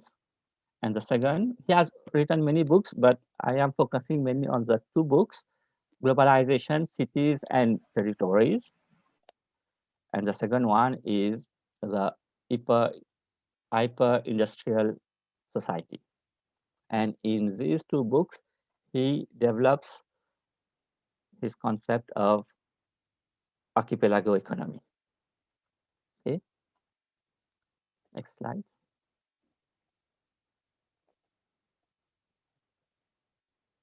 Okay.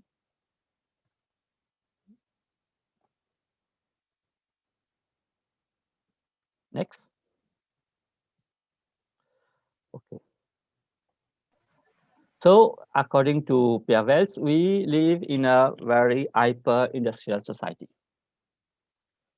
Okay, so the society, the hyper-industrial society, is an hybrid society that sits between industrial and service society.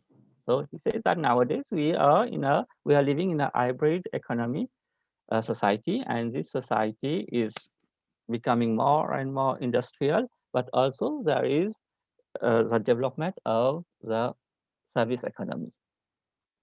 And this service economy is developed because of innovation and mainly the development of technologies. Okay, so from one side we are becoming more and more industrial because there are new technologies introduced in the economy, in the society. But on the other side, we are also developing service economy, which is related to the development of new technologies. Okay, so we are leading toward a servicization of the economy, but also an industrial economy. Therefore, how to explain this economy of archipelago?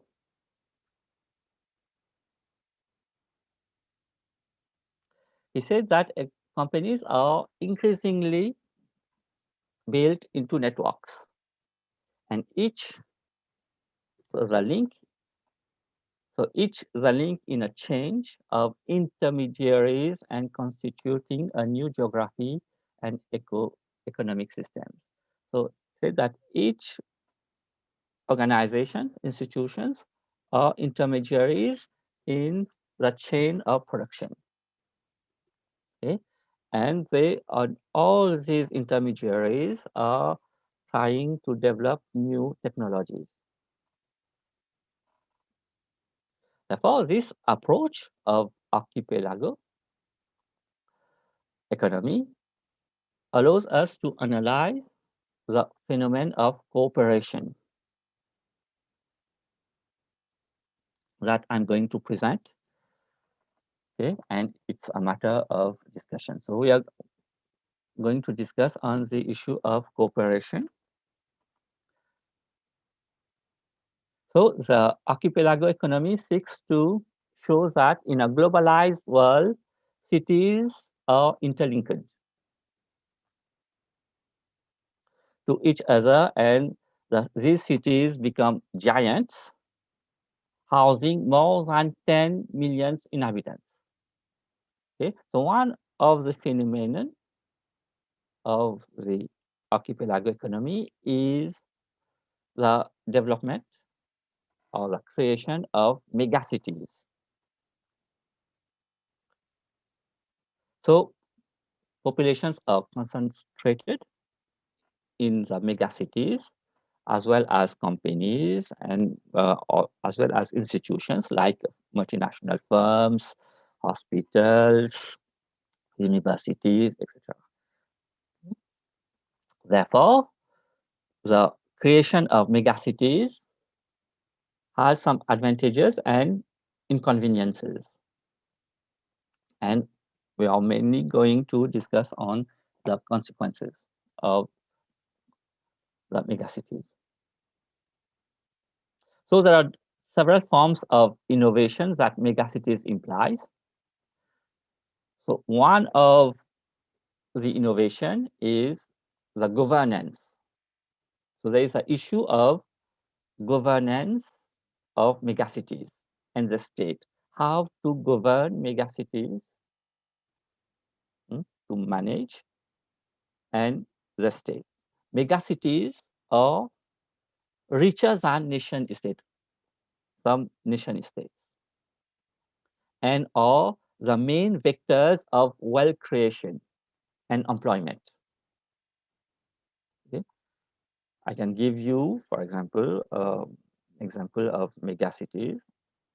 In Paris, we are building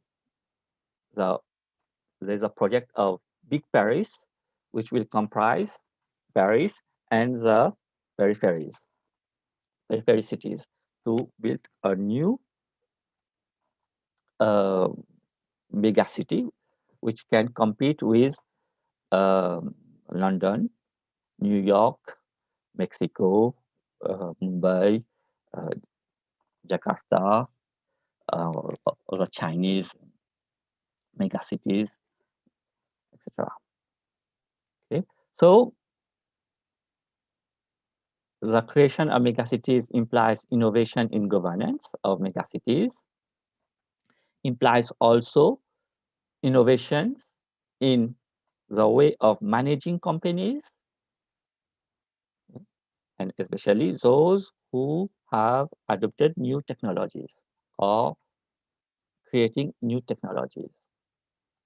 Okay. There is also innovation in scientific method of research, how to do research in order to innovate and create new values. Okay. Next. Next slide.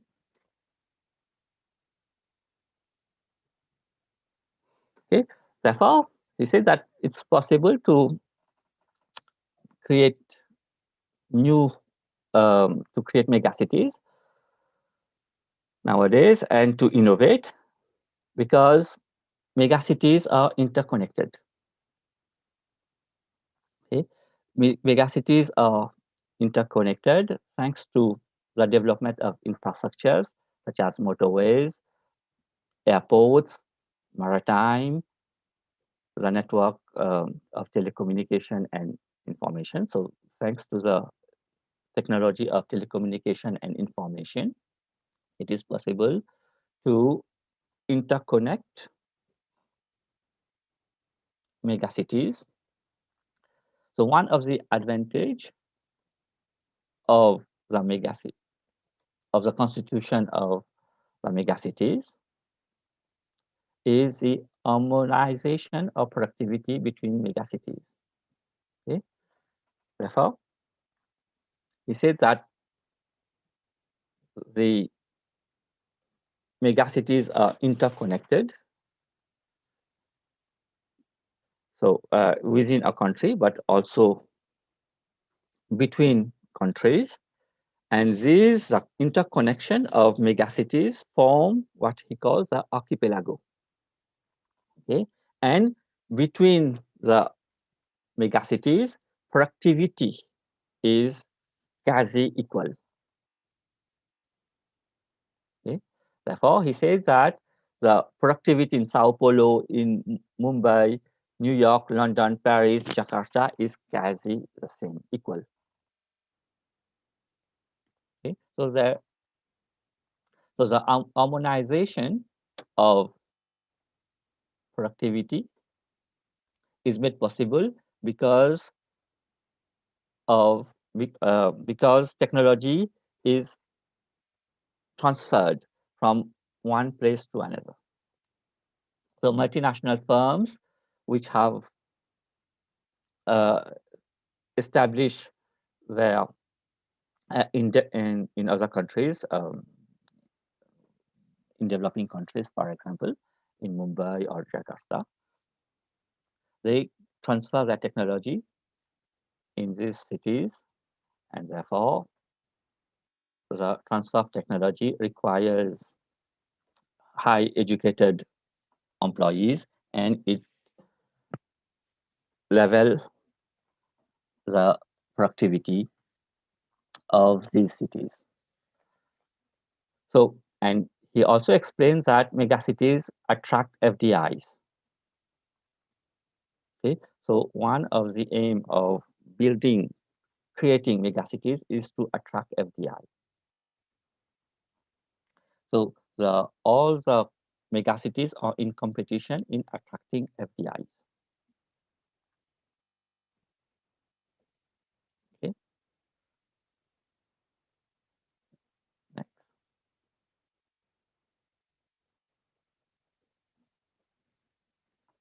Next slide, please. Therefore, as I said, there is an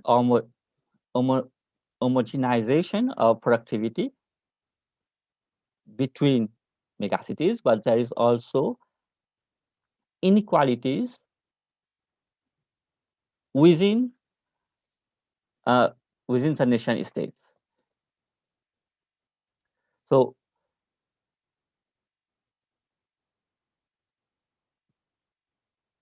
we are witnessing inequalities within states.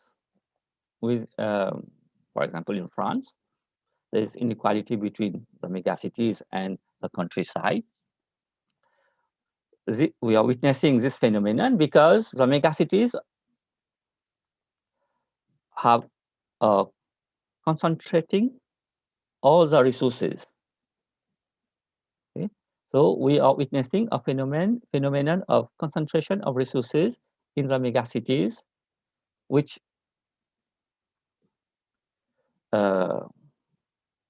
attract companies, households, individuals. Okay? But on the other side, we have inequality, and this phenomenon is the same throughout the world.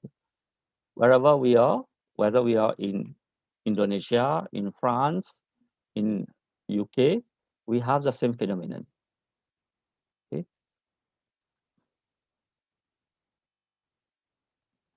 Next slide, please. Therefore, so in Europe, the phenomenon of concentration of resources in megacities is related to a policy,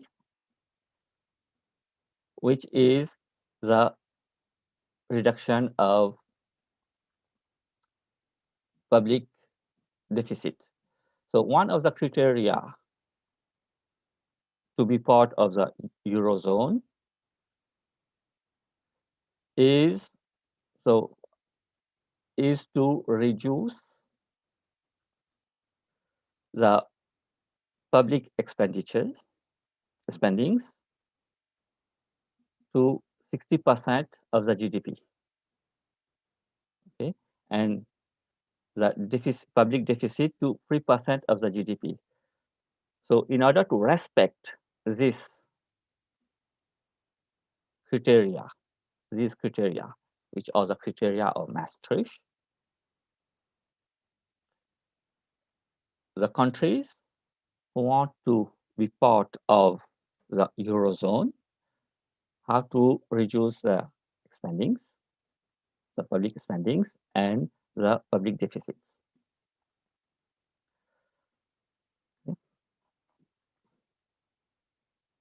So the creation of megacities has the effect of polarizing resources in megacities. Therefore, the state is gradually withdrawing from the economy to make room for private actors to create wealth by strengthening cooperation. Okay. So this is notably the case in the European Union, which finance the development of less advantageous regions. So in order to develop the less developed regions, there is the European Union and mainly the states want to concentrate resources in megacities.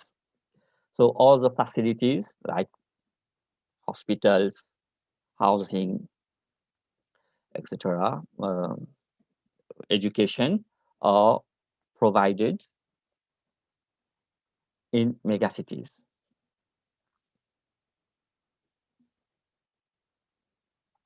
Okay. Next slide.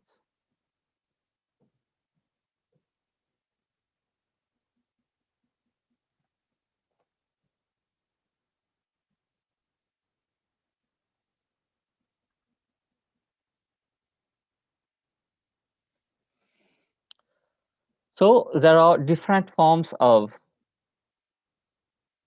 archipelagos of scientific world, archipelago of production, archipelago of city world. So the archipelago of scientific and production are connected and concentrated in megacities. So the archipelago economy involves cooperation between universities. Next slide. So the archipelago economy involves cooperation between universities, research centers, and companies.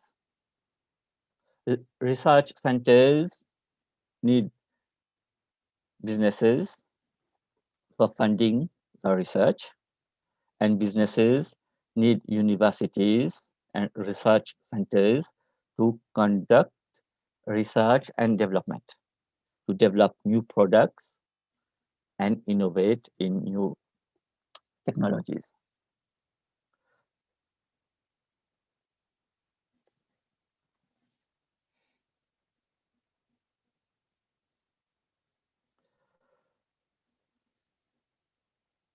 So the concentration of intangible and material archipelagos leads to hyperpolarization of activity.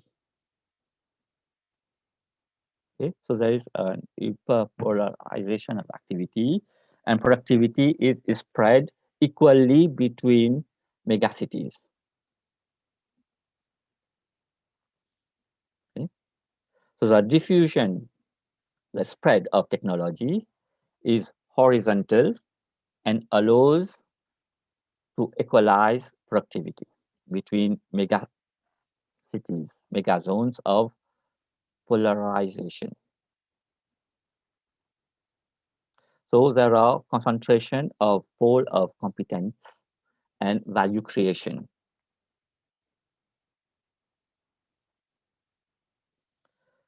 Therefore, one of the issue is funding. So in order to find funding, universities come together to create universities, centers of excellence. Okay. So there is university collaborating to create new values, intangible values. So large universities collaborate and cooperate. Researchers share their knowledge with other researchers from different regions.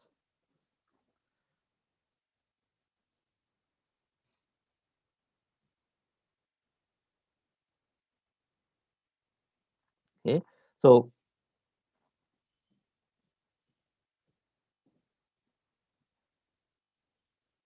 businesses fund research and development because they can use research of universities and research centers to develop new products, new technologies. Okay. So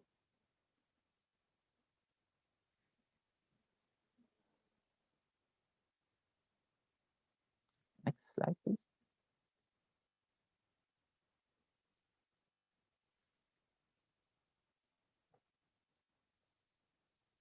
So to conclude, there is an increased competition, but also cooperation between universities to seek fundings from research funding institutions, mainly businesses. Big universities monopolize the scientific publication. It is the researchers of the big universities who publish in major journals, which are managed by these universities. So there is inequality also between big universities and small universities for publishing in major journals, because publishing in major journals attract companies, businesses who can fund research of these universities and the scholars. Okay, so therefore, at the same time, there is development of new technologies because there is cooperation between businesses and universities. But on the other side, there is also inequality in attracting funds. Small universities have difficulties to attract businesses to fund their research and to publish in major journals. So this is my presentation of today. I was trying to synthesize the sort of wells. I hope you have this question, so we can discuss on the issue of cooperation between universities and businesses and universities. Okay, thank you, Professor Ojendra Bukut, for sharing with us.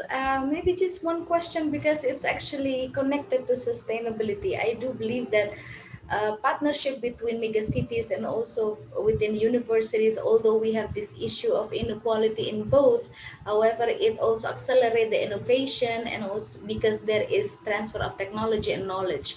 But in your opinion, what is the direct connection from this kind of cooperation from universities and megacities towards sustainability development? Well, one of the issue of sustainability is to innovate in green technology, okay, in order to reduce pollution. Therefore, cooperation between firms, businesses, and universities to create new technologies, green technology, polluting less, is one of the main challenges. And that's why the European Union Fund, through the European Regional Development Fund, projects of universities and businesses doing research on this issue. And one of the criteria is the cooperation between businesses and universities.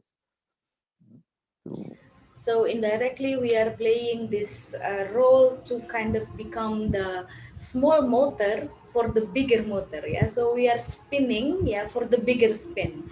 Yeah, so every party is intercorrelated here in the scheme. Yeah.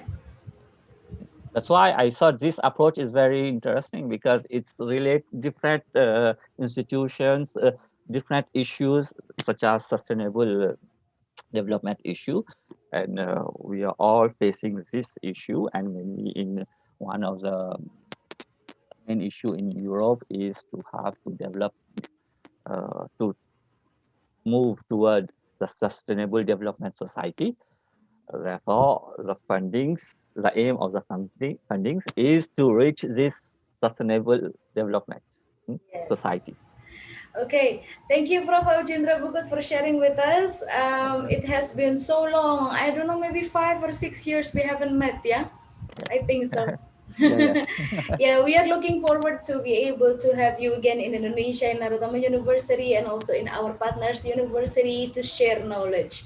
Okay, now we would like to display the certificate for you, Prof. Bugut. Thank you. So the committee, please.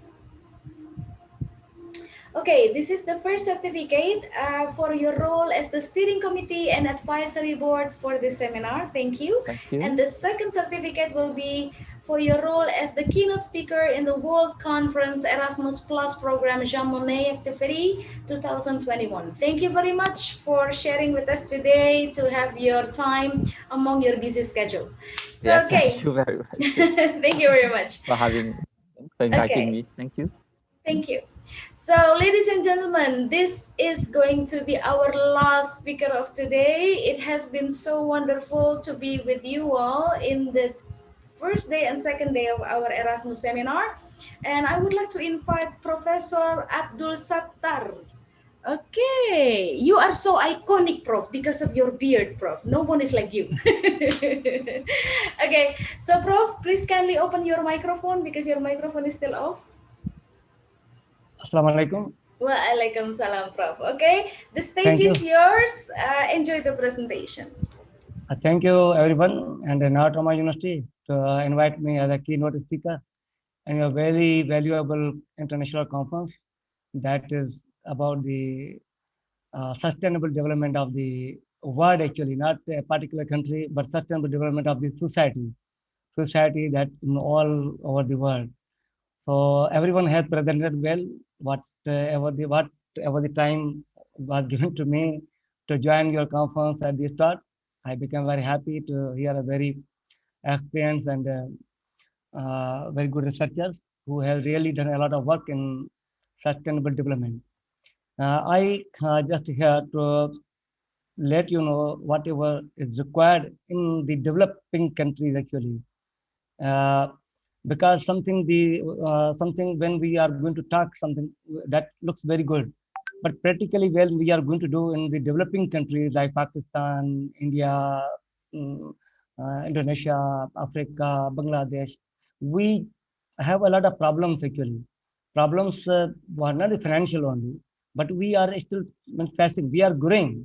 If we look into the past, that in past we had a lot of problems. But now we are growing in terms of education, in terms of health, in terms of environment, in terms of research. We are growing, but the growth is very slow as compared to the European countries. They have already settled. They are already good in everything: health, finance, economic. So it is easy for them to develop the thing, to stabilize the things, whatever they want. They want that till the 2030, there wouldn't be any poor person in the country or in the world. But it is just to say, it is a saying, it's a good quotation that we want to see the people. It is my wish that we want to see the people in the world till 2030. There shouldn't be any unemployed. There shouldn't be any uneducated person in the world. But it is not possible. We can hope for that. We can try for that. But these means quotations or quotes or sayings may be suitable for the European countries, and they are supporting us. They are means well established, and they wish that our developing countries may also grow, and they must, because if they are growing and we are not growing, again they cannot means make a global world. So in this way, the title of my presentation is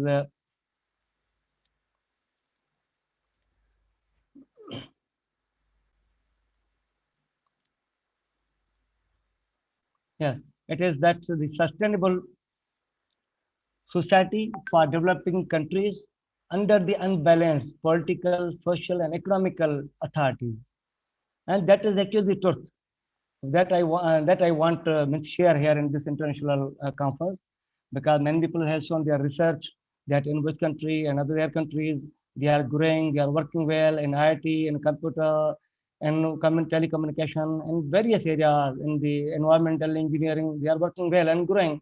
Means one by one they are means trying to stabilize the services and the system. And we are also doing the same. We are also growing. But the problem, our developing countries like the Pakistan is still facing a lot of problems. What unbalanced political, social, and economical authority. We have the system, we have the political system, we have the social system, we have the economical system, but with less authorities. With less authorities. With the developing countries needs some authority, and authority always comes through the, some stabilized system. The countries like the European countries are again already stable, and they are supporting us, like the United Nations, European countries, various donor agencies are supporting our developing countries.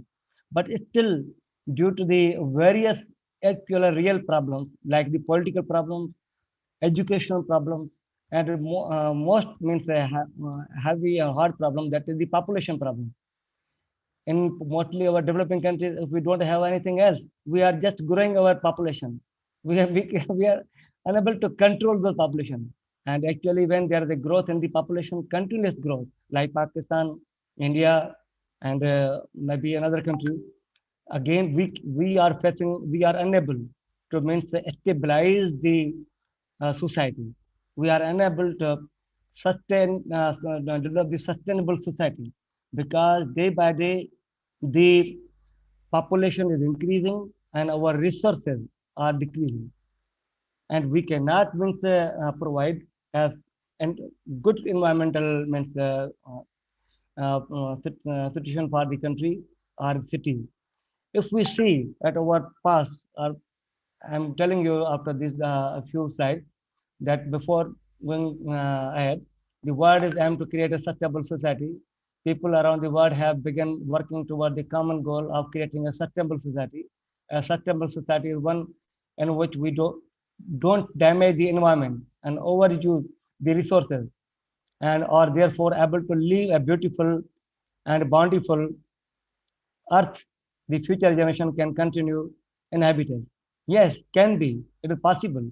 But as I said that our population growth is increasing continuously, and we have the available natural resources. We are using resources to survive. So like the environment, like the jungles, like the trees, we are going to cut to survive, because we don't have another solution. We don't have means an industrialized means revolution in the countries. We are just importing the things in our developing countries and surveying on that. And those we are unable to buy these things. So major problem in our developing countries actually the growth of the population. If we have a solution, if we are going to be means bound to control our population increase, population rate as compared to other countries, definitely our problems of developing a sustainable society can help us a lot. So the sustainable development goals already are well defined by the European countries and UNO as well. That's known as the global goals were adopted by the United Nations member states in the 2015, and call to the action to the end the poverty, protect the planet, ensure all the people enjoy peace and prosperity by 2030, as I said. the development must balance social, economic, and environmental sustainability through the pledge to leave no one behind. So European countries in particular have committed to fast-track progress for those furthest behind first. That is why the SGS designed to bring the world to several life-changing zeros, including zero poverty, hunger, AIDS, discrimination against women, girls, and now COVID issues like that.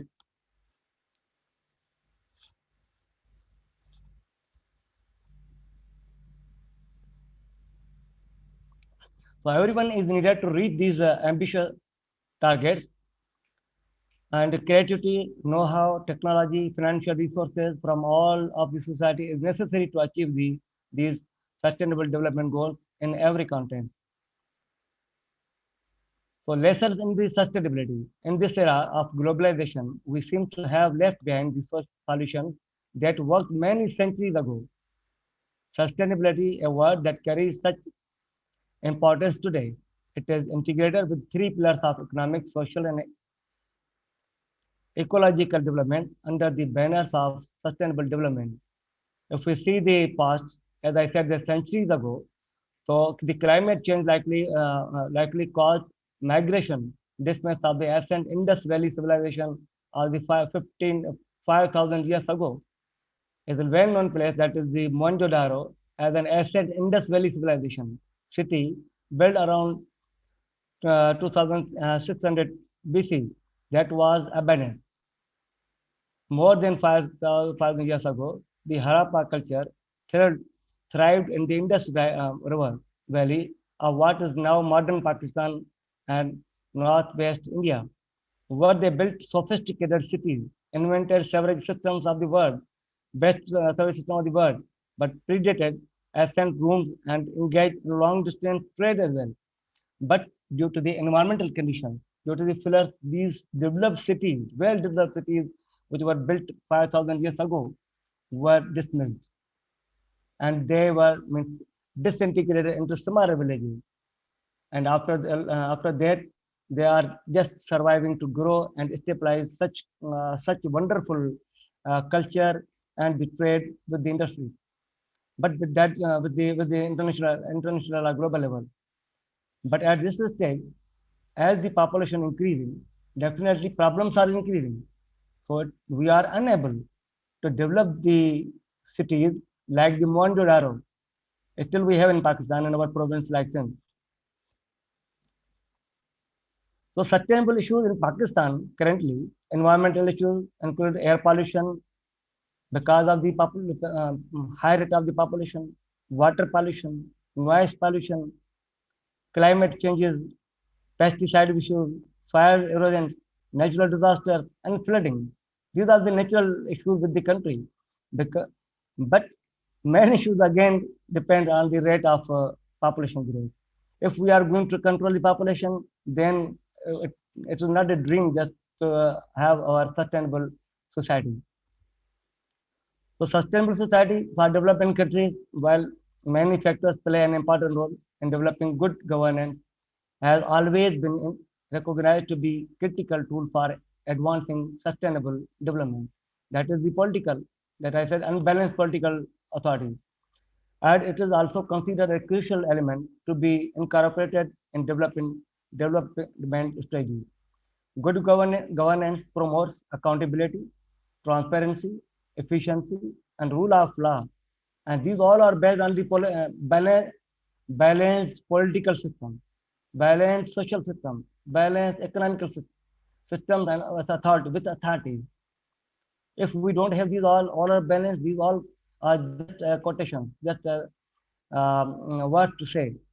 All and allows efficient management, human, natural, economic, and financial resources for equitable and sustainable development, guaranteeing civil society participation in decision-making process. Good governance and sustainable development are two concepts intimately tied together. Good governance doesn't guarantee sustainable development. However, its absence severely limits it and can at worst impede it. The United Nations development programs we have are working in our developing countries since 1997 and also before that. Understand governance, the exercise of economical, political, administrative authority to manage the country affairs at all levels. It comprises mechanisms, processes, institutions through which citizens and groups articulate their interests, exercise their legal rights, meet their participation, rule of law, response, consensus, orientation, equity, effectiveness, efficiency, accountability, and strategic vision. And these all, again, I say that comes through the authority. If we don't have the political authority, social authority, and economic authority, then definitely no one can achieve these all exercises. The concept of governance has also been interpreted in connection with regional sustainable development. The European Union in 2001 defines principle of good governance by stating that following elements are crucial to a complete understanding of governance: openness, participation, accountability, effectiveness, and coherence in the policies. So the governance of sustainable development, the concept of sustainable development placed on the international agenda, widely discussed, criticized, charged with being scientifically unacceptable and politically misconstrued, had had a significant and lasting impact on the development agenda in last decade from global to local level. And Pakistan is actually working towards sustainable development in terms of environment and innovation. Recently, our Prime Minister also is working on the having the 10 billion trees in the country, and they are working well because they want to protect the environment. But not only the environment, but we have another issues also that also we have to look in, and we are working well with the help of developing countries. So how good governance is reflected in sustainable? How good governance is reflected in sustainable development strategy of European countries because of industrial innovation? Definitely. To determine whether the strategies make reference to long-term commitment and strategies objectives. These are those objectives which are given by the European countries and adopted by European countries for sustainable development of the society. So we have to also focus on them. We have to make our motto at goal to achieve these. So we have to identify mechanism of policy coherence. We have to identify the ways of promoting transparency and public engagement to evaluate whether sustainable development approaches and strategies are brought to the level of local communities and local communities. In local communities, we have a lot of problems.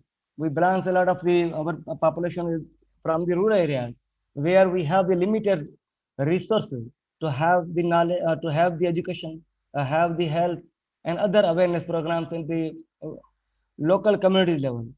So if the majority of our population living in the local areas, local villages, how they can help us to have the sustainable society.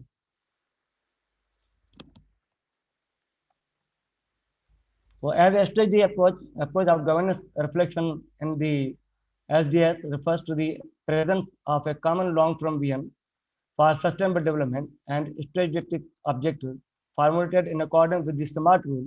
By following these strategies for European countries, we are also growing well in sustainable development in terms of education, health, environment, science and technology, telecommunication, scientific research, development and innovation, collaboration, research and with national and international institutions and industries. But these all are working well, growing, but the rate of the growth in these all sectors is very slow because of the high rate of population again. So we have to look forward to solve the problem of populations to become the part of global sustainable development of the world. So there are a lot of issues and things to discuss, but thank you for giving me time and sorry for late joining the conference. So thank you very much. Again, the Natoma University and reactors of the university and other collaborator partners of the world. Thank you. Okay, you are very much welcome, Professor Abdul Sattar-San. Thank you very much for sharing with us. Okay, Prof, before we close, I would like to just ask you one question. what is actually the biggest challenge for Pakistan regarding sustainable development besides the huge population, for example? Is it also education level or maybe employment? One thing I would like to share that we are a member of the society, and everyone individually wants the sustainable development. From the smaller scale, means from my home to my village, from the village to the city, small city, from small city to large city, from large city to the country, from country to international level. What happens? We have the brains, we have the inventors, we have the scientists, but when they don't have the environment, sustainable environment, they leave the country and go toward the European countries. And they help the European countries to be stable, but they leave the countries because we are unable to provide them that environment. So every innovative person, every scientist always wish to leave the developing country. He has done a lot of things. So problem is that our people brain drain. We say brain drain. So the brain drain is continuous since when the America was offering the green card, attractive green card, people should come to our country. Still people come. Still it is on. Australia is also calling the people from the developing countries. Mean the me belongs to a very small village, but have done a lot of hard work and to reach at this position. Definitely, when I will have not an opportunity to stay in my country, to means share my part from my part of the country, I will try to leave the country. I will go and look for the sustainable developed country, not in the developing country. So this is the main issue with our developing countries. We have the talent. A lot of scientists from Pakistan, working in the European countries, NASA, everywhere they are working. Even though in Pakistan, I will give you one example of the Pakistani scientists or researchers in the University of Technology Petronas. When I was there, we were more than 400 researchers from Pakistan at that time in University of Technology Petronas.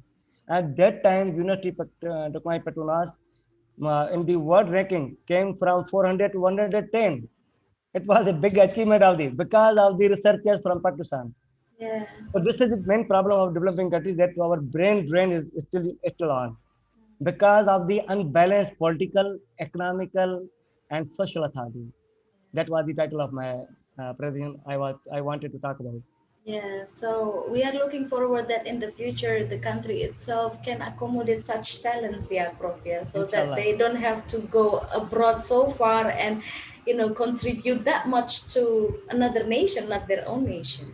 Okay, so more acceleration and more attention has to be given to developing countries in terms of sustainable development. I totally agree with you. Okay, thank you, Prof. Abdul Sattar San. We would like to display the certificate for you. Thank you. Okay, the committee, can you please help me? Prof, maybe you can stop screen sharing so that we can display the certificate. Okay.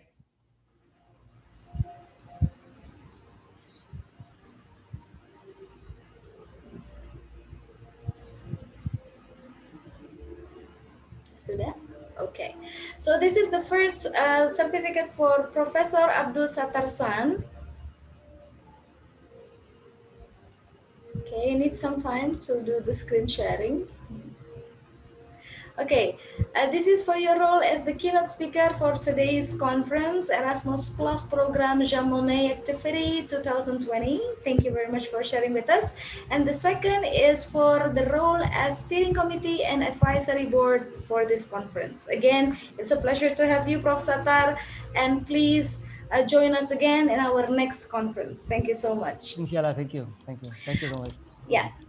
Okay, ladies and gentlemen, this is the very end of our second day seminar of the World Conference Erasmus Plus Program, Monnet Activity 2021. But before we move to the closing remarks from our Vice Rector for Academic of Narottama University, we would like to announce our next series of Erasmus seminar. So the committee, can you please display?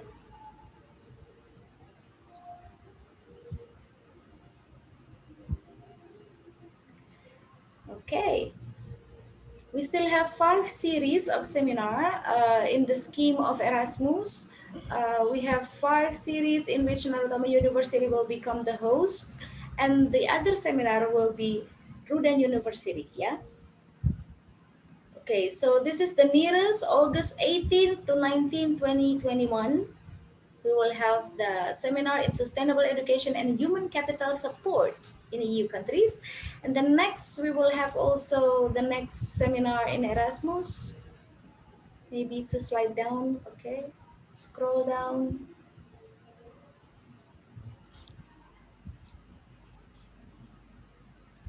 Okay, in September 10th and 11th, the theme will be to improve economic competitiveness and reducing poverty, the experience of EU countries. This will be also interesting. Okay, next.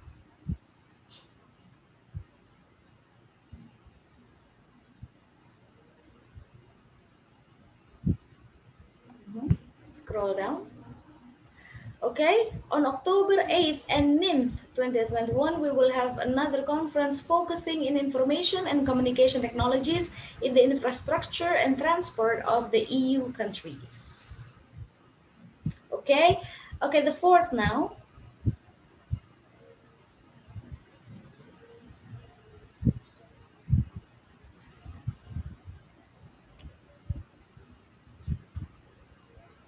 Scroll down. We have green investment infrastructure of EU countries that will be held next year on January 7th and 8th, yeah, 2022. And the last one, I think, or is this the last one? Okay, that's the last one. Okay, ladies and gentlemen, we are still waiting for the confirmation from the European Commission in Brussels about this timeline. So obviously we will be updating you regularly about the fixed schedule of the seminar. But the themes are fixed because this is the scheme from the grant itself. Okay, so I would like now to hand over the stage to Bapak Iksan Setiawan, the Vice Rector for Academic Purposes of Narotama University, to give a closing remarks. Pak Iksan?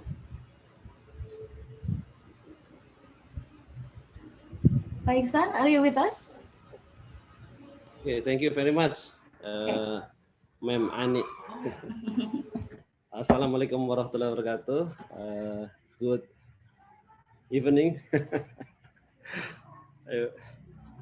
Behalf on the World Conference Committee and also the Narotama University, I would like to express our deep appreciation to Conference Organizing Committee, especially for Ibu Ani, Ibu Elo.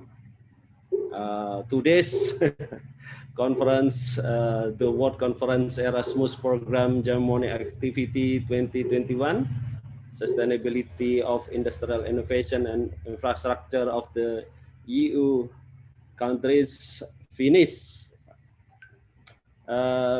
Also, we want to give our appreciation to organization partners, MAAC, Professor Idrus, UTHM, Professor Juwono, Professor Haziman, Wes Nawabsah, Professor Satar, Nokia from Bapak Inayat Taufik, Nokia Asia Pacific. That would be also, as the committee, we hope that all of the keynotes and participants will enjoy this experience and not lot of new information and knowledge at the conference. So finally, at the conference host, I would say to thank you and enjoy.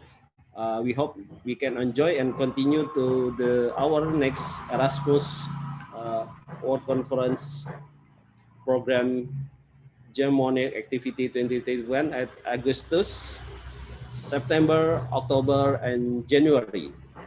So keep healthy because our in COVID-19 conditions. Thank you very much and Assalamualaikum warahmatullahi wabarakatuh.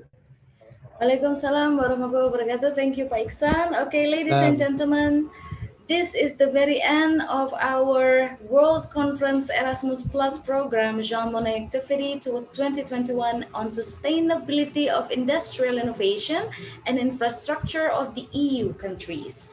We still have series of seminar as what Pak Iksan have said before in August, October, and then we have September as well, and also January. So stay tuned. We will be informing you the fixed dates. And meanwhile, please to stay safe and stay healthy, stay productive. Even though in pandemic era, we can do via online, we can still contribute. Okay, ladies and gentlemen, thank you so much. I'm Ani signing off. Thank you for the participation in the seminar. Assalamualaikum warahmatullahi wabarakatuh. Waalaikumsalam warahmatullahi wabarakatuh. Waalaikumsalam warahmatullahi wabarakatuh. Terima kasih Prof. Idrus, Prof. Juwono. Terima kasih semuanya. Thank you Terima very kasih, much. Man. Thank you. Ayo ngopi. Thank you. Terima kasih, terima kasih. Thank you. Terima kasih jemputan. Tanya undang. Thank you, thank you. Thank you, Bro. Ya, jumpa insyaallah. Terima kasih semuanya. Insyaallah bagus. Ya, semoga sehat semua. Alhamdulillah. Assalamualaikum warahmatullahi wabarakatuh. Waalaikumsalam. Oh ya, Ibu Irma. Waalaikumsalam Terima warahmatullahi kasih. wabarakatuh. Universitas Nasional. Jakarta, terima kasih.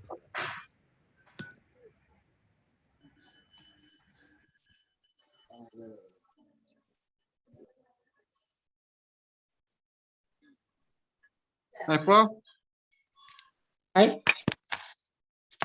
Baru balik daripada Pakistan. Ini Bro Santa, your friend from Pakistan.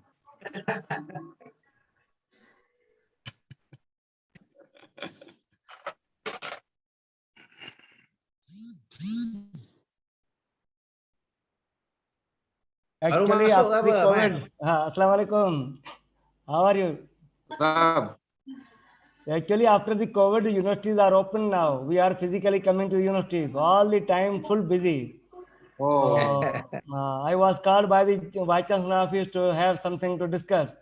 Okay. At the end, when I reached back to my office, I thought now conference is closed and I lost this opportunity. But Alhamdulillah, I got message from Annie and Dr. Iksan that still we are in. So Alhamdulillah, I got opportunity to talk with you people. So thank you very much for your love and care. Inshallah, we will have many conferences together. Insyaallah. Insyaallah. Jazakallah khair, jazakallah khair. Ya, Okey, tanya Pak Ihsan, Pak Iwan. Congratulations. dia dah keluar dah semua dah tu. Okey, Man. Assalamualaikum warahmatullahi wabarakatuh. Okey, Prosata. Assalamualaikum warahmatullahi wabarakatuh. Waalaikumsalam warahmatullahi wabarakatuh. See you again, all of you. Okay, assalamualaikum. Iya. Assalamualaikum semuanya. Oh, Pak. Ini siapa Pak Tunggal ya? Betul. Iya. Oke. Di Malang, Kota Malang. Tapi sebetulnya saya tinggal di Surabaya. Malang ya. Tapi Bapak daripada universitas atau dari mana? Dari university ya. Gajayana University. Oh. Oke. Sebetulnya saya ini sebelumnya dari Surabaya. Oh. Aditama University. Oke. Nah, terus saya pindah ke Malang karena memang ya Malang minta. Hampir dengan rumah kan? Malang minta berkali-kali ya sudah saya biar. Oh gitu. Purna di Aditama University. Tapi saya masih tinggal di Surabaya. Jadi dengan rumahnya masih di Surabaya. Kenapa? Rumahnya masih di Surabaya. Betul. Dan Aditama University itu hampir berhadapan dengan Narotama University. Oh gitu. Jadi bisa ini. Ya, insya Allah nanti selepas COVID kita jumpa di Surabaya. Wah, saya sudah memendam banget itu rasanya. Sama Pak Iksan juga udah lama, udah rindu kali ya ketemu nih. Iya betul. Ya mohon maaf, saya memang sudah lama dan belum terbiasa langsung mempresentasikan sesuatu. Barangkali nanti yang ke depannya agak lebih enak lah gitu. Ya insya Allah. Nanti kita ada kolaborasi ke apa ya Pak ya? Oh silakan. Welcome saya ya. Pak Iksan sudah sama saya sudah inilah ya.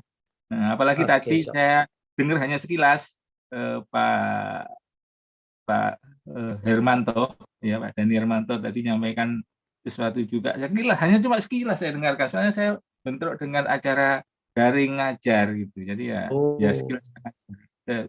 Iya. Nah, saya waktu itu sempat Pak Dani Hermanto sering ke ITAT gitu, waktu saya masih di ITAT.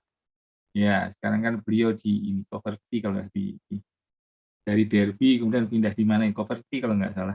Iya. Oke Bagaimana Pak, Bapak pamit dulu ya. Kenapa? Di sini sudah hampir Isya. Iya sudah. Di sana sudah Isya tadi kan? Sudah. Sana Jadi 7 lah kira-kira sudah saya lakukan itu. ya, di sini di Malaysia ini baru masuk Isya tadi. Oh gitu. Oh iya. Iya. Hari yang baik. Isyanya lambat berbanding dengan di Indonesia. Oh iya betul. Tidak apa-apa. Iya. Tapi kalau untuk masalah waktu sholat itu nggak tergantung jam sebetulnya ya. Sudah tergantung mataharinya ya, di mana dia ya. Dia ada di mana betul. Nggak usah jamnya boleh berbeda, tapi mataharinya sama. Iya. Betul. Jam 4 cerah gitu. Mataharinya nggak mau peduli gitu kali ya. Nggak mau peduli mataharinya ya. Oh, terima kasih saya dikasih kesempatan. Oke, jumpa lagi insyaallah. Assalamualaikum warahmatullahi wabarakatuh. Waalaikumsalam warahmatullahi wabarakatuh. Saya juga akan mundur diri nih semuanya ya. Amin. Ya.